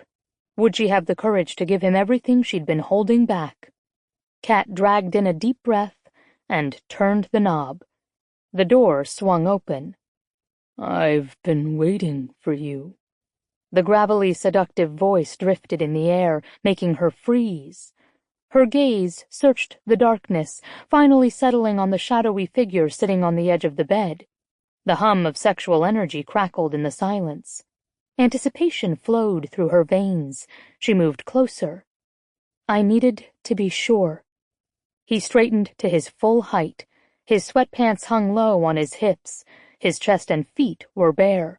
Coal-black hair curled around his ears and brushed his neck, the thick strands tousled as if he'd been trying to sleep. The scent of musk and man drifted to her nostrils. His gaze seethed with emotion as he slowly closed the distance between them, stopping right in front of her. "And now? Are you sure?" Her breath shuddered from her lips. She lifted her hands and placed them on his shoulders. "Yes." His mouth descended. His lips brushed hers with the lightest of strokes, his tongue gliding along the edges of her mouth in a teasing caress. She rose on tiptoes to get closer, to get more, but he resisted, nibbling on her bottom lip as his tongue slid between her lips for just a taste, then drew back. "I need the words," he commanded, his hands pulling through her hair, rubbing the strands between his fingers. "I need you to be mine, because without you, this winery means nothing to me anymore. I want you in my bed, in my life, want you for my wife. Want you forever. Do you understand?" Her skin burned. She shook with pure need, her eyes stinging with emotion, and clasped her hands behind his head, arching up. "I want you, too," she breathed out against his damp lips. "I want you to be mine. I want to run the winery with you and be your lover and your friend. I want you to be my husband, for us to be a family. Do you understand, Rip Savage? Right now, it's about you and me. Nothing else." His mouth took hers, his tongue plunging deep, claiming her with possessive strokes as he drank, the raw hunger beckoning to her like a primitive mating call. The rough scratch of his stubble rubbed against her cheeks, and she thrust all 10 fingers into his midnight hair, holding him with her own demand as she met and matched every stroke of his tongue with her own. He dragged his mouth from hers and stared into her eyes with a stirring tenderness. Then he bent over and swept her into his arms, carrying her to the bed and laying her on the quilt. Never taking his gaze from her face, he stripped off his sweats and joined her. With quick movements, he pulled the black slip down over her shoulders, releasing her naked breasts, dragging the silky material over her belly, her hips, her legs, then tossing it to the floor. He lay against her, hard muscles pressed against her soft curves. One thigh tangled with hers, holding her open for his touch. Then he proceeded to fulfill the glittering promise in his eyes as he used his mouth and hands and tongue to push her to the limit of ecstasy. Her breasts were treated to the loving touch of his fingers as he tugged at her nipples and soothed with his tongue. He stroked the flesh of her stomach, her thighs, explored the dip of her belly button and the sensitive crease where hip met thigh. She was just as greedy to touch him. She tested his hard muscles with her nails, tangling her fingers in the thicket of hair that covered olive-toned skin. She traced the lean strength of his thighs, moving inward, cupping and squeezing his pulsing shaft with loving strokes that made him suck in his breath and jerk his hips. With a growl, he shifted lower, pushing open her thighs, and then she felt his warm breath on her sensitive core. Every muscle tightened with anticipation, her breath coming in ragged gasps, and then his tongue licked her slow and sweet, and she arched into the pillow, begging for more. He gave it to her. He rubbed her clit with a feather-light touch as his tongue explored, pushing her closer to the edge. Curling 2 fingers, he thrust into her over and over until he found the spot that made everything inside clench and shiver. His tongue licked her clit, and he hit the magic spot, and then she was coming hard, his name falling from her lips. Kissing her gently through the aftershocks, he fit himself with a condom. Then rose up above her and interlaced his fingers with hers. Her dazed gaze met his, and his lips tugged in a sensual smile that promised her everything. Again. He surged inside her with one strong, perfect thrust. She gasped at the stretching, tight sensation, her body quivering and clenching down. His fingers squeezing hers, his gaze pinned on her face, he took her on a wild ride where her body met and matched each thrust he demanded. The tension escalated slowly as Rip contrasted long, deep strokes with slow, teasing motions until she was mad for him. The pace increased to a demanding, frantic tempo until she hurled over the edge, screaming from the shattering release. He called out her name as he shuddered and came, his body jerking, hands still holding hers. They drifted down together in a pile of tangled limbs and sweat-dampened skin. A long while later, he whispered the words in her ear. "I love you, Katerina Victoria Windsor." She smiled in the darkness and stroked his cheek. "And I love you, Ripley Savage." She closed her eyes with a contented sigh and slept. Chapter 13. 1 week later, her father's voice echoed up the stairs. "Delivery for you, sweetheart." She made her way down, smiling back at him as he placed the vase down on the table. 24 red roses gleamed in the sunlight, the ruby-soft petals opened in full bloom. She lowered her nose to the bouquet and drew in a deep breath. The sweet scent reminded her of everything she'd once longed for, and finally had. "Going to read the card?" he asked teasingly. She plucked the small cream envelope from the holder, already knowing what it said. Presto. Yes, she thought to herself. Soon.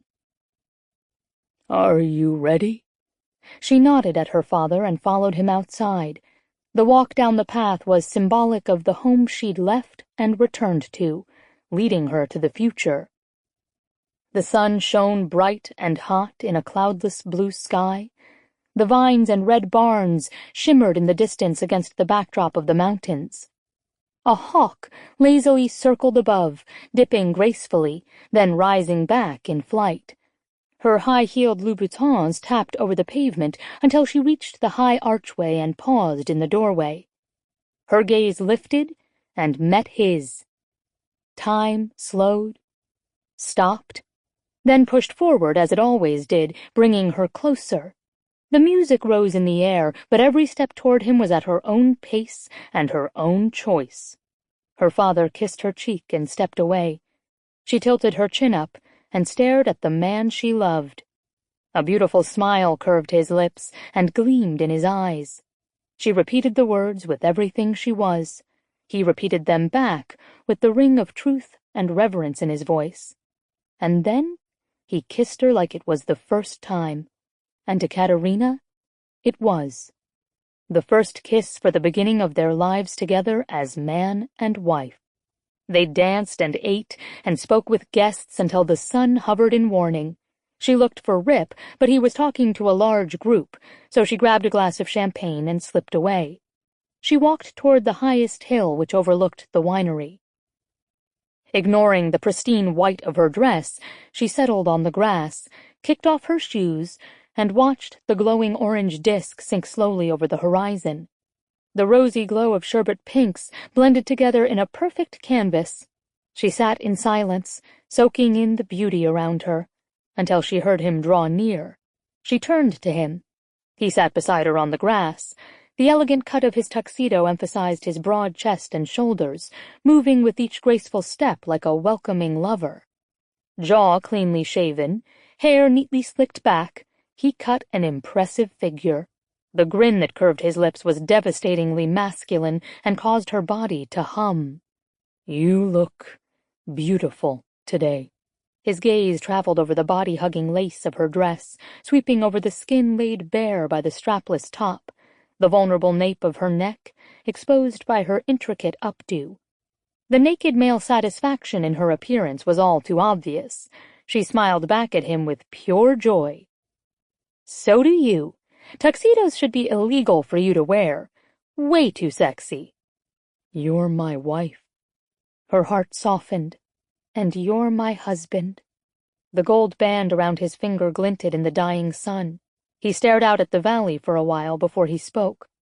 When I was young, I never dreamed I could love anyone the way I love you. But more importantly, I never believed someone could love me just as much. Thank you, Katerina, for trusting me with your heart. Tears stung her eyes. This brooding, strong, defiant man had a heart so big he humbled her. She reached out and took his hand, leaning against his warm strength. You're my home now, Ripley Savage, and I'll never leave. They stared out over the valley that belonged to both of them. The vines swayed in the warm breeze, and the music drifted in the air, filled with laughter and chatter and celebration. They sat together, hands entwined, watching the sunset. Epilogue. 1 month later. Kat hoisted the box out of the back seat and trudged toward the Salvation Army store. Finally, she'd managed to carve out time and get rid of some old clothes and belongings since her father had moved. The cashier pointed her toward the back for drop-offs, and she chatted with the sweet young girl who helped her remove the items for tagging purposes. Toward the bottom, her hands closed around the fabric-covered book, and she pulled it out in surprise. Holy crap, she'd forgotten about the love spell. Do you want me to take that for the book section? The girl asked. Kat shook her head. Actually, I'm going to keep this one. Thanks. She slipped it in her purse, finished up, and walked back to the car. Alone, she took out the book again and flipped through the pages. Amused, she remembered how pissed she had been at Earth Mother when Rip had announced they needed to marry. Who would have thought he'd end up being her true soulmate? The image of her list danced in her mind, and she mentally recited the traits she requested. Huh, interesting. Rip was everything she'd asked for. How odd. Even weirder, he'd shown up right after she'd cast the spell. Of course, it had taken her a while to realize he was the one. But was it coincidence he'd appeared in Italy hours after the spell? And what about the strong connection between them? It had been instant attraction, as if it was meant to be. As if Earth Mother had taken care of her but liked to play a few games first. A chill skated down her spine. She closed the book and tucked it back into her purse. Why did she suddenly feel like she'd dropped into one of her favorite movies, Practical Magic? And why did she have this sudden urge to pass it on to the next woman?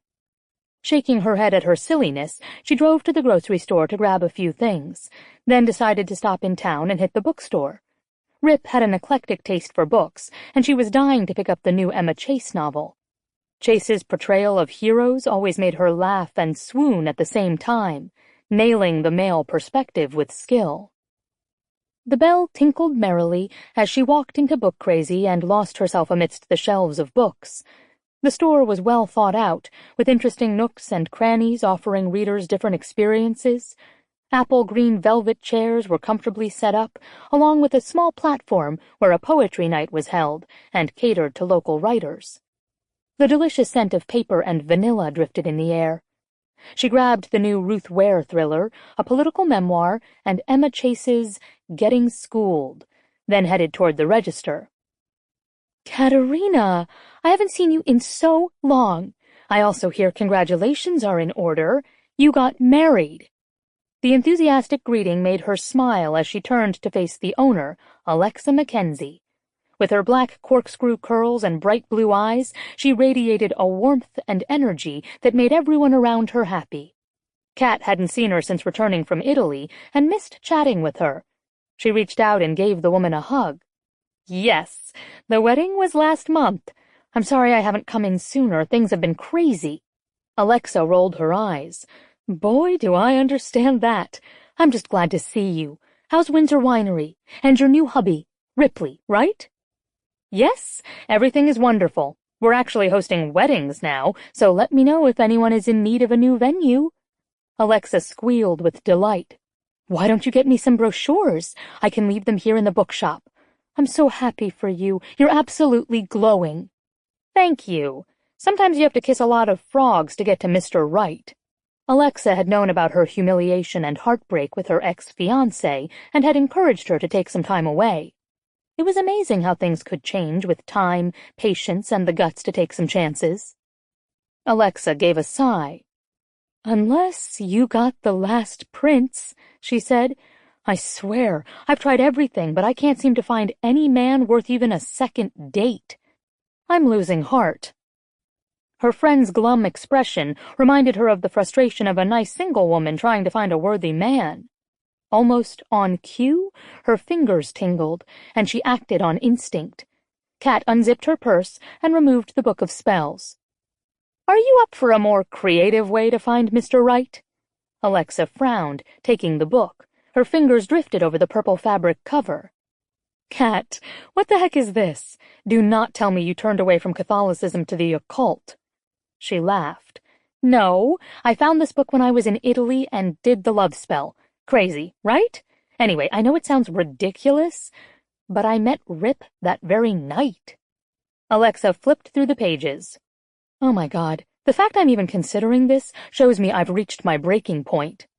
Listen, grab a bottle of wine one night and just do it for fun. But when you meet Mr. Right, make sure you get married at Windsor Winery. Alexa shook her head and laughed. You have a deal. Here, let me ring you up. And thanks for the book. My pleasure. She paused, considering how much to admit. And, Alexa? Yeah? Don't be surprised if Mr. Right seems to be Mr. Wrong at first. I have a feeling Earth Mother is a complicated entity. Alexa quirked a brow, obviously confused, but nodded with her usual sunny smile. Of course. Katerina bought her books, hugged Alexa goodbye, and headed back to the winery. Whether it had been the Book of Spells, or her father, or just plain old-fashioned luck and fate, she was grateful to have met Rip Savage. She was grateful she'd never given up on love. This has been an Audible Studios production of The Marriage Arrangement, A Marriage to a Billionaire novella. Written by Jennifer Probst. Performed by Madeline Mabey. Executive producers Kristen Lang and Mike Charzik. Producer Chelsea Pita. Copyright 2018 by Triple J Publishing, Inc. Sound recording copyright 2018 by Audible, Inc. Audible Studios is a division of Audible, Inc.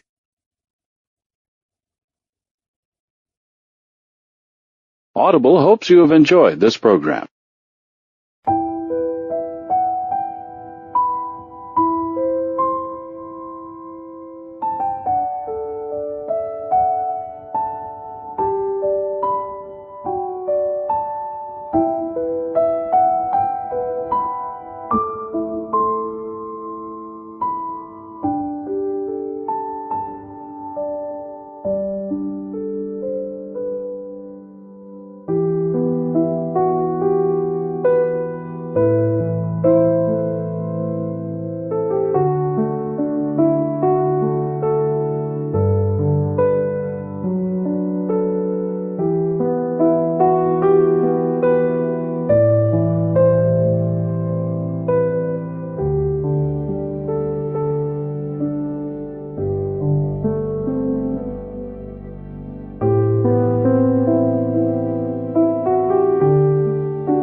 hands and tongue to push her to the limit of ecstasy. Her breasts were treated to the loving touch of his fingers as he tugged at her nipples and soothed with his tongue. He stroked the flesh of her stomach, her thighs, explored the dip of her belly button and the sensitive crease where hip met thigh. She was just as greedy to touch him. She tested his hard muscles with her nails, tangling her fingers in the thicket of hair that covered olive-toned skin. She traced the lean strength of his thighs, moving inward, cupping and squeezing his pulsing shaft with loving strokes that made him suck in his breath and jerk his hips. With a growl, he shifted lower, pushing open her thighs, and then she felt his warm breath on her sensitive core. Every muscle tightened with anticipation, her breath coming in ragged gasps, and then his tongue licked her slow and sweet, and she arched into the pillow, begging for more. He gave it to her. He rubbed her clit with a feather-light touch as his tongue explored, pushing her closer to the edge. Curling 2 fingers, he thrust into her over and over until he found the spot that made everything inside clench and shiver. His tongue licked her clit, and he hit the magic spot, and then she was coming hard, his name falling from her lips. Kissing her gently through the aftershocks, he fit himself with a condom, then rose up above her and interlaced his fingers with hers. Her dazed gaze met his, and his lips tugged in a sensual smile that promised her everything. Again. He surged inside her with one strong, perfect thrust. She gasped at the stretching, tight sensation, her body quivering and clenching down. His fingers squeezing hers, his gaze pinned on her face, he took her on a wild ride where her body met and matched each thrust he demanded. The tension escalated slowly as Rip contrasted long, deep strokes with slow, teasing motions until she was mad for him. The pace increased to a demanding, frantic tempo until she hurled over the edge, screaming from the shattering release. He called out her name as he shuddered and came, his body jerking, hands still holding hers. They drifted down together in a pile of tangled limbs and sweat-dampened skin. A long while later, he whispered the words in her ear. "I love you, Katerina Victoria Windsor." She smiled in the darkness and stroked his cheek. "And I love you, Ripley Savage." She closed her eyes with a contented sigh and slept. Chapter 13. 1 week later, her father's voice echoed up the stairs. "Delivery for you, sweetheart." She made her way down, smiling back at him as he placed the vase down on the table. 24 red roses gleamed in the sunlight, the ruby-soft petals opened in full bloom. She lowered her nose to the bouquet and drew in a deep breath. The sweet scent reminded her of everything she'd once longed for, and finally had. "Going to read the card?" he asked teasingly. She plucked the small cream envelope from the holder, already knowing what it said.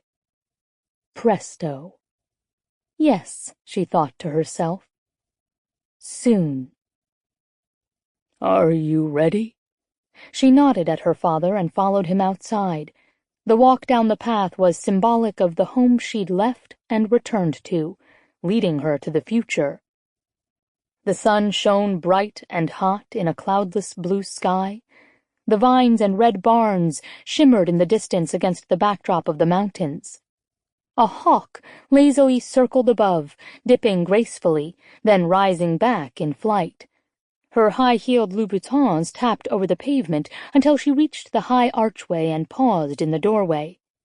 Her gaze lifted and met his. Time slowed, stopped, then pushed forward as it always did, bringing her closer. The music rose in the air, but every step toward him was at her own pace and her own choice. Her father kissed her cheek and stepped away.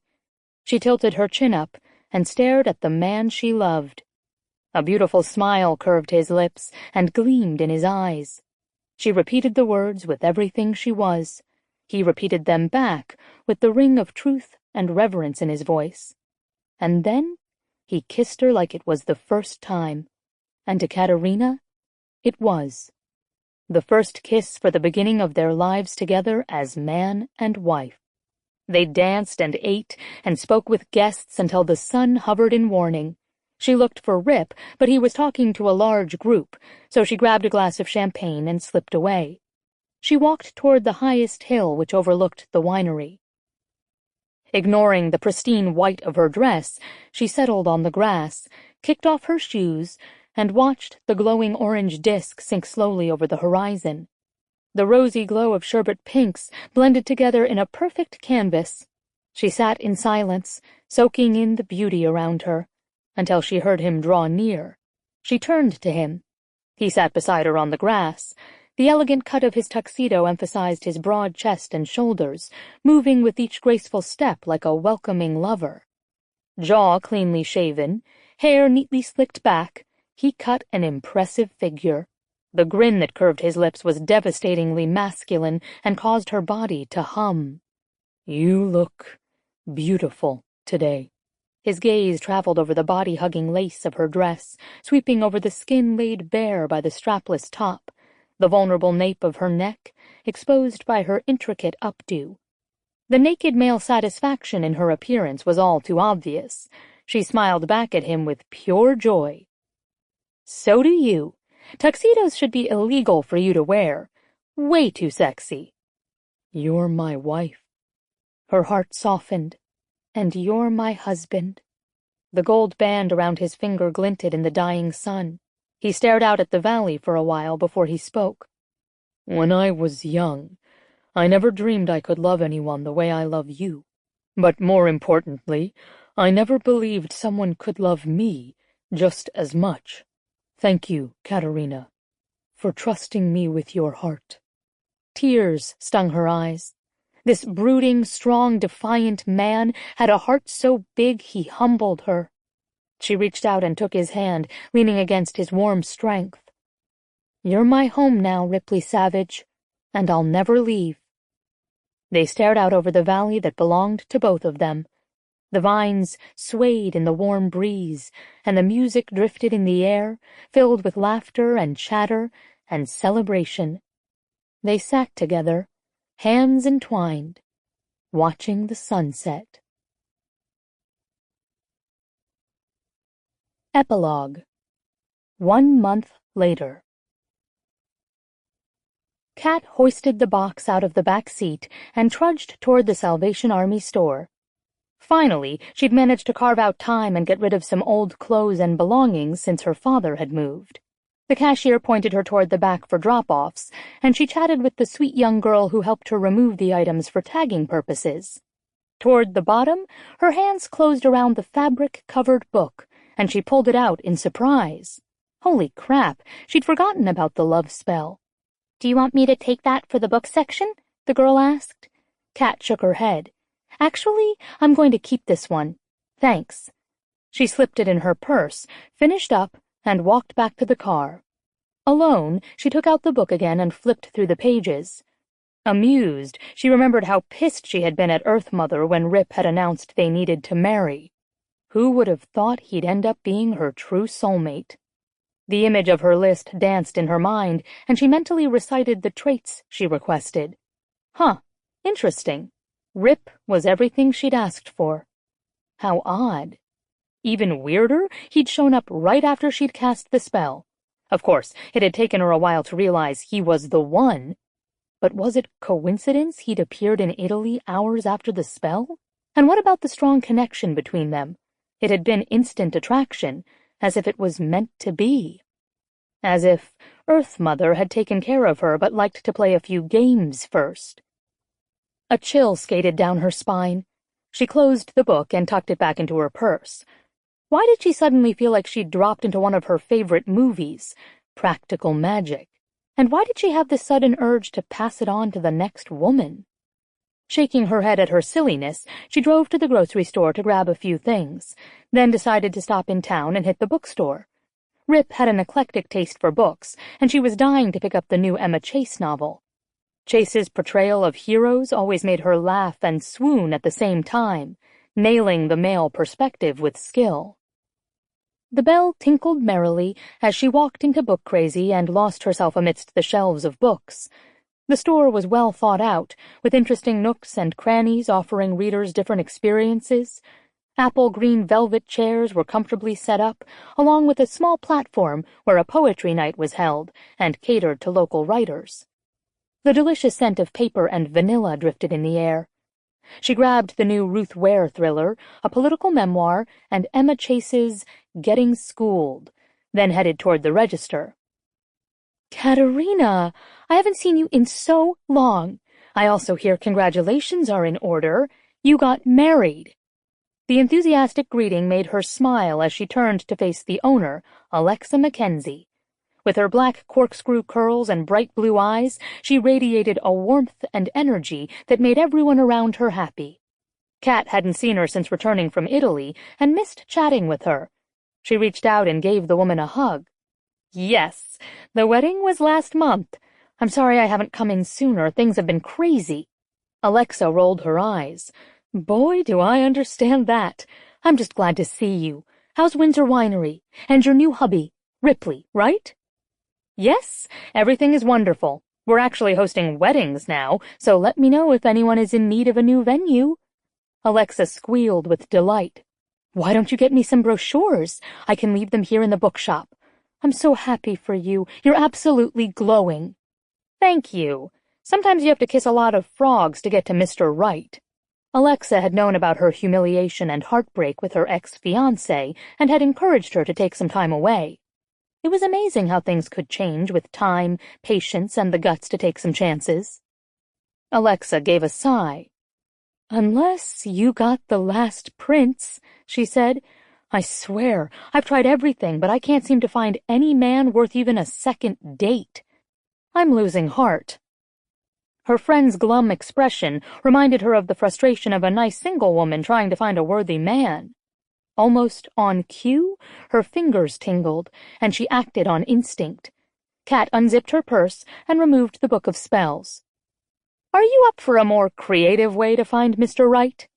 Alexa frowned, taking the book. Her fingers drifted over the purple fabric cover. Kat, what the heck is this? Do not tell me you turned away from Catholicism to the occult. She laughed. No, I found this book when I was in Italy and did the love spell. Crazy, right? Anyway, I know it sounds ridiculous, but I met Rip that very night. Alexa flipped through the pages. Oh my God, the fact I'm even considering this shows me I've reached my breaking point.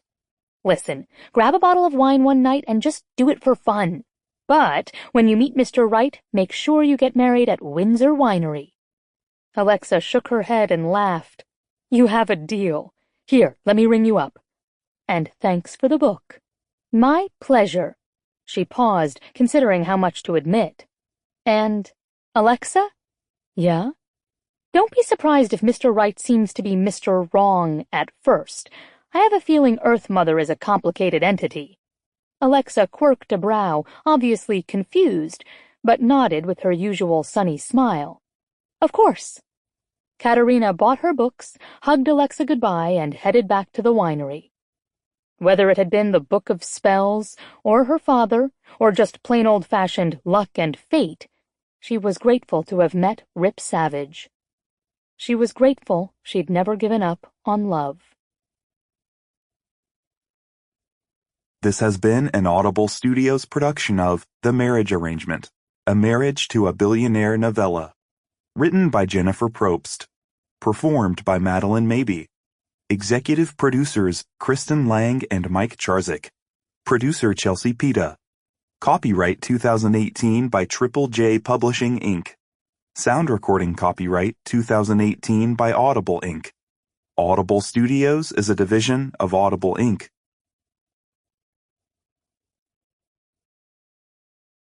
Audible hopes you have enjoyed this program.